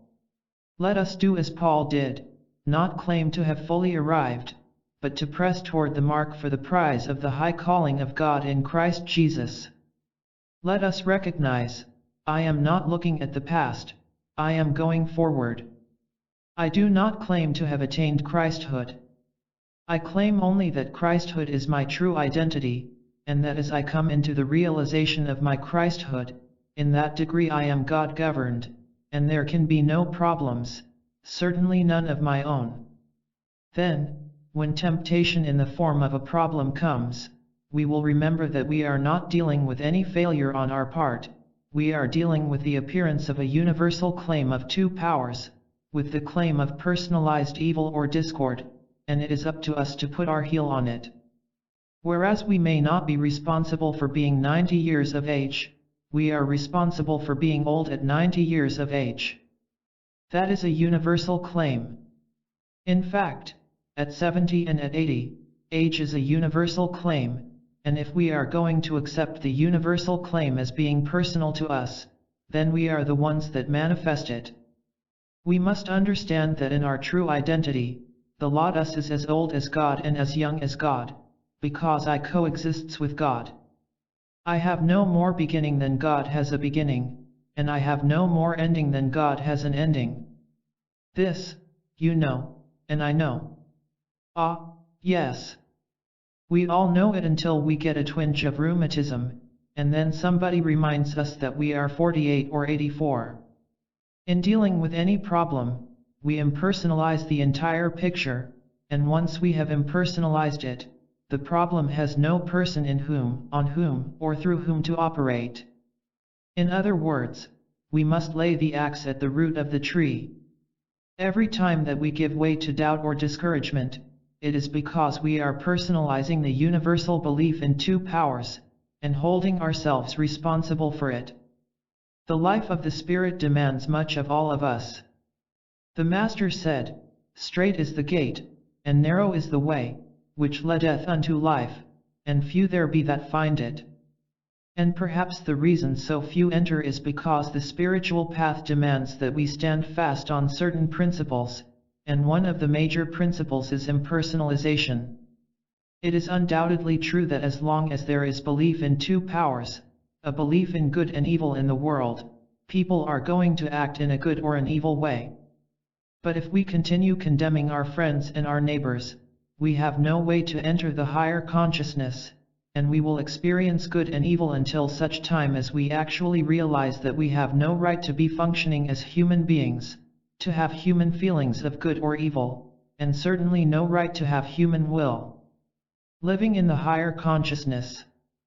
Once we begin to understand the true nature of our identity and know our secret name, we then come into a whole new mode of life. We rely now on that hidden manna which is our divine consciousness, my real consciousness, that consciousness which God gave me, is my hidden manna. It is from this consciousness that my life emanates, my prosperity, my friendships, my judgments, my guidance, my art, everything that pertains to my life. Up to a certain point, we are not proving this. What we are experiencing is a combination of good and evil. Some aspects of our life are good and some bad, some up and some down, some rich and some poor. This is because we are functioning on the level of the belief in good and evil. But when we attain this higher consciousness, we recognize, but that was in the days of my ignorance, when I thought I was man, when I thought I had no control over this world, or that I was not at one with God and under the law of God. But now I know my secret name. I am the Son of God, I am an heir of God, joint heir, the Word I makes me so. I will never leave me, nor forsake me. I, the Christ, will be with me to the end of the world.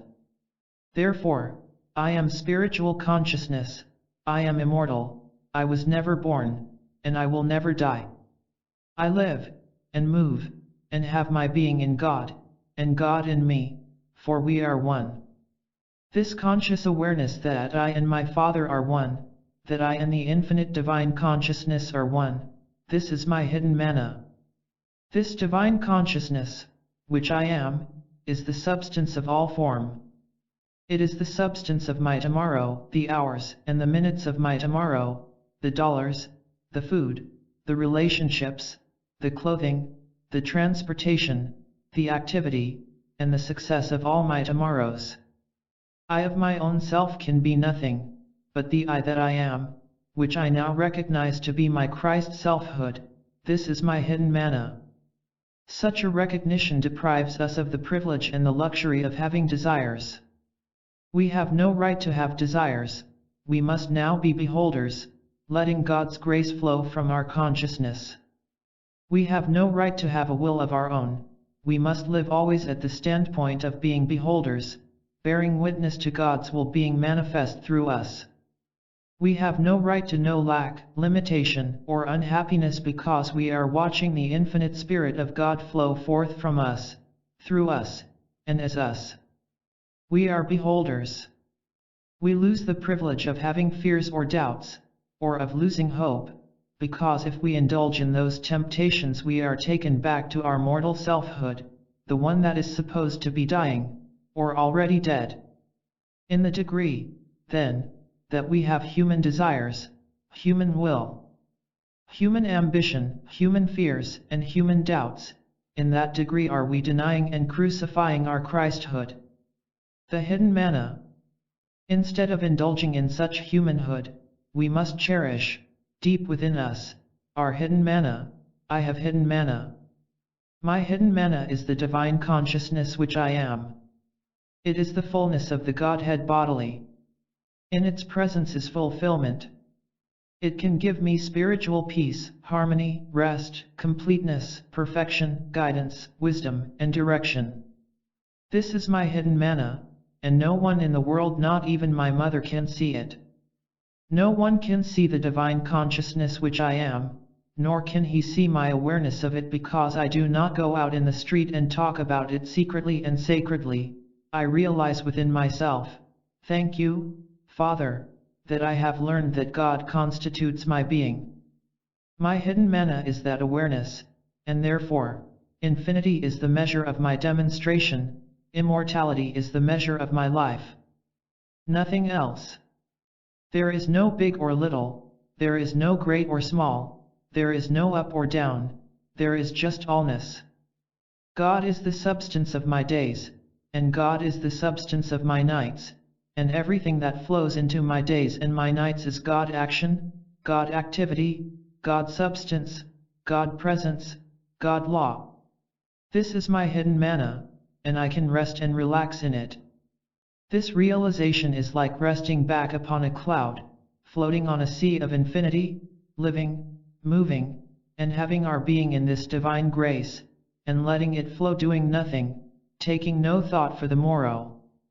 Each moment of every day or night, we do those things that are given us to do without anxiety, without fear, without doubt. Why? Because permeating our being is divine wisdom, divine energy, divine love, immortal life, immortal spirit. Unless we are able to rest back and float on that sea of infinity, we have no conscious awareness of our hidden mana. When we can do that, it is because we have realized that greater is He that is in us than he that is in the world. This conviction is the understanding that, because God constitutes our being, God is the essence and substance of our life, that in the presence of our very own consciousness there is rest, quiet, contentment, peace. In quietness and in confidence is I rest, knowing that I have this hidden mana, that God constitutes my consciousness, that God constitutes my todays and my tomorrows. Time is always now. We may break tomorrow into hours, minutes, and seconds, but what is the substance of an hour, a minute, or a second? Can we separate time from God? Can we have time somewhere and God somewhere else, or is God the essence and substance of all the time there is? The clock is what would divide infinity into periods called hours and days. But if we remove the clock from our thought, we will soon see that there are no days, hours, or minutes. There is just an infinite and an eternal now, a now that is going on, and going on, and going on, always being now. It is never being afterward, it is never being before, it is always being now. The calendar divides time into weeks, months, and years. But all we have to do is see how many times the calendar has been changed, and realize that it may be changed again, to know that there is no such thing, really, in the kingdom of God, as a division of time. When we remove the clocks and the calendars from our consciousness, we see that we are here in this space, in this time, and that space is always here and that time is always now, and in each period of our nowness, we have a function to perform. God is the substance of our time, God is the substance of our days, God is the substance, the activity, and the law of our nights, and that is why there is no age, there is only now. God is the substance, the law, and the activity of my consciousness. God is the activity of my time, God is the substance of my tomorrows. Now I am in God's time, now I am in God's care, now I am floating back on that sea of spirit, that ocean of contentment. This contentment I have often felt as a cloud around my shoulders, as if I were resting back on this cloud of spirit, of peace, of rest. Lifting up the eye. As we dwell in the awareness of our divine consciousness, the natural man of us is dying. Why is it dying? It is fed only by our thoughts, and when our human life, our carnal selfhood, is not in our thoughts, it is dying. The more we live in the conscious awareness of God as constituting our being, the more the natural man is being lessened, until finally it fades away entirely. We maintain and sustain the evils, the errors, and discords of our life by thinking about them, but as soon as we no longer think about them, they cease to be because they never existed at all outside our thinking. As we stop dwelling on our triumphs and our failures, they no longer exist. Instead, Christ lives our life. How are we going to demonstrate the truth that the Christ lives our life? How are we going to demonstrate that we can do all things through the Christ? The first step is to give up the personal pronoun I fear, I doubt, I am not able, I do not have the ability, I do not have the time. That personal sense of I must be given up, and we must remember that our hidden mana is our awareness of this indwelling Christ. As long as we abide in the awareness of our indwelling Christ, the things of this world, John 18:36, must lessen and lessen and lessen until they disappear. The longer we carry around in our thought the fears of this world, the less chance we have of losing them. They must be dropped first. They cannot be dropped psychologically, that has been tried. We cannot psychologize ourselves out of our fears. There is only one way in which we can drop the concerns of the human world, and that is to let the Christ fill our consciousness, to have the constant awareness of this hidden mana, I live, yet not I, but Christ liveth in me. Galatians 2:20, we cannot live up there with that, and hate or fear something down here. The Christ is come to our consciousness that we might have life, and that we might have it more abundantly. But it is our conscious awareness of this that brings it to our experience. We must know that we have this hidden manna, and what it is. We cannot have a blind faith that it is a something, or other. It is not a charm, it is the understanding that God is our consciousness, that the Christ is our mind, that the Christ is the law that operates through us. This is our hidden manna. This is the secret we cannot tell the world because we would be crucified for it, as others have been before us. It will not be crucifixion on a cross, but we will be crucified in our soul by being laughed at and ridiculed. So, we must keep this locked up in our consciousness, and, when the world sees the practicality of this way of life, sees the harmonious lives that unfold, there will be no argument or criticism left. Be still about this hidden manna. Then, even if the world does not believe, there will be no argument left. Everything about our human world, its customs, language, and mode of operation, makes life difficult for us as we try to hold steadfast and maintain this word in our consciousness. The difficulty is that we pay lip service to the conversation of the world, and at the same time always have to maintain our own spiritual integrity within, and yet not voice it without. That is why it is imperative to have many periods of 10, 20, or 30 seconds or minutes for pausing in the midst of the day or night to relax, to remember, and to float back on the sea of spirit. That is why it is so essential to close our eyes at times to sense testimony, and remember, thank you, Father. In the midst of me is my hidden manna. All this time we are lifting up the I in us, lifting it from the personal sense of I to the I that we really are. We are crucifying that personal sense of I, and if we keep it up long enough it will be dead, and there will be nothing left but the I that we are, and with it my peace and my grace, my wholeness, my completeness, my harmony, my justice. We have to remember often that the Christ self is our true identity, whereas the natural man is that part of us which was imposed upon us at birth and to which we are now dying. To the degree in which we lift up the I in us, are we dying daily to the personal sense of I? In the degree that we take no thought, but rest in the sea of spirit, are we letting the Christ live our life, and then each moment of the day we do those things given us to do? An understanding student will not believe that this way is a way of doing nothing. In one sense, it is, but this doing nothing makes us lead a very busy life because the doing nothing is not really a doing nothing, it is doing nothing of a personal nature. It is doing nothing through personal fear or personal doubt, it is doing nothing that is purely of our will or our desire. In this sense, it is doing nothing, but it really is a very active existence because God is fulfilling Himself as our individual experience. Immortality revealed. God is fulfilling Himself and His destiny as our individual experience. This is not your life or my life to do with as we would like, this is God's life which God is living as us.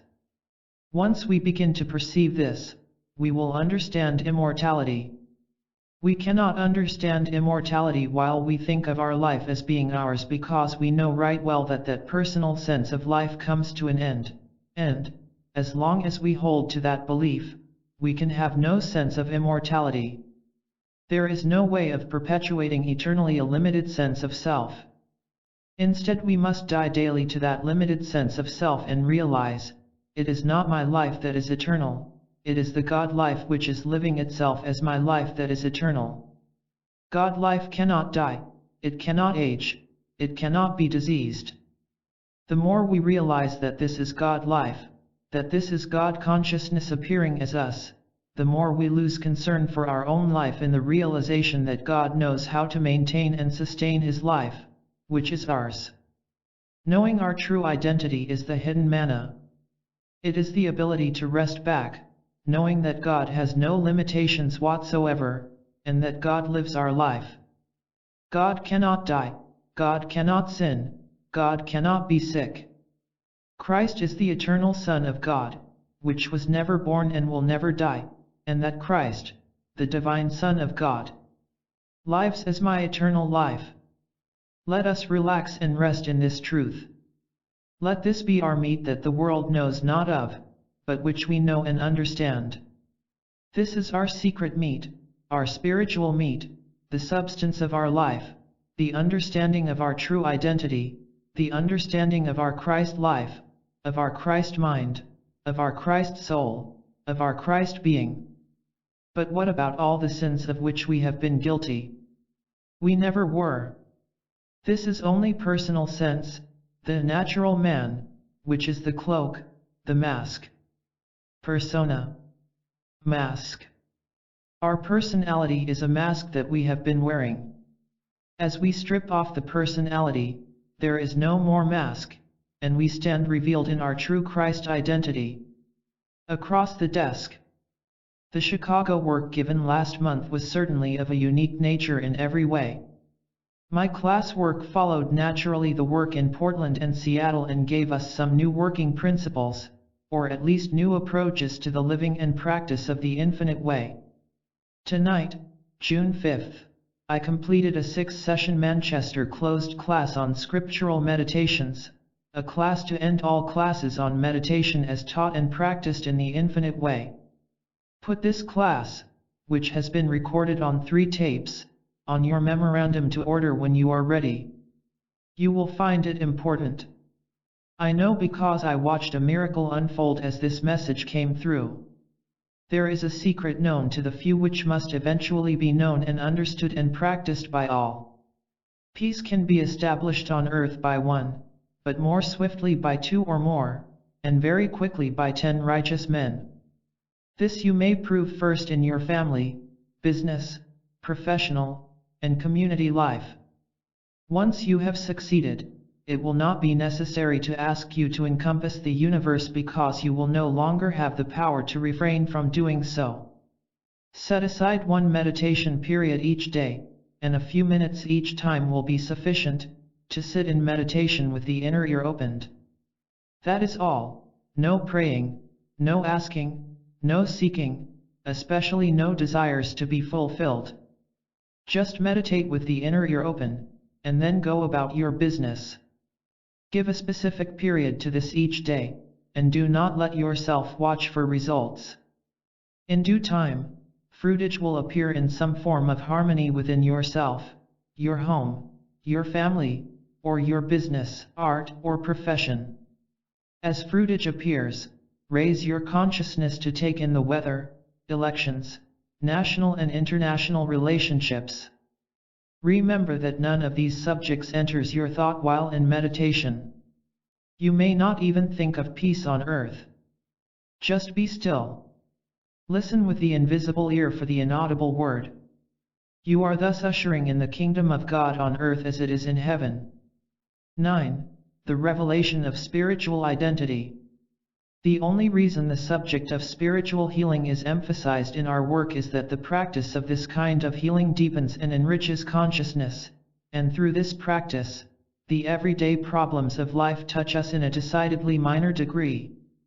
But healing work is not the end or the object of our being on the spiritual path.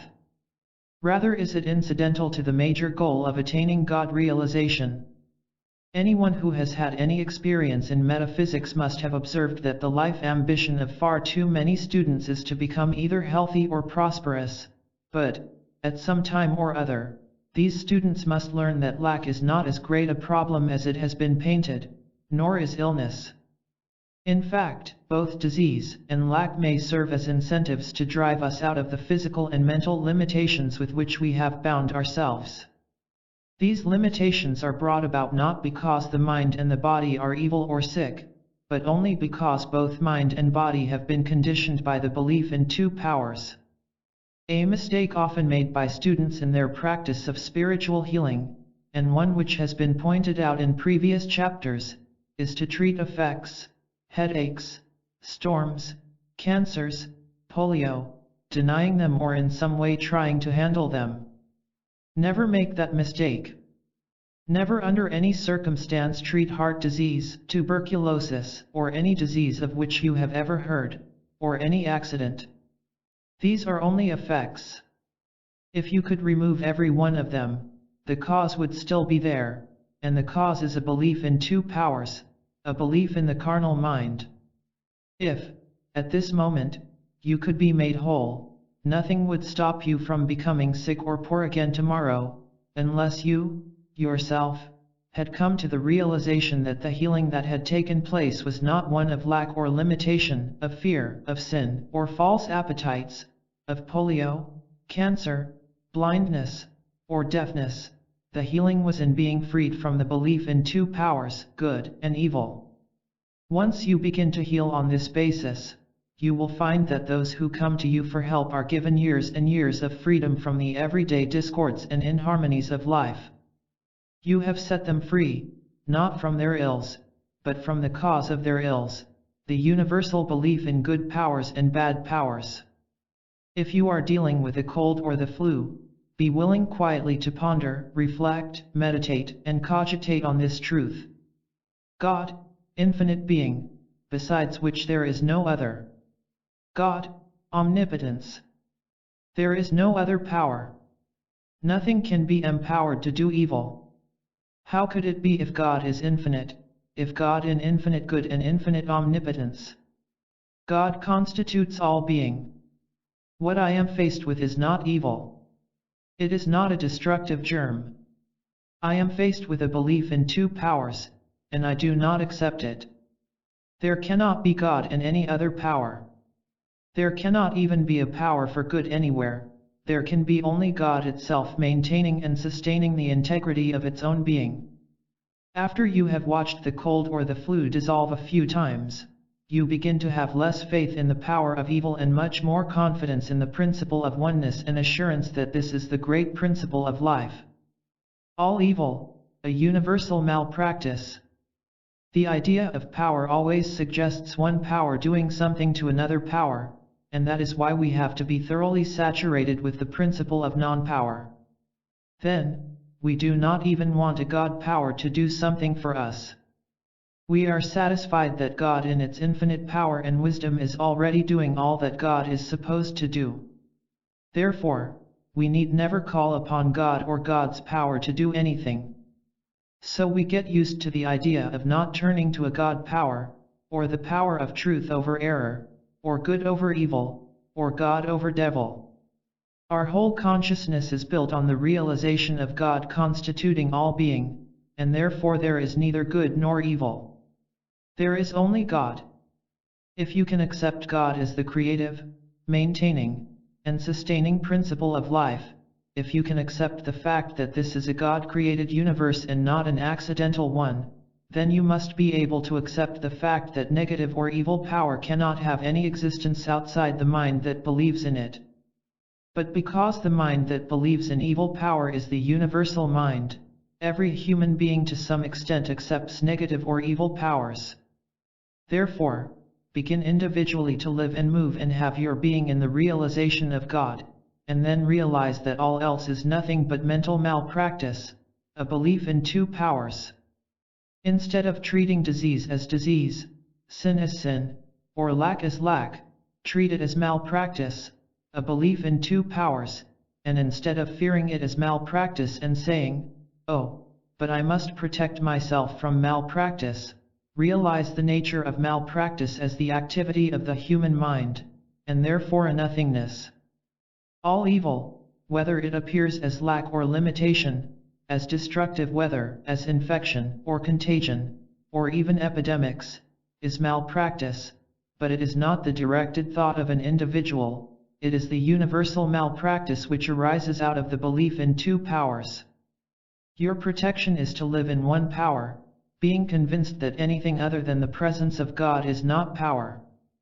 That is your protection, and then none of the evils of the world can enter to defile or make a lie within you.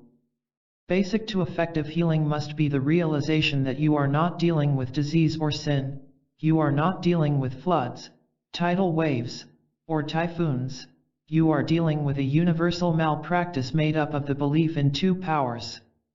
The water that you see as a mirage on the desert is not water, it is malpractice, and that malpractice is making you see something that does not exist. It is throwing a picture at you and making you see it erroneously. With that realization, watch how quickly the error begins to subside and then finally dissolve. If you have been a student of some metaphysical teachings, you may have been made to fear people and their malpractice, but now release yourself from that nonsense. It makes no difference if there are persons so misguided as to attempt to malpractice, they are not malpractitioners, and you need fear nothing from them. They are themselves victims of malpractice, of this universal belief in two powers. You can quickly deprive them of that power just as you can deprive a hypnotist of his power. A hypnotist, trying to hypnotize some person or even a whole group of persons, cannot succeed if there is one individual who knows the one power. The minute someone knows that the human mind, that is, the belief in two powers, is not power, and that this belief that mind is power is just the arm of flesh, or nothingness, the hypnotist is ineffective. Recognize any problem as Antichrist. There is another term, which is equally effective in healing work, and that is Antichrist. When faced with any problem, recognize it as Antichrist. In other words, this evil is not aimed at you, it is aimed at the Christ of you. Nobody dislikes or hates you enough to want to make you sick or cause you to die, but this universal malpractice would, if it had intelligence enough, try to wipe out your Christhood. The Master exemplified the truth revealed throughout all time that wherever the Christ appears, it is crucified. The Christ has always been crucified, and the Christ will always be crucified, but it is not a nation or a race that will crucify it. It is the universal belief in two powers that is the Antichrist to you and to me. Therefore, when something like a calendar on the wall says, "You are past 70 years and 10, just look at it and say Antichrist you," hanging up there on that wall, "You do not have any power over me." Imagine giving power to a calendar on a wall, and yet does it not frighten every one of us because of what we have accepted as the belief about the calendar?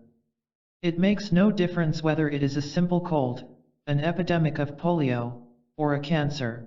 Please try to remember this: you are not dealing with names, you are not dealing with effects, you are dealing with the only cause of discord that has ever existed in the world, and that is the hypnotism that comes out of the belief in two powers.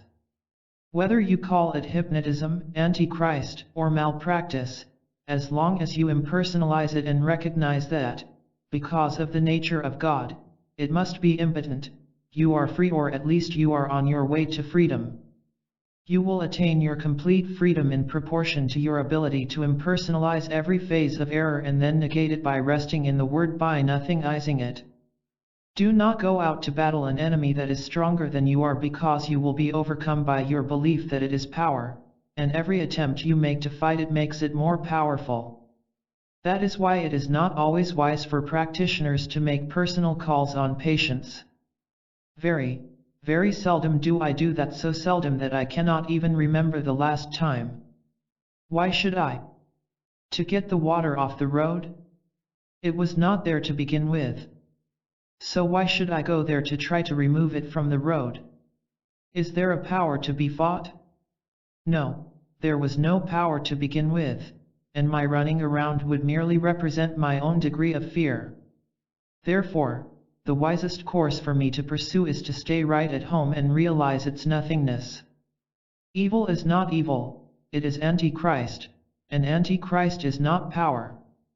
Antichrist must be recognized as a nothingness that would, if it could, destroy spiritual existence. But can immortality be destroyed? Can eternality be destroyed? Can omnipotence have an opponent? When you translate sin, disease, death, lack, or limitation into such words as, "Oh, this is malpractice, a belief in two powers," or "This is Antichrist, a belief in two powers," or "This is a universal hypnotism, a belief in two powers, you have every right to drop it, turn right over and go to sleep, instead of sitting up, fearing it, fighting it, and protecting yourself from it, when in reality there is no it. There is no difference between one disease and another. There is no difference between one sin and another.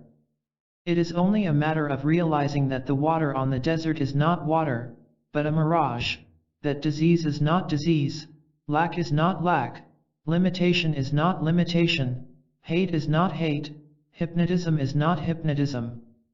All this is mirage. Rest in the Word, and do not go out to fight the enemy. Good is omnipresent. For more years than I care to tell you about, the thought plagued me, how can I love God? I didn't have a trace of feeling in my soul, my mind, or my heart for God, and I did not know how to love God. I could love God only when I realized that God is not responsible in any way, shape, or manner for the evils of the world, nor is there anything God can do about our false beliefs. I could love God then because I saw the impotence of so-called evil powers. Now I can love God with all my heart and with all my soul, for I know God is maintaining and sustaining His universe. Once it is recognized that the so-called powers of this world are not powers, it will not be long before heaven is established on earth. There is only one power. The belief in two powers which constitutes the carnal mind is temporal power, and it operates as mental and physical power only as long as the belief exists. Once you come, even in a measure, to the realization of God, no good powers, no bad powers, only God, and only God, power, and to the realization that this belief of two powers operates as a universal malpractice, an antichrist, a nothingness, then gradually do you become free. There are no material or mental powers that can operate in the consciousness of an individual who lives in the realization that God's grace is his sufficiency. When you become free, you may well ask yourself, did God do something for me today that God was not doing before? No, God was doing it all the time, only now you have removed the barrier from yourself. If there are clouds hiding the sun from you, in proportion as those clouds are dissolved, the sun will reveal itself as having been there all the time. Remember that there is no such thing as time, just as there are no degrees of evil. Then you will find that the good which comes into your experience today was there all the time, merely awaiting the removal of the barrier, and the barrier is the universal belief in a power of good and a power of evil which you have accepted. Certainly, through the acceptance of two powers, mental and material laws do operate, and these laws are both good and evil. It is only when we no longer have powers of any kind that we no longer have good mental or material power and bad mental or material power. Revealing the spiritual nature of our being. We do not want to make the mistake of denying matter or mind. But let us understand that there is no good matter or bad matter, and there is no good mind or bad mind. There is only unconditioned mind without qualities of good or evil because God is unconditioned being. There cannot be a good God or an evil God, and therefore there cannot be good or evil in manifestation. So it is with spirit. Spirit is infinite and omnipresent, not good and not bad. Mind is not good or bad, it is just mind unconditioned. When that truth becomes an integral part of our consciousness, we can look at this world and, instead of seeing a conditioned universe, we will begin to perceive it as it really is. When we can look at this universe without judgment as to what or who is good or evil, it will express back to us that which it is. That is why, when we are with anyone who is ill, we close our eyes to the appearance and do not acknowledge him to be sick or well. Furthermore, he is not going to be any more spiritual when he is well than when he is sick. So changing him from being sick into being well is not spiritualizing him, nor is it beholding him as the Christ. We are not interested in health as such, we are interested in the Christ of individual being, the spiritual nature of being, and that means beholding a person as neither good nor evil, but as spiritual, as the child of God. That means working with the sick, but not caring momentarily whether they are sick or well, because we are busy bearing witness to the Christ of their being, that which knows neither good nor evil, that which is neither sick nor well, that which is neither young nor old. Healing work is only incidental to revealing the spiritual nature of our being, which has in it qualities of neither good nor evil, qualities of neither youth nor age, qualities of neither life nor death. Each one of us, as a spiritual being, is a manifestation of God, an actual expression of God being. We have been given the full dominion of God, which we show forth in various ways by means of various talents or abilities. Each of these is a facet of God, and we can be full and complete, showing forth whatever our particular gift may be. As human beings, we are not showing forth that fulfillment because we are limited by the same old belief of good and evil, youth and age, hereditary law and environment, all the limitations that have been placed upon us. But in the first realization that we have of the true nature of being, unconditioned and unfettered by beliefs of good and evil, we also find that we have become a more complete expression of God, a fuller expression of intelligence, love, joy, talent, ability, and capacity, and these grow as our own freedom increases. Transition as unfolding consciousness. When we are on the spiritual path, we are laying up spiritual consciousness, and as we leave this plane, which eventually we do not by death, but by transition, we find ourselves on an ascending scale, always going up, further into the light, further into freedom. There is really only one freedom in all this world, the freedom from the belief in good and evil. When we are free of that, we are truly free of physical, mental, moral, and financial limitations. Fear comes in when we believe that some condition is going to lead to death. Nobody really fears pain of itself. It is only that pain may lead to death, that is what is feared. We may dislike pain, but we do not fear it, not until the thought of death accompanies it. But the thought of death could not frighten anyone who had ever experienced God, for he would know beyond all doubt that there is no power in death. Yet, though I walk through the valley of the shadow of death, I will fear no evil, for there are no powers, no destructive powers, no negative powers, no limiting powers. To pass on, to die, to leave this world, however you want to express it, in a sense of freedom means to emerge into freedom with even less bondage to the belief in two powers, and then to live in greater freedom in the transitional stage in which we find ourselves. Always remember the basic premise: God is eternal and immortal, and that means that you and I are eternal and immortal because there is no life but the life of God. That is why you will learn that there is no such thing as young life or old life. There is only life, and it is an immortal and eternal life from which we cannot escape by dying. If you die while still in material sense, you can awaken only in that same material sense, a materiality which may be greatly intensified. The belief in limitation with which you leave this plane becomes greater limitation, but the degree of freedom with which you leave here becomes a greater freedom.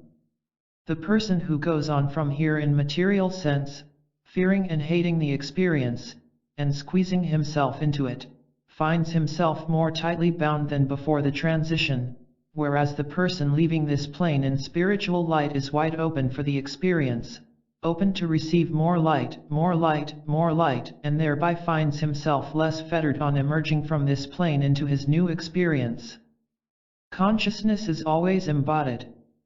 Many persons are puzzled about whether or not we take the body with us when we pass on. It must be understood first of all that consciousness always has form. Consciousness has to be embodied, and therefore we are never separated from body, from the form our consciousness assumes. It is true that our physical body is left for burial or cremation, but actually it is not our body that is left. It is our concept of what body is. We will never be without a body. Even if a person should rise so high as to learn how to travel through the air without an airplane, he would find that he is still embodied. But actually, we are not now in a body. If a surgeon could examine us from the topmost hair of our heads to our toenails, he would never find us because we are not in the body. We are not in the body at all, we never were and we never can be. We exist separate and apart from our body, but we use the body as an instrument. In speaking of the body, the Master said, "Destroy this temple, and in 3 days I will raise it up." The day will come when it will be necessary for us to lay down this body because we will be ready for another experience, but in laying it down, it does not mean that we will be bodiless. It merely means that through our consciousness we will have built for ourselves another body. It can be likened to the experience of those who have come to the United States from the ghettos of foreign countries. They come here, and some of them remain in ghettos, but as their consciousness grows, improves, and expands, they outgrow the ghettos in which they have lived, and eventually find themselves living in a far more wholesome environment. Their consciousness has built for them a better country to live in, a better neighborhood, and a better financial structure, and even though their relatives may still be living in a ghetto back in their homeland, the drive in the consciousness of some immigrants has built for them a more satisfactory home.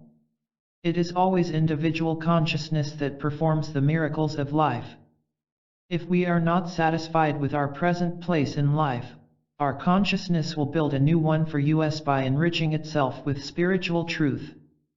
As consciousness is enriched, the body improves, the physical body, the mental body, the mind, the home, and the bank account. All these expand as consciousness is imbued with spiritual truth. The ever-presence and availability of illumined consciousness. The soul or the life of an individual never dies, nor does it lose its attained development. Therefore, Jesus the Christ who left this experience in full illumination still exists and lives. He does not live in any place. He lives in and as consciousness, and since consciousness is infinite, He lives and exists in your consciousness and in mine, and it is within our power to receive light and instruction from that consciousness which forever has been, is now, and forever can be identified as Jesus Christ. Gautama the Buddha who left this plane in full illumination still lives, still teaches, and still performs his mighty works, and this is all being done in consciousness, and that means in your consciousness and my consciousness.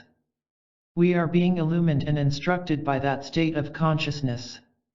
And so we could go on and find that all those who have attained illumination and who have left this plane fully illumined are right here where we are. They are here and are facing us through our own consciousness, and if we have not yet known that all spiritual light is embodied within our consciousness, we should become aware of it now.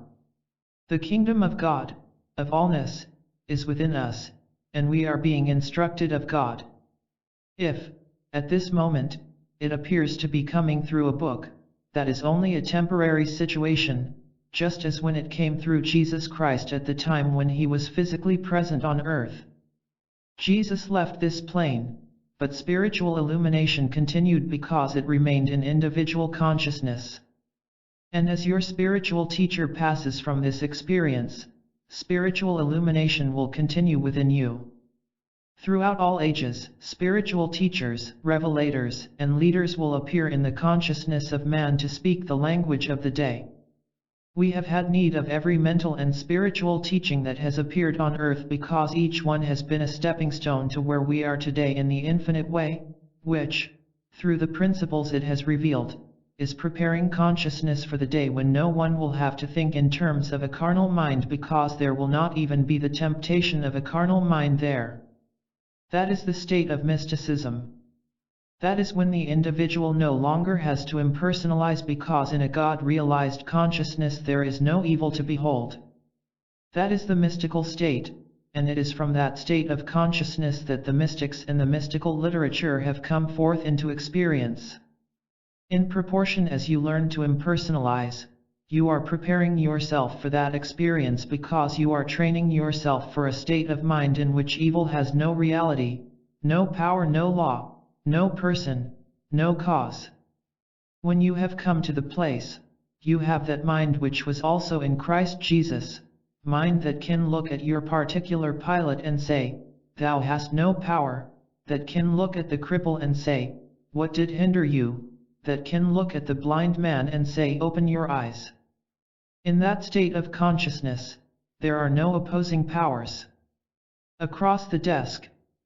The spiritual life has a starting point which is common to all reconciliation. Naturally, since I and the Father are one, I must first consciously reconcile myself to God by abiding in high spirit and His love. Practically, this means acknowledging spirit as the cause, substance, and law unto myself and to I, that is, ascribing all power unto spirit and no power to for except that form be all that invisible spirit is. It means acknowledging omnipresence, omniscience, omnipotence, the reality of my being, of myself. Hereby am I reconciled to God, but this is not sufficient. Before I can go to the altar to pray, I must be reconciled to fellow man, friend, and foe, near and far. I and my Father are one, and therefore, reconciliation with my fellow ma means recognizing and acknowledging that God is the self, see everyone. Now, in my conscious oneness with God, I am consciously one with my fellow man. That is not yet enough. God is likewise the substance, intelligence, and law of all the universe, of the sun, moon, stars, and planets, of the earth and all that therein is, the fish in the waters, the birds in the air, the crops beneath and above the ground, the gold and silver and gems. Verily, the earth is the Lord's, and the fullness thereof. Psalm 24. I in this realization, we are fully reconciled, and now I am one with God and one with the infinite forms as which it appears. This must even include weather and climate, and the laws of nature. In this reconciliation, my conscious oneness with God constitutes my oneness with all spiritual being and idea. Please study the chapter Conscious Oneness in the World is New. Point 8. When you read in the opening chapter of this book, the world is new to every soul when Christ has entered in. Remember that the Christ enters every soul at the moment of reconciliation to God and to every manifestation of its being. The act of reconciliation is love in action. Since the first step in reconciliation is the recognition of your Christ self, the second step must be the recognition of He Christ self of everyone. Would we now defile ourselves, knowing our true identity and the divine nature of our being? Could we possibly defile another, cheat, lie, defraud, debase anyone, anywhere, anytime? Watch the miracle of your rebirth through reconciliation. Observe how the laws of nature work with you, how even the weather and climate bless you. Observe that the animal and bird worlds become reconciled to you. This is a miracle of the infinite way of life. 10. It shall not come nigh thee. If you have studied the preceding chapters carefully, you should be beginning to understand that the universal belief of good and evil operates hypnotically upon every person in the world. Every phase of discord that comes into any person's experience is a mesmeric influence from which he has not learned to protect himself. What with automobile collisions, sudden storms, and even coconuts falling from the trees, a person who leaves his home in the morning has no positive assurance that he will return safely at night. Every morning of the week, safety engineers forecast approximately how many accidental deaths will occur that day. They cannot tell who will be the victims, but those casualties could be you or me or anyone else. Man has become a statistic. But no one wants to be a statistic. No one wants to fall victim to an accident. How, then, can such mishaps and catastrophes be avoided? Is there a way? Yes, there most certainly is. If those who have been taught the principles of one power, impersonalization, and nothingization can break through their mental inertia in the morning to the extent of consciously realizing there is but one power operating in this universe. It is not a power of accident, death, disease, or sin. This power is the same power that causes the sun to rise and to set at its appointed time, and the tides to ebb and flow. The power that is operating in this universe is the same power that is operating in my consciousness, and it operates as the law unto my experience. There is no power in any mesmeric suggestion of accident. There is no power in any belief of infection or contagion. There is no power in the carnal mind, in any of its forms, or in any of its beliefs, individual or collective. 1,000 shall fall at thy side, and 10,000 at thy right hand, but it shall not come nigh thee. To whom does that refer? To whom but the person who dwells in the secret place of the Most High, not one who dwells in a house, not one who dwells in an automobile or an airplane, but one who dwells in the secret place of the Most High. Your experience is your state of consciousness objectified. Those are comforting words to read, but the all-important question before each and every person is, how can I arrive at that state of consciousness? How can I become the one who dwells in the secret place of the Most High? I can assure you that this is not brought about by sitting idly by and accepting what the world doles out to you. It has to be done consciously.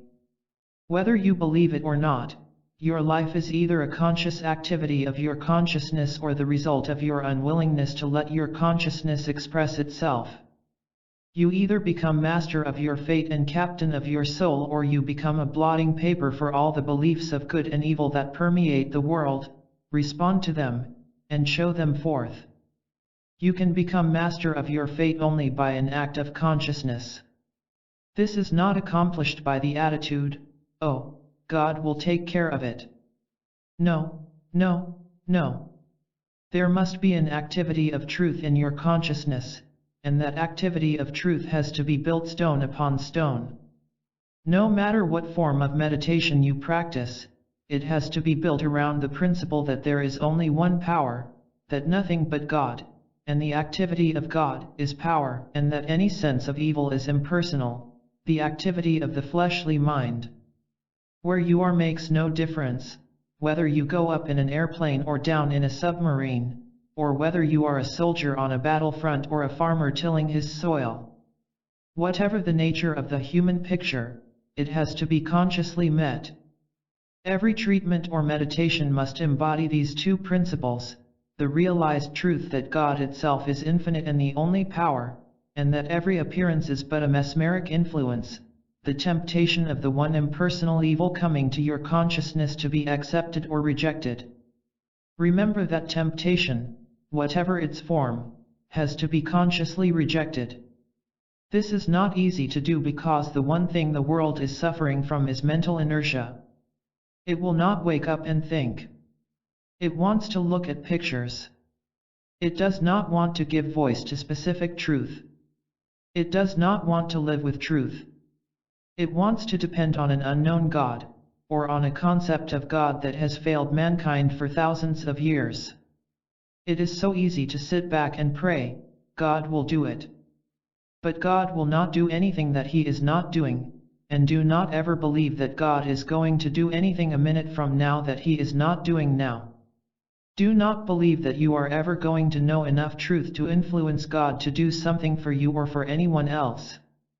Do not think that you will ever be so spiritual that God is going to be your servant and fulfill your wishes, your hopes, or your desires. There is no such God. God is. And God is ing this very second. God is being this very second, and God is being all that God can be.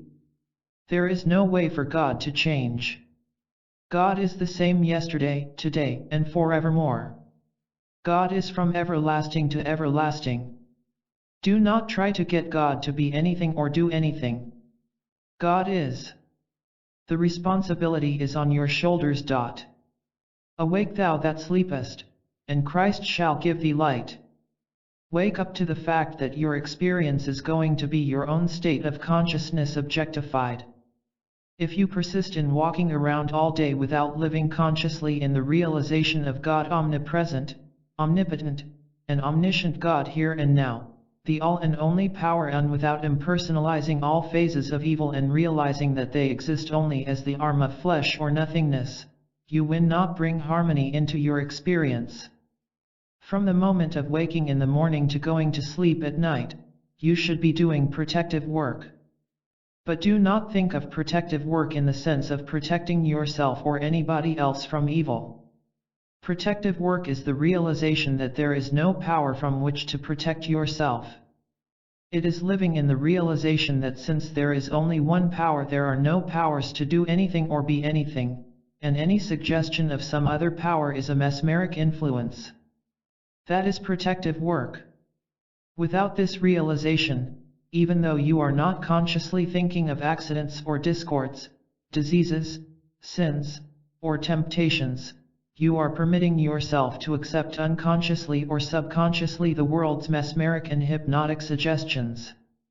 Error touches your life in much the same way as subliminal perception operates. Things enter your consciousness which you cannot see, hear, taste, touch, or smell. It is not necessary to see a headline to know that there is trouble in the world, because even though that trouble may not consciously be brought to your attention, you inwardly feel it. You may awaken with a headache, with a dullness or a sense of fear. None of this originates in you, none of this is a part of you. You may not have heard that there is an epidemic of flu, and yet the first thing you know is that you have come down with an attack of the flu.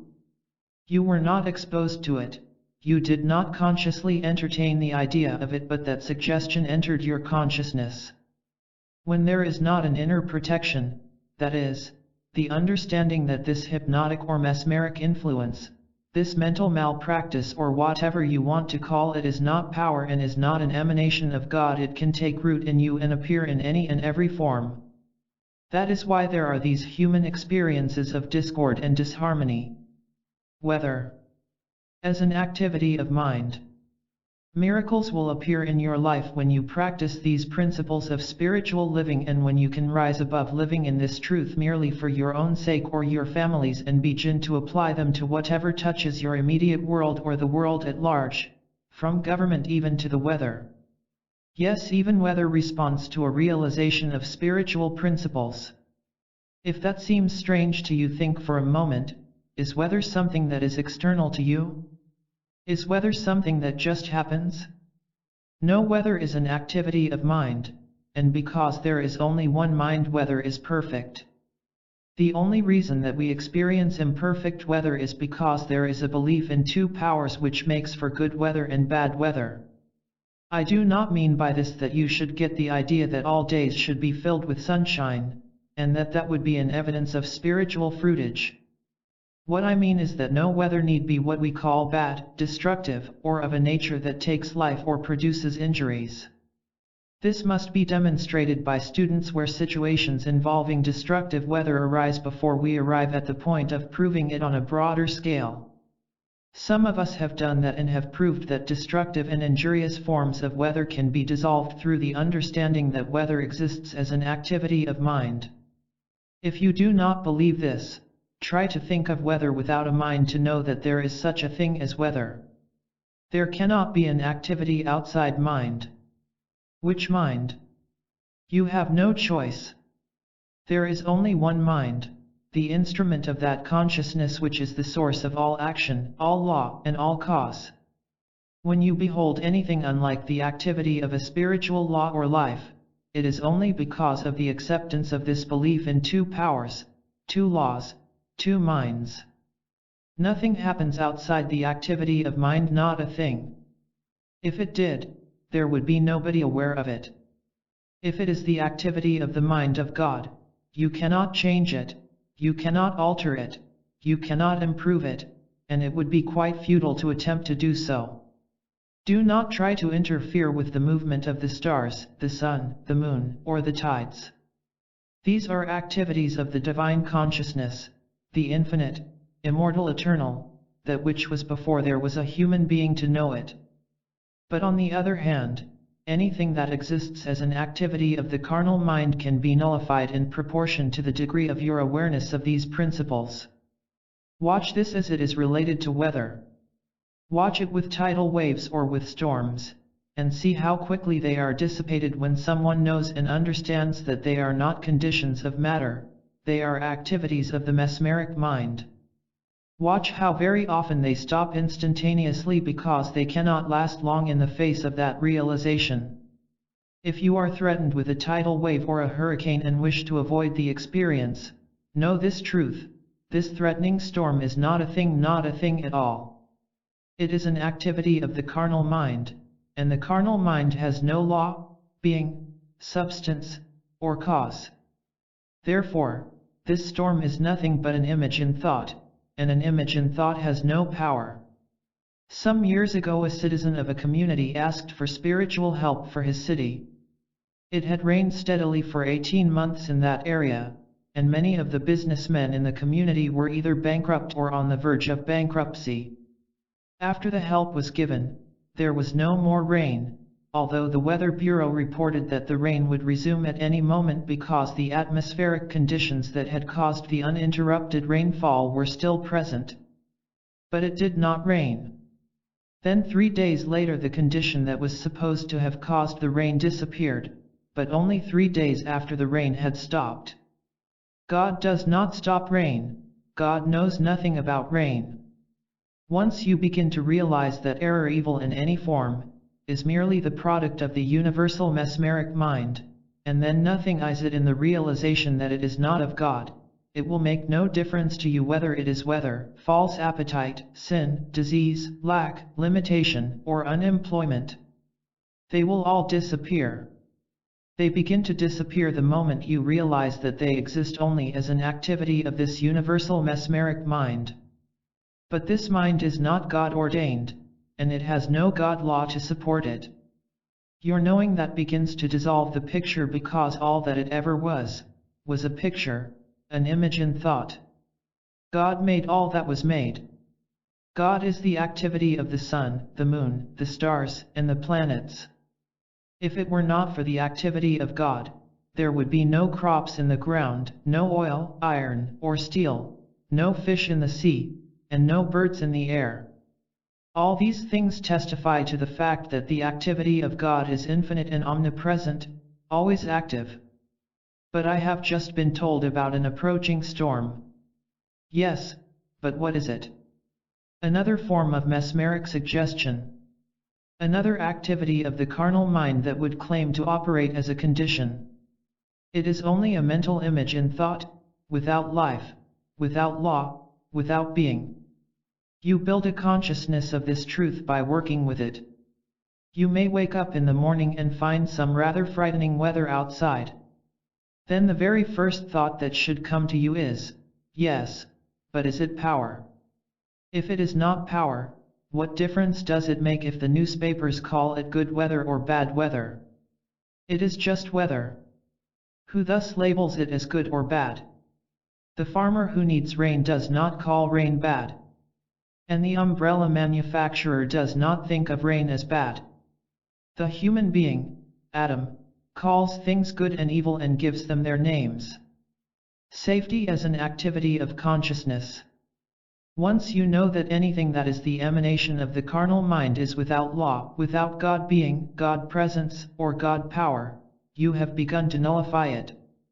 If it does not yield the first time, keep at it 100 times if necessary. Sometimes it takes hundreds of times of knowing the truth to break a situation. Undoubtedly, the master at his height could have broken through any hypnotism immediately, but you and I are not at that level at present. It is only the degree and the depth of your awareness that really meet a situation. So if you have not had a sufficient awareness today to meet an apparently unyielding situation, go back to a realization of the principles a second, third, or fourth time, and keep at it until the problem dissolves. The time will come when you will find that there will be very little human effort involved, very little mental effort, but that will come only as these principles are embodied within you and become real to you. In the early stages of working consciously with these principles, whenever you receive suggestions of bad weather, accidents, sickness, sin, war, depressions, lack, or unemployment, as soon as these things touch your consciousness, it is necessary to be alert enough to know that this is the tempter. This is the temptation. This is a suggestion of a power and a presence apart from God. Then you must reject it in the realization that it is nothing but the fleshly mind. With that, you dismiss it, and that is the end of it. It takes only a minute, but in that minute you have consciously recognized within yourself the power of truth, and truth being infinite, nothing else can enter. On every side, you are witnessing sin, disease, death, lack, limitation, unemployment, disfigurement, alcoholism, drug addiction, poverty. All these things confront you on the streets, in the press, and on the radio, and you cannot afford to be a blotting paper. You cannot afford to let those things enter your consciousness and take root. You must be consciously alert to realize, yes, these are pictures of sense, these are mental images, suggestions being presented to me, but in my understanding of one God, one power, one law, they are nothing. Then you will find that you are abiding in the secret place of the Most High, and none of these things will come nigh your dwelling place, if not literally none of these things, certainly few. And when they do come, you have a principle with which to work to free yourself from the belief in them. As far as I know, there are no human beings on earth who have completely avoided all discords and inharmony, not even those who have locked themselves away in monasteries or convents, because that same old human mind follows them wherever they go, and it accepts these suggestions even when they are not aware of them. There is no place where we can go to hide from the world's troubles, because wherever we go we carry our mind with us, and if it is a receiving station for the suggestions of the world, we do not have to see, hear, taste, touch, or smell them in order to become aware of them. They are in the atmosphere. Jesus referred to them as appearances when he said, "Judge not according to the appearance, but judge righteous judgment." Everything that came to his awareness was an appearance, and he never judged by what he saw.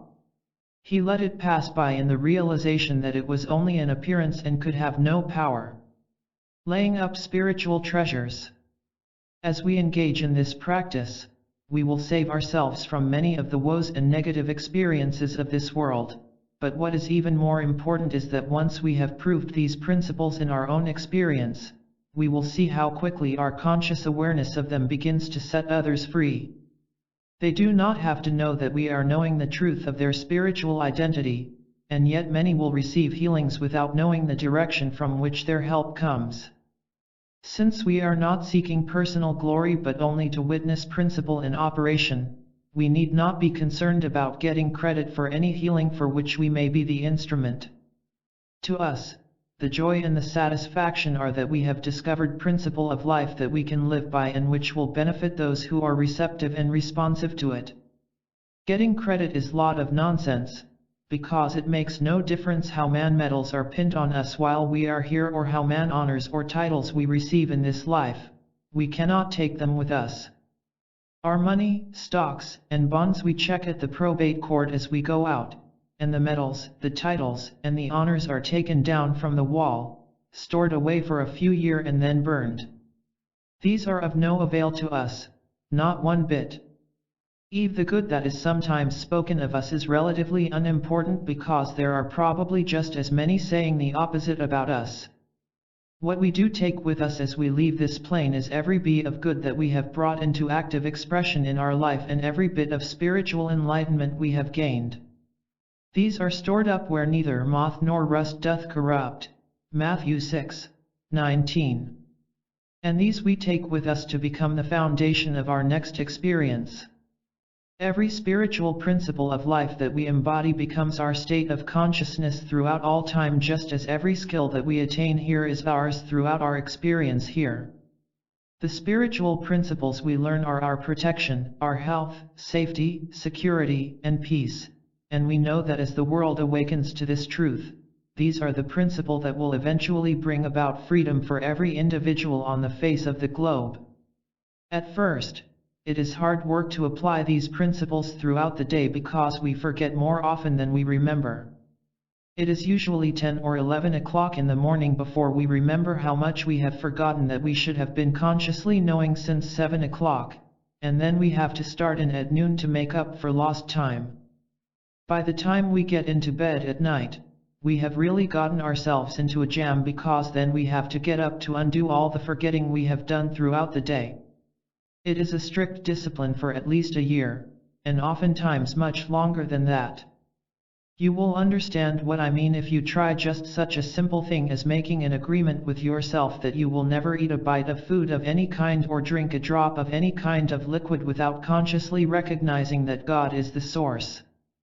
Then at the end of the day count how many times you have forgotten this, and you will know how difficult it is. But, on the other hand, watch the magical effects in your life when you do reach that place where you consciously recognize with every bite of food that but for God it would not be there for you to consume, that but for God's grace you would not have it because it would not be on earth, and but for God's grace you would not be able to digest it. Come to the realization that the most trifling acts of your day, such as waking up in the morning or sleeping at night, cannot be performed without an activity of this invisible spirit, and observe what happens when you begin to acknowledge Him in all your ways. Notice what happens as you consciously remember when you get into your automobile that God drives not only your car but, since there is only one being, one selfhood, God is the driver behind the wheel of every car. Your conscious recognition of this sets you free from statistical beliefs. For a long, long time, this is hard work. This is not an easy path, but eventually something beautiful begins to happen. You no longer have to think consciously. Thoughts come of their own accord, automatically arising within you, and you really understand what Paul meant when he said, "I live, yet not I, but Christ liveth in me." After that there is very little of conscious effort. It all flows from within. 11. Lifting up the I. There is no one mode, means, method, or system which can correctly be called metaphysical or spiritual healing. In fact, there are as many different approaches to spiritual healing as there are in materia medica with its allopathy, homeopathy, osteopathy, chiropractic, and naturopathy, all different forms of materia medica. In the world of metaphysical and spiritual healing, there are the evangelists who, by the grace of God, have received some special state of consciousness through which they heal without knowing how, why, or wherefore. For the most part, they do not have the slightest idea of any principle involved in healing. They only know that healings do take place, sometimes through the spoken word and sometimes through the laying on of hands. Apparently, it is something that is just a part of their being, something that has come to them at a particular period in their life, and something over which they have no control. Then there are those approaches to healing which employ mental means and, by suggestion, attempt to change a diseased or evil condition into a good one. There are also methods which attempt to combine the mental and the spiritual. A person who has had any experience with other forms of metaphysical or spiritual healing and decides to practice healing through infinite way healing principles may have to unlearn most of what he has previously known in order to grasp these principles, and if he encounters difficulty on the way it is probably because he has not yet unlearned it enough. An understanding of immortality, basic to healing. The infinite way begins with an infinite, ever-present, omnipotent God.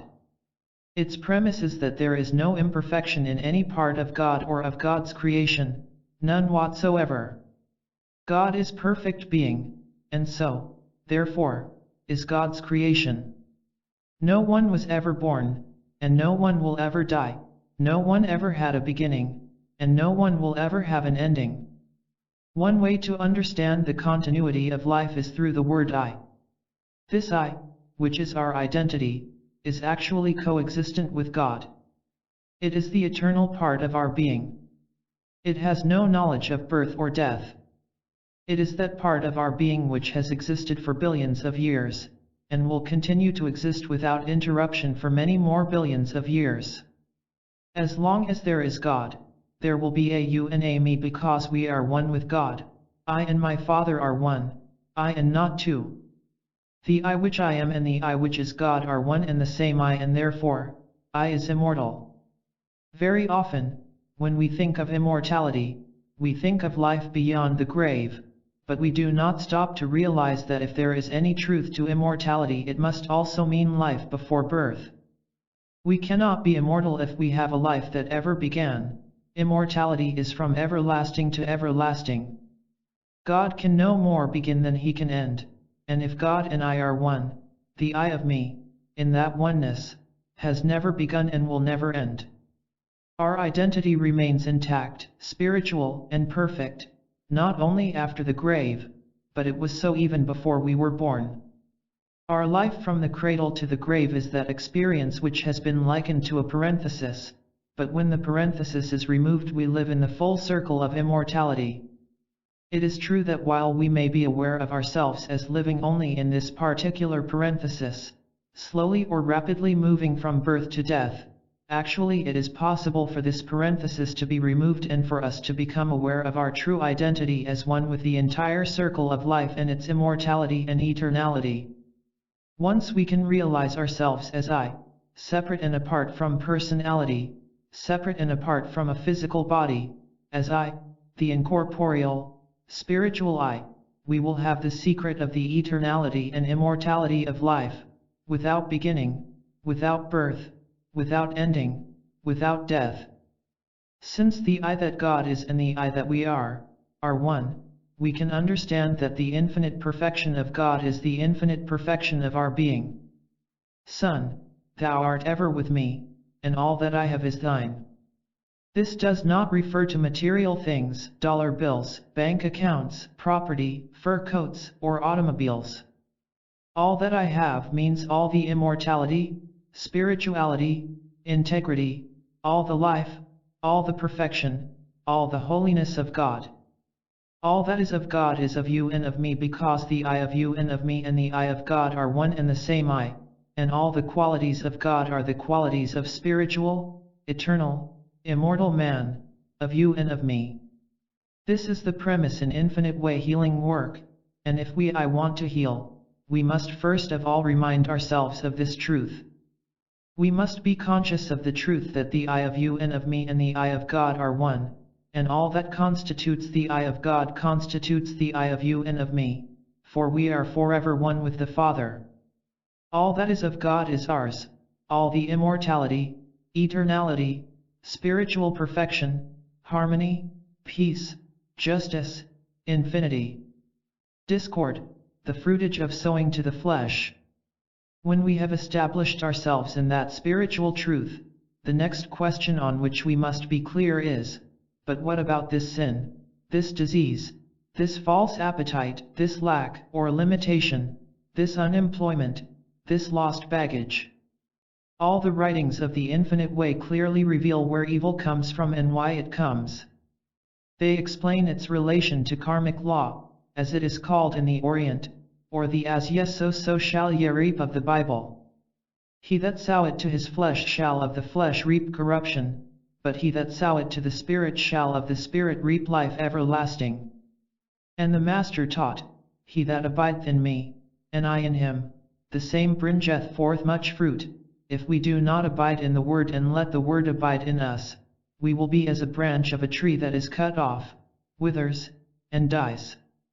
Every moment of every day determines what our tomorrows will be. As we sow, in this moment, so will we reap tomorrow, next week, next year, or 10 years from now. This teaching has often been interpreted to mean that if we obey the 10 Commandments we are sowing good and will reap good, and if we disobey the 10 Commandments, we are sowing to the flesh and will reap corruption. This is utter nonsense. It has no such meaning whatsoever.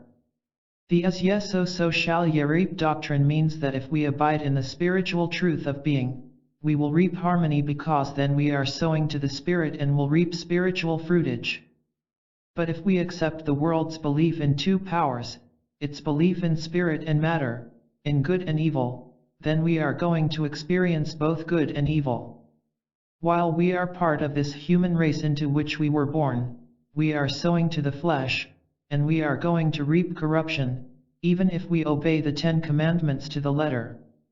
This is what the Master meant when he said to his followers, except your righteousness shall exceed the righteousness of the scribes and Pharisees, ye shall in no case enter into the kingdom of heaven.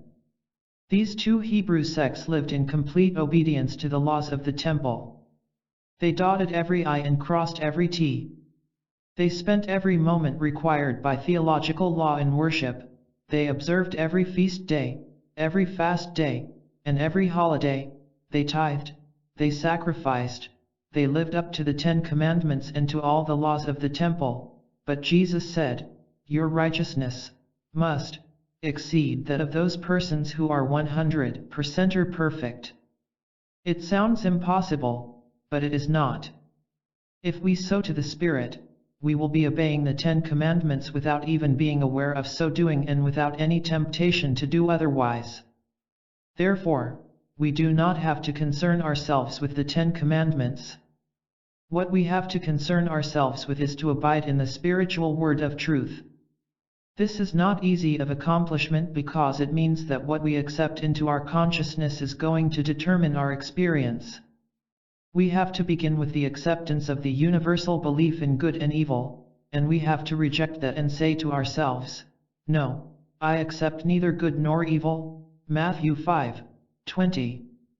I accept only God, Spirit, as infinite all, and in God there is neither good nor evil, there is only spiritual, perfect, harmonious being. When Satan stands in front of us insisting that there are two powers, spiritual powers and material or mental powers, we have to be quiet enough so that the I of us can reply, no, no, I accept God, I accept spiritual being as the all. I accept the scriptural truth that nothing can enter God that defileth, or make the lie, nothing. Only God is God, and God is infinite perfection, so there cannot be powers of good and of evil, there cannot be spiritual powers and mental or material powers. There can be only God power, infinite, spiritual God power. This refusal to accept in our consciousness good and evil, spiritual and material or mental powers, and this holding steadfastly to the word I is sowing to the Spirit. Concessions imposed because of living in this world. We are constantly faced with good persons and bad persons, but we cannot accept either good persons or bad persons, sick persons or well persons. We must accept only the children of God, spiritual identity. It is true that in our daily affairs and in our speech we make concessions to appearances. For example, every time anyone asks a practitioner for help, and he responds with I will give you help, that is a concession to appearances, but it is something that must be done. No one can be completely absolute in such a situation and say, no, I will not give you any help because you are already perfect. The patient's response would very likely be, well, if you won't give me any help, then I will find somebody who will. So an infinite way practitioner makes concessions and says, of course, I will give you help at once, but within himself, he cannot believe that. The of him has to be knowing inwardly, no, the I which is God is myself, and the I which is God is yourself. There is only one power. There is only one presence, there is only one law, there is only one being. By the time the practitioner has attained this realization, the patient will probably be beginning to feel better. Nevertheless, a concession to the call for help has been made, and in a measure we do that in all our affairs. Politically, we will speak of one candidate as a good candidate, and another as a bad one. This is only a part of the human drama. Inwardly, we realize that for voting purposes we are judging those candidates from a personal standpoint in terms of our own frame of reference. Actually, we know better, we know that I am he. Even though he does not know it, we know. If we are not knowing that the of me is the of you, and the of you and of me is the of God, for we are one, we are sowing to the flesh. So it is that in normal, everyday conversation, especially with those who are not on this path, in speaking of the weather, the climate, germs, and all other so-called material powers, we are not going to argue with anyone and try to show how bright we are, or how stupid. Agree with thine adversary. I do not start an argument with anyone who is talking about what bad weather, bad crops, or bad times we are having. It is not so important what we do in the way of lip service, what counts is what we are doing within. Seeing through universal beliefs in the area of relationships. In no area is this better illustrated than with parents and their children. There are many occasions when parents have to discipline their children, and times when they may appear quite angry with them, but they must be sure that they are doing this only outwardly, not inwardly. In their hearts, they cannot accept this. Their outward show of displeasure is only for the purpose of correcting the young, immature thought that could not possibly grasp this idea of perfection in one explanation and, because of the universal belief, could not live up to it. For the most part, children are not children at all, they are just ages. There are 1-year-olds, 2-year-olds, 6-year-olds, and 12-year-olds. Those falling into a particular age bracket act alike, and they are very much alike in their responses. It is only through the spiritual work and training of their parents that eventually they become individuals, but left to themselves, they all pattern their conduct according to the accepted standard of their peers at the different ages through which they pass. But this can be changed as parents understand that what they are being faced with as ugly behavior on the part of their child is merely a belief, universal to that age group. In the same way, we can bring out a different relationship with our neighbor and with the persons that we deal with in business, not so much by acting differently outwardly as by an inward realization of the truth of their identity. They are neither good nor bad, they are neither sick nor well, they are neither rich nor poor, they are spiritual. Spirit has no shifting, changing qualities, and its only quantity is infinity. 'Tis so to the spirit we must be continuously entertaining a spiritual awareness, having uppermost in our consciousness a spiritual limitation, with evil of every kind. We accept the world of appearances and pay the penalty for that acceptance. If, on the other hand, we have been spiritually taught, we will instantly recognize that these suggestions that come to us are appearances like the mirage on the desert. The Master taught, "Judge not according to the appearance, but judge righteous judgment." So I say to you, having eyes, do you not see through this appearance? Having ears, do you not hear beyond the appearance? Do not accept appearances of good and evil at face value. Accept them only as mirage, illusion, a form of malpractice or hypnotism, and above all things, do not accept them as something that has to be healed, reformed, changed, or corrected. Every day we meet up with material laws, mental laws, and legal laws. Every day we meet up with appearances of sin, false appetite, disease, evil men in government, and spiritual wickedness in high places. There is not a day in which these suggestions do not cross our path. We cannot avoid them, not by going away to a convent, a monastery, or an ashram, because wherever we are we take the world right with us. Wherever we go, the newspapers will shout, and the radios will blare.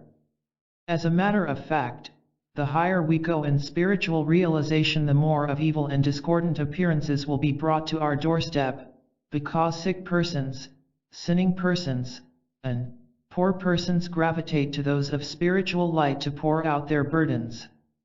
And this is right, it is right. The Christ of it says, "Drop your burdens at my feet. My yoke is light." Just pour them all out. They are of no weight to me. We really do not have to get rid of any of the sins, disease, lacks, or limitations of the persons who come to us. We merely have to refuse to accept the appearances and realize that whatever is presented to us is a state of hypnotism producing an illusion, a mirage. We must stand fast in spite of every appearance, in spite of every cry of pain, in spite of everything. I within you and I within me must stand fast and not accept it. Because the I within us has been lifted up, we see through the mirage to reality. In God's kingdom, there is not a sin, disease, death, lack, or limitation. In the whole of God's kingdom, there is not an evil of any nature. We have to stand fast in that truth, and let the appearances hit up against us until they break. Some of them break rapidly, some of them will not break so rapidly, and a few refuse to break at all. Why? One reason may be that as practitioners we are not rising quite as high into heavenly consciousness as we should be. I will admit that if our practitioners could be a little more separate and apart from the ways of the world they could do better works, but because we all have to live in this world and with it, it may be that we do not rise high enough in spiritual consciousness to do all the works that we should do. The other reason is that the patients will not yield. They usually have in mind the changing of an evil condition into a good one, and this acts as a block. Spiritual healing is not changing an evil condition into a good one. Healing is really the changing of consciousness, and very often there is a reluctance or unwillingness to yield up whatever it is that is acting as a block. This is never done consciously. We never blame anyone for whatever it is that he is holding on to because he cannot help it, any more than we can help whatever it is that we hold on to. It is something deep down in our consciousness, and the answer lies in keeping on until there is a yielding. We cannot get rid of an appearance. In infinite way healing work, we are not turning to God to heal anybody. We do not have the kind of God who would let anyone be sick if it were within his knowledge, and if we recognize God to be omniscience and omnipotence we surely could not find anyone outside of God's knowledge. It is entirely a matter of the individual called a practitioner being able to rise to that state of consciousness which refuses to accept the appearance, knowing its hypnotic and illusory source, and the nothingness of it because it is not supported by a law of God. No sin and no disease are supported by a law of God. If they were, they would be eternal. We can never hope to change anything that is supported by God. If it has a law of God to maintain it, we cannot hope to break it, and the very fact that we do break through our sins, our diseases, and our lacks is sufficient proof that there never was any law of God supporting them. A law of matter, yes. A law of mind, yes. But these are not laws of God, and for this very reason, any form of evil can be dispelled. We need never be afraid to try to heal, regardless of the name or nature of the claim, because, to begin with, we have the awareness that there is no law of God supporting or maintaining any erroneous condition, and we know that no law of God created it. God never made it. Humanly it is true that we are sick and we die, but let us this moment free ourselves from the superstition that God has anything to do with any of this, and let us put the blame on our own shoulders. It is our ignorance, yours and mine, nobody else's, but if it is your ignorance and mine, it is only our ignorance because we are a part of the universal ignorance which has been handed down to us. Anyone can undertake healing work at any time if he will realize the basic principle that he is not trying to remove a disease, a condition, a sin, or a false appetite. The moment anyone tries to do that, he is trapped, and there will be no healing. We are not dealing with a sin, with a disease, with a false appetite, or with a lack.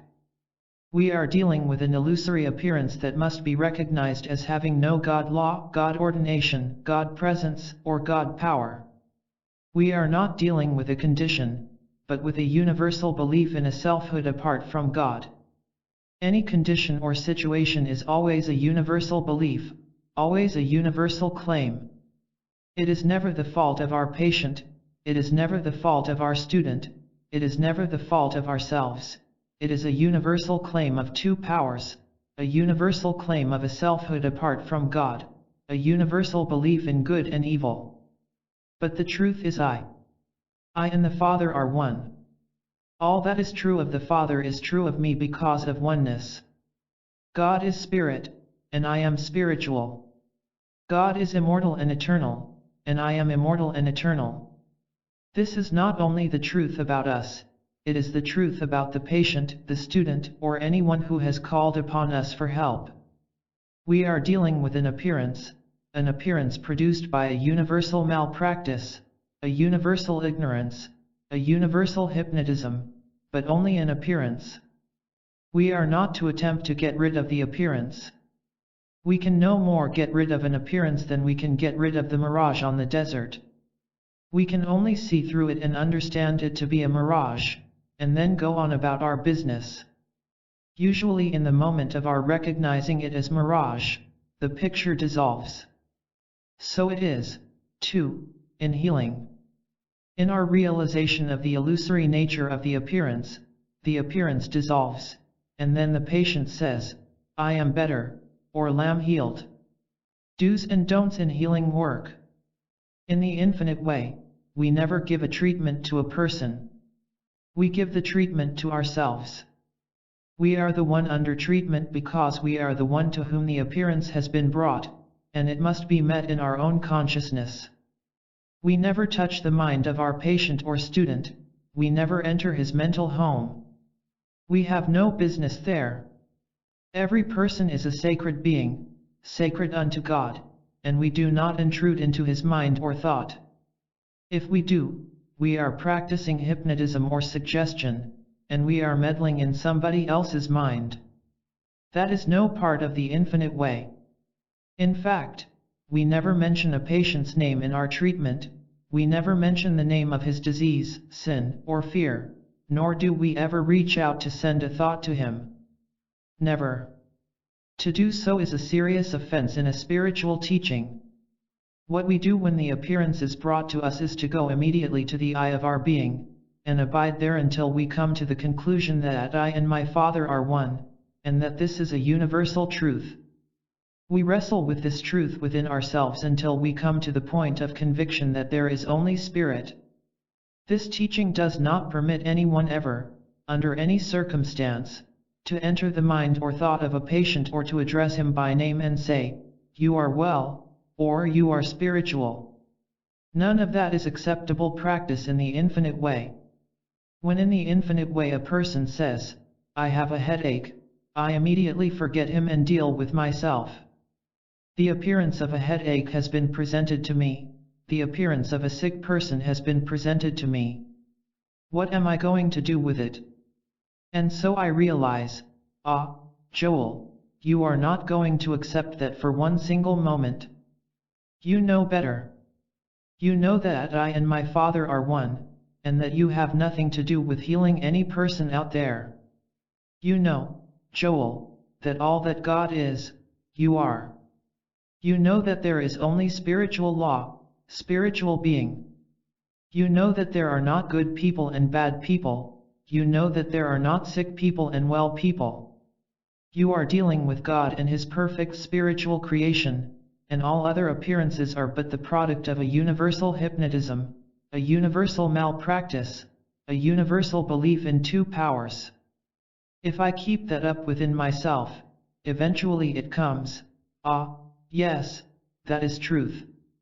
Then I am quiet, and in a few moments a deep sense of peace comes, a click, a deep breath, something or other, and I know that God is on the scene, and that is all there is to it. As you can see, I have had nothing to do with the patient. The person may call, write, or cable me an hour later or the next day, and I may have to go through this same process again. If he does not respond quickly, I may have to stay with him for months and months, but the procedure is always the same. Never do I work through suggestion, never do I work through hypnotism, never will I enter the consciousness of any person. My object is not merely to change a person's sickness into health. My object is to lift him in consciousness, not by doing something to him, but by raising up the I in me, and then, if I be lifted up, he is drawn to that level of consciousness, but without my having to do anything humanly about it, or about him as a person. That is why it is necessary, first, to establish ourselves in the absolute conviction that there is my kingdom, John 18:36, a spiritual kingdom, and that nothing that defileth, or make the light can ever enter that spiritual kingdom of God and His spiritual universe and spiritual man. Practice is essential. Through conscious realization we must establish the truth of our oneness with God, our oneness with spiritual perfection. Then, from there on, we are not dealing with persons or conditions, we are dealing only with the world of appearances, or illusion. The illusion in one place may be a lake, and the illusion in another may be a city, but it is all illusion, and the substance of an illusion is nothingness, whether it appears as a lake or a city. The substance of illusion is the same, whether it appears as a cold, a headache, a cancer, tuberculosis, a broken bone, poverty, or unemployment. It is always nothingness, the arm of flesh, to appearance. Behind it is the activity of a universal malpractice or hypnotism, which is produced by the universal belief in two powers. The healing principle of the infinite way is simple, but no one can bring about healings quickly just through knowing the letter of truth. It is working with it that develops this consciousness. It becomes second nature not to take in the appearance as if it were a condition, not to condemn a person, not to react to any appearance presented by a person, and that is when the healing consciousness is in full bloom, and then is when our healing ministry begins. Up to that time, we are practicing, and practicing to develop that consciousness. The consciousness that does not respond to appearances, the consciousness that is aware of the spiritual nature of creation and of the illusory nature of appearances, is a healing consciousness. Every serious student must work with these principles and practice them with the most insignificant claims that arise. Many times letters come hesitatingly asking for help for a cat or a dog. My answer always is the same: I am not interested in whether it is your cat or your dog. I am interested in the appearance that is being presented to me, and that is what must be met. By meeting it when it appears in their cats or their dogs, later on they are enabled to see how to meet it in a human being. Never, never for a moment think that there is anything so small, so tiny, or so insignificant that these principles should not be applied to it, because I can assure you that in applying them to the small things of life, you help to develop the consciousness for undertaking the greater ones. Keep yourself in the consciousness into which this lesson lifts you, because it is all too easy to come down to the human level and be frightened by an appearance of disease, sin, or lack, whether that appearance is presented as a child or a grown-up. It is only by abiding in these principles that fear is dissipated, and automatically every error is wiped out through the recognition, illusion, hypnotism, malpractice, and appearance. The more you can deal with all error in that way, the better healing work you will accomplish. The deeper you go into the healing consciousness, the more you find yourself living so in meditation that you do not have to go into a deep meditation with every claim that comes, because you are in it 9/10 of the time. You will find, however, that it is necessary to go into meditation 10, 20, or 30 times a day, not for the sake of meeting a specific call, but in order to maintain that inner communion constantly. Then the calls can come thick and fast, and no specific meditation is necessary, because you are living in that I which has been lifted up in you, the I which is the healer. But I warn you, if your patients are not getting the results that they should get, it is because you are not meditating often or deeply enough to bring forth that depth of realization of God that is necessary. There is no such thing in this work as merely saying piously, "Oh, let God do it." There is no God on the field until you have brought God onto the field by this inner realization. Do not forget that there would be no sickness in the world if God were on the field. There would be no sin or death on earth if God were on the field. It is only when you bring God to the scene by raising up the I within you that you wipe out the discords of sense and bring forth divine harmony. It is possible to bring the very presence of God to earth if you will meditate, make contact with your center, and let that presence be released into the world. 12. Infinite Way Principles in World Affairs. For the most part, those who have been interested in a metaphysical or spiritual approach to life have thought almost entirely in terms of what it would do for them.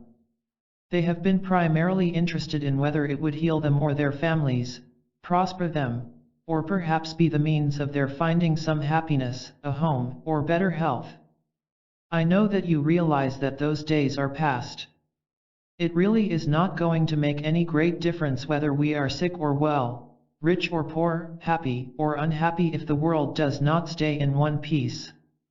This, therefore, is the time when it should be comparatively easy to follow the Master and take no thought for our life, because suddenly our life as an individual entity is of secondary importance. The thing that is of greatest importance now is the life of this world. We can very well accept the fact that if the world and its people survive, we too will survive, but if they do not, what difference would it make if we were able to demonstrate our health and supply and the rest of the world were not around to help us enjoy it? Today everyone who is embarked on a spiritual way of life should have a concern far greater than the demonstration of his own daily harmony, and that concern should be for the survival of the entire world. The question now is there a principle of life, a spiritual principle that will govern the world? Is there a principle which can now be relied upon to prevent the destruction of civilization and the extermination of mankind? There can be no question but that an individual can rise so high above the immediate circumstances on earth as to make himself immune to the disasters of this world, but if that is all that is concerning him, he may find the world a lonesome place to be. This is the age in which everyone who is seriously on this path should forget his own problems and be willing to lose his life, if need be, in the search for, and the demonstration of, that principle which will mean life for this globe. All of a sudden we are face to face with this. It was in 1909, when the German Navy and the English Navy were lined up against each other in the North Sea, that I stood on a street in London and heard the newsboys shouting that the big European war was about to begin. As it happened, cooler heads prevailed, the situation was temporarily met, and World War I did not begin until 1941. The thought that came into my mind that day was, can it be possible that war is threatening these people over here, a war for which the citizens are not responsible, but a war against which they have no defense, and one that could be almost completely destructive to them? The people were given no opportunity to play any decisive part as to whether the world should remain at peace or be thrust into the horrors of war. The only thing left for them to do was to pray. Nobody really believed that praying would stop a war if those in power wanted one. In fact, the world was helpless in the presence of those who were bent on destruction and personal gain. So these thoughts came: is it not possible that God could stop this approaching Holocaust? Is there a way whereby we could bring ourselves to a place where God would intervene? Of God, I was convinced. From my earliest days, I have felt that there must be a principle of life, a God principle, and one that would have no sectarian connotations. This God must be universal being, available to saint and sinner. It must be available to rich and poor, to those of any race or creed. When we discover that kind of God, we will have God on earth as it is in heaven, and we will have the means not only of restoring peace on earth, but maintaining it there forever. Dedication, necessary. To pray that God overcome the evil conditions on earth is a waste of time. If He has not stopped the calamities of the world in all the thousands of years past, He is not going to stop them tomorrow. This does not mean that the evil or frightening conditions on earth cannot be halted, because they can be, and they can be halted this day, this night, tomorrow morning, tomorrow night, at any time that 10 righteous men in a city will give sufficiently of themselves to realize the principles that act on earth as in heaven, that do bring forth harmony. It calls, first of all, for an understanding of those principles, but above all it calls for a dedication to the practice of them until the fruitage appears. I would like to illustrate that in this way, there are certain diseases, and especially certain diseases to which children are subject, that do not ordinarily lend themselves to quick healing spiritually. They do not yield themselves to healing at all in any length of time medically, and even spiritually they seem to take time.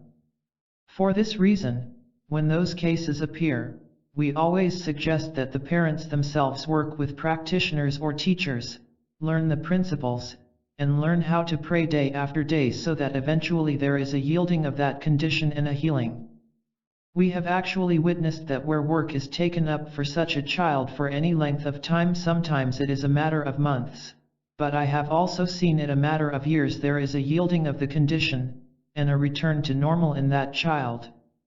So it is with these conditions of which I am speaking in the world. It may not be that through uniting in one spiritual prayer we could stop all the discords and inharmonies and battles that are on earth in one stroke. But this is certain, if we will be diligent in giving at least one period every single day to prayer in connection with national and international affairs, we will, by the very force of our consecration and dedication, break down what is producing the discords and problems on earth, impersonalizing the evils of this world. There is nobody on earth responsible for evil conditions in the world. Basically, there is no one man or woman, there are no groups of men or women of the past or of the present who are responsible for the conditions that face the world today. This is a very important point to remember, and unless we come into agreement on this point our work cannot be effective.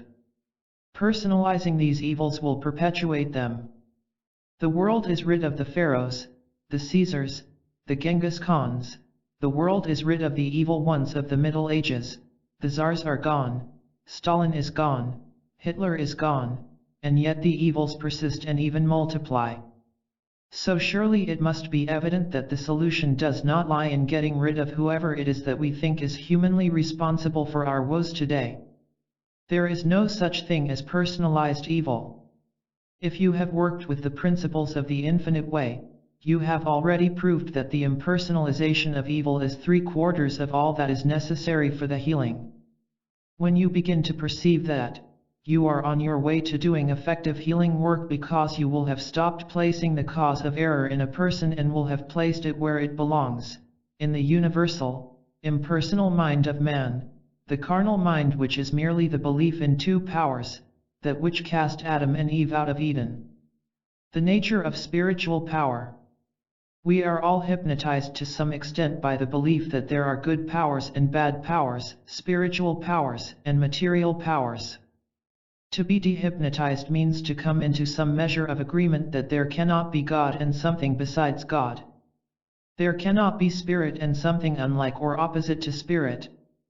If you have caught the basic principles of this message, you will set aside one meditation period every day for the world, just as if this world were your patient, suffering from an incurable disease, and you were the transparency for the healing, not through one prayer, not by a single realization, but by the persistent, constant realization of your major principle, which is to recognize, as you look out at these forces that seem to be so destructive, thou couldst have no power at all against me, except it were given thee from above.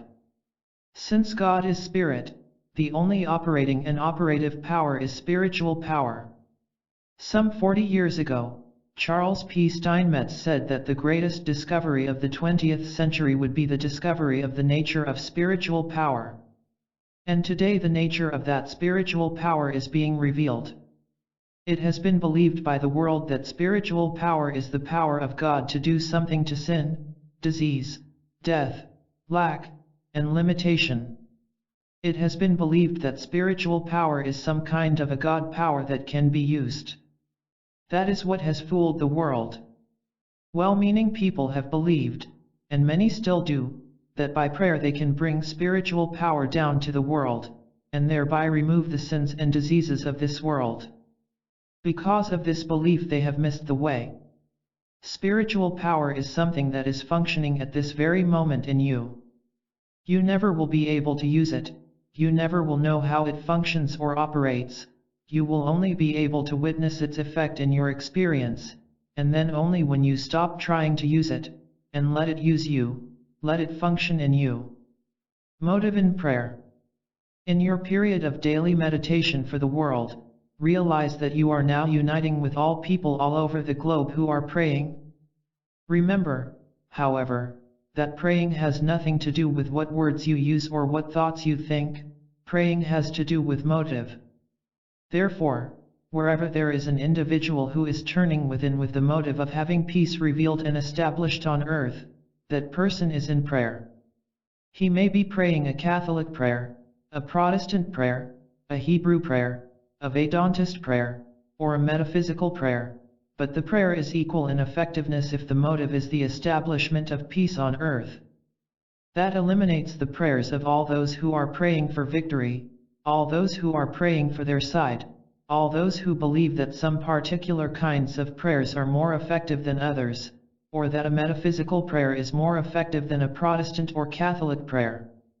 The motive of prayer must be for neither victory nor defeat. The motive of prayer must be for the establishment of peace with justice to all. When you enter prayer with that motive, the words you use or the thoughts you think are of no importance. The only way that God has of knowing us is by the motives of the heart and the intents of the mind. In other words, if what is functioning or motivating us is personal, selfish, or nationalistic, it is not prayer, and it is not reaching the throne or the consciousness of God. Therefore, when you go into meditation for the world each day, you are of the two or more gathered together because you are uniting with persons throughout this globe who are going to the Father within and realizing, Thou alone art power. Thou alone art presence. In Thy presence is fullness of life, here, there, and everywhere. In Thy presence there is only the Spirit of God, the Spirit of love, the Spirit of truth, the Spirit of life, and besides this there is no other. So I am not going into meditation to use God or direct God, but to realize God. Here where I am, God is, there where thou art, God is, and God is Spirit, and God is love, and besides Him there is none other. Attaining world peace. Our duty is to know the truth. It is more than a duty, it is a privilege, and it is even more than a privilege because once we begin to see the fruitage of it, it is a great joy. As truth students, however, this is a duty, and those who are not performing it are forfeiting a part of their own demonstration, ignorantly, but nevertheless that is what they are doing because the greatest law of prayer is the one the Master gave us. Pray for them which despitefully use you, and persecute you, for if ye love them which love you, what reward have ye? But how do we pray for our enemies? How do we pray for world peace? Be assured of this, world peace is not going to come through the defeat of any nation or through the victory of any nation. Anyone who has any knowledge of history knows that there have always been defeats and victories, and there never yet has been peace. There never will be peace as long as there are defeats and victories. Peace cannot be achieved by anyone's defeat or by anyone's victory. Until the idea of both victory and defeat is relinquished, there will be no world peace. Always there is with us the question of disarmament. Should we maintain so great a stockpile of bombs that other nations will fear us, and thereby peace will be attained, or should we disarm and bring about peace by that means? History has proved that neither course provides the answer. There have been periods when nations have been heavily armed, and this did not prevent a war. There have been periods when nations have disarmed, and that did not prevent war. Back in 1914, England possessed the greatest navy, in fact, the greatest concentration of arms on the face of the globe. Even this did not prevent World War I. At the beginning of World War II, England was practically without arms. This, too, did not prevent war. A person may go around with a gun on his hip, but this will not prevent him from getting into trouble. He can go around without a gun on his hip, but that also will not prevent him from getting into trouble. It is not the presence of a gun or the absence of a gun that saves anyone, and it is not the presence of armaments or the lack of armaments that saves a nation. The truth is that as long as the people of the world are living out from the materialistic basis that believes that either armament or disarmament will save them, the world is lost and is heading for another war. What is the solution? Let us go back to what has been repeated again and again throughout the preceding chapters, the origin of evil. Just what is the origin of evil? The universal belief in two powers, the belief in the power of matter and the power of mind, whether it is the power of armaments or the power of tyrants' minds. When we look into history, we find that it has not always been tyrants who have brought about wars. More wars have been brought about by ignorance than by tyranny. As truth students, we must pray daily. God alone is power. God is the law unto his universe, and that which is not ordained of God is not power. All claims of material and mental power are ignorance. That which is called mortal mind, carnal mind, the mind of tyrants, the mind of the stupid, the mind of the ignorant is not power. There is but one power, and because of omnipresence, God is power everywhere on the face of the globe. We do not have to penetrate the Iron Curtain. God has already penetrated it. But without our conscious realization of this truth, the presence of God will not function there now any more than the presence of God has functioned there in the past. The presence of God functions only where and when there is conscious recognition and realization. How earth-shaking it would be if only the truth students in the world, the students of every one of the truth movements, the unorganized teachings, and all the independent truth teachers, would unite once a day and realize: the place whereon I stand is holy ground. The place whereon thou standest is holy ground. The omnipotence and omnipresence of God make of non-power the evil intents of mankind. There is no power in arms or armies. Hezekiah proved that when his people came to him and warned him that the enemy was coming to attack them and outnumbered them, his response was, "With him is an arm of flesh, but with us is the Lord our God to help us, and to fight our battles." And they rested in his word. They did not go out and fight. They rested in his word, and then the enemy began fighting among themselves, and the Hebrews never did have to go out into that battle. I say unto you that this is a law and a principle. It operates in your personal life, if and as you make a daily practice of realizing, where I am, God is. God in the midst of me is mighty, and all those who are opposed to the purpose of God have but the arm of flesh, or nothingness. The Lord God in the midst of me is mighty, and there is no might external to me, not in the mind of man or the matter of man. Attaining dominion. If you win work with these principles, you begin to prove that which heretofore has been resistance and opposition in your life, that which has been discordant or the source of discord, that which has been a barrier to your progress, your prosperity, or your happiness begin to fall away. When these principles begin to operate in your experience, even though no one may know about it, someone will be led to you and say, "Give me help." You will not know why this person has been led to you, and he will not, but it is an inevitable occurrence. The darkness always finds the light in order that the darkness may be dispelled. When you begin to prove that God in the midst of you is omnipotence and that there is no power external to you for good or evil, in person, thing, or condition, that there is no mental or physical power that is power, or all power is given unto you, you have dominion over everything that appears in your world. The moment you begin to prove that for one neighbor or for one relative, you have sufficient grace to do it for 20. By this time you will realize, why, this is a universal truth, and you will begin to know it for the entire world, for events as well as for people, for your community, for local and national elections, for the weather, for every person, thing, or condition that touches your life, but always in secrecy. This is a very sacred thing, and it is only in secrecy that you realize that the kingdom of God is within you. Maintain secrecy.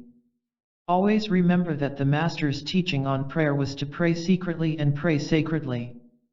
Never voice your prayer outwardly or openly, and never let others see or know that you are praying. Make prayer a secret practice and a sacred one, and then whatever takes place within your consciousness God will bring to bear outwardly. Prayer must be like a seed buried in the ground, where nothing can reach, upset, or harm it. So your prayer, kept in secrecy within you, must be the prayer of realization, I and the Father are one. All that the Father has is mine. Where I am, God is. Where God is, I am. All power is given unto me, all dominion is given unto me. Over what and over whom? Over the belief that there are external powers. All power is given to me through the understanding that God is spirit, and spiritual power is the only power. Be sure that no man knows that you are praying this prayer. Tell it to no one, except when someone comes into your experience in humility and with the desire to be taught. Do not give this to the unprepared thought, do not try to proselyte, do not try to convince your relatives of its truth or efficacy. You cannot give truth to the human mind. Unless there is a spiritual preparedness to receive truth, you are just putting your seed in stony ground or barren soil, and nothing will come forth from it. Keep this truth as a pearl of great price. 6. And do not show it to anybody but a connoisseur, because nobody else can appreciate it. Keep it within you, and then, abiding in this truth, praying the prayer of realization of God's grace, God's omnipotence, omniscience, omnipresence, and understanding the non-power of what is not ordained of God, you will be fulfilling your function in this world, and you will watch the breaking up of error all over the globe and the gradual restoration of harmony. An unseen spiritual activity at work. You are not witnessing evil on earth today. What you are witnessing is the breaking up of the evils that have been here for centuries. You are witnessing the breaking up of the old kind of capitalism that paid dividends to the few at the top and did not provide for those workers who could never save enough for their old age. You are witnessing the breaking up of the old type of homes for the poor and aged that were a blot on civilization and the breaking up of the bleak and cruel orphanages that were a disgrace to mankind. You are witnessing the breaking up of slavery in one country after another. You are witnessing the breaking up of bias, bigotry, prejudice, the breaking up of religious differences and the beginning of a greater unity among churches throughout the world. You are witnessing the breaking up of conditions that have long needed correction in Africa, India, China, and Japan. All over the world you are witnessing the breaking up of the evils of absentee ownership and the controlling and exploiting of minority races and peoples. You are witnessing the breaking up of every evil about which you have read in this past century. There is no denying that this breaking up process is difficult. It is human nature to try to hold on to old patterns, it is human nature to try to hold on to positions that have been outgrown. It is human nature to try to hold on to the good old days, if there ever were any such. But you see, those who try to hold on have their knuckles broken. You cannot hold on, you must let loose. Loose them and let them go. We are in a new age, in a new era, where there will be no more fighting among religious organizations, where no more will one nation try to exploit another nation. All these evils of the past are dead and gone, and the appearance of them is breaking up, and that breaking up is not easy for persons or nations. Like anything worthwhile, however, the result of the breaking up will be greater freedom for all. If these conditions were merely breaking up because of human reasons, they would not be on quite the worldwide basis that they are. When we look upon what is going on in the world, we must remember that there is no one nation that has been or is the source of evil, nor is there one nation responsible for the evils on earth. This has been a universal belief in self-preservation, trying to attain and to obtain for one's own self or one's own nation regardless of at whose expense.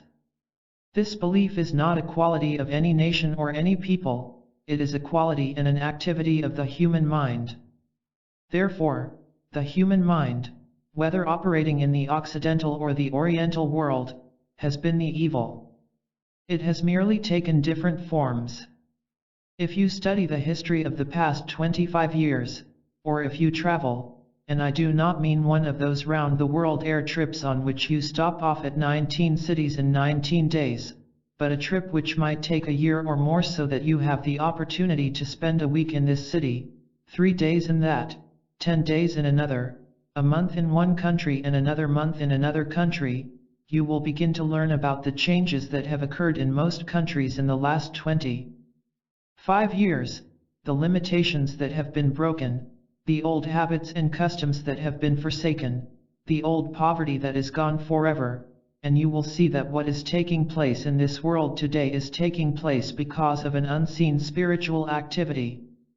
Behind what appears to be the wars and rumors of wars that are going on in this world, there is really a spiritual activity that is breaking the hard crust of human greed, human lust, human ambition, human pride, and restoring spiritual sonship to the entire world of mankind. Every country is giving greater and greater and greater freedom. Remember that those that are not giving greater freedom to their people, like the Iron Curtain countries, are really living on the edge of a volcano. They are maintaining themselves only by force of arms. But no one can maintain a society by force of arms forever. No one ever has. In the days of the Tsar, the people had no arms, the Tsar had almost all of them, and he is gone. In every country where people have been downtrodden, they had no arms, but in the end the tyrants were routed. In the France of the 18th century, a revolution brought liberty, and it was not the people who had the arms, it was the government. In our own country in revolutionary days, it was not the colonists who had the ammunition and ships, but despite that, freedom came. Never believe for a moment that freedom is dependent on arms or ammunition. Freedom is dependent on an individual's realization of God and the non-power of whatever it is that appears as an enslaving or limiting power. If you admit anything at all as a power of limitation, you make that limitation a law unto yourself. To be free of attack, to be free of discord, to be free of inharmony, abide in the truth of God as the only reality, the only presence, and the only power, and abide in the truth that the source of every form of evil, the source of every form of limitation is the arm of flesh, or nothingness. Abide in one power. Do not look upon evil as opposing good. There is no such thing. Do not believe that truth overcomes evil, there is no such thing. See truth as infinite, and evil as the arm of flesh, and you will bring forth harmony in your experience. Do not accept a God that has to battle sin, disease, death, tyranny, or anything else. Accept a God infinite in nature, omnipresent in being, omnipotent in action, and then look out at all the temptations and the tempters of the world. Thou hast only the arm of flesh, nothingness. I abide in this word, God in the midst of me is the only power. Where God is realized, there is power for neither good nor evil. All power is given unto me. All power is embodied in the Christ, the Son of God, which in truth I am. The Son of God is lifted up in me out of the tomb of material sense. This is the resurrection. His is the ascension. Lift up this Son of God in you and realize, He that is within me is greater than anything, or any belief, or any power in the universe. He that is within me is the all-power, and that which is external to me and not ordained of God is not power and is not presence. God, Spirit, is the only power, not mind, and not matter. God is law, therefore Spirit is the only law with power. The fact that these statements represent truth will not save you. Ye shall know the truth, and the truth shall make you free. You must abide in this truth, dwell in it, live in it, hour by hour, day by day, and night by night, until it is a very part of your being, and then all of a sudden a spiritual light dawns within you, and it comes to you, whereas I was blind, now I see. Now I know that spirit is really the substance of all form, the law of all form, the cause of all form. My error has been that I have been believing in a power outside, a power in form, a power in thought, whereas all power is spiritual power. As you abide in the Word, remember always that there is still one more step, and that is, after contemplating the truth about God, to be still and listen. Speak, Lord, for thy servant heareth, thou utterest thy voice, the earth melteth. Error is not in the external, power is not. In the external, all power is in still small voice. There is no power in sin, no power in disease, no power in tyrants, no power in external conditions. Power is in the still small voice. As you abide in stillness, eventually you come to that place where a release takes place within you, and then you will know that God is on the scene, and your work is finished. You have opened out a way for the imprisoned splendor to escape. The infinite way principles and world affairs power that is within you now becomes the power in your world. Your world may be limited to your own family, or you may eventually accept the entire world as your world, and let your consciousness of truth govern this entire world. In the midst of threatening world conditions, I say to you, think in higher terms than your own health, your own supply, or your own happiness. For some part of every day give yourself to the realization and the practice of these principles through which you have witnessed healings of minor or major problems, principles that have helped you or your neighbors, and begin now to think in terms of a principle revealing itself on earth as the presence of God, universally.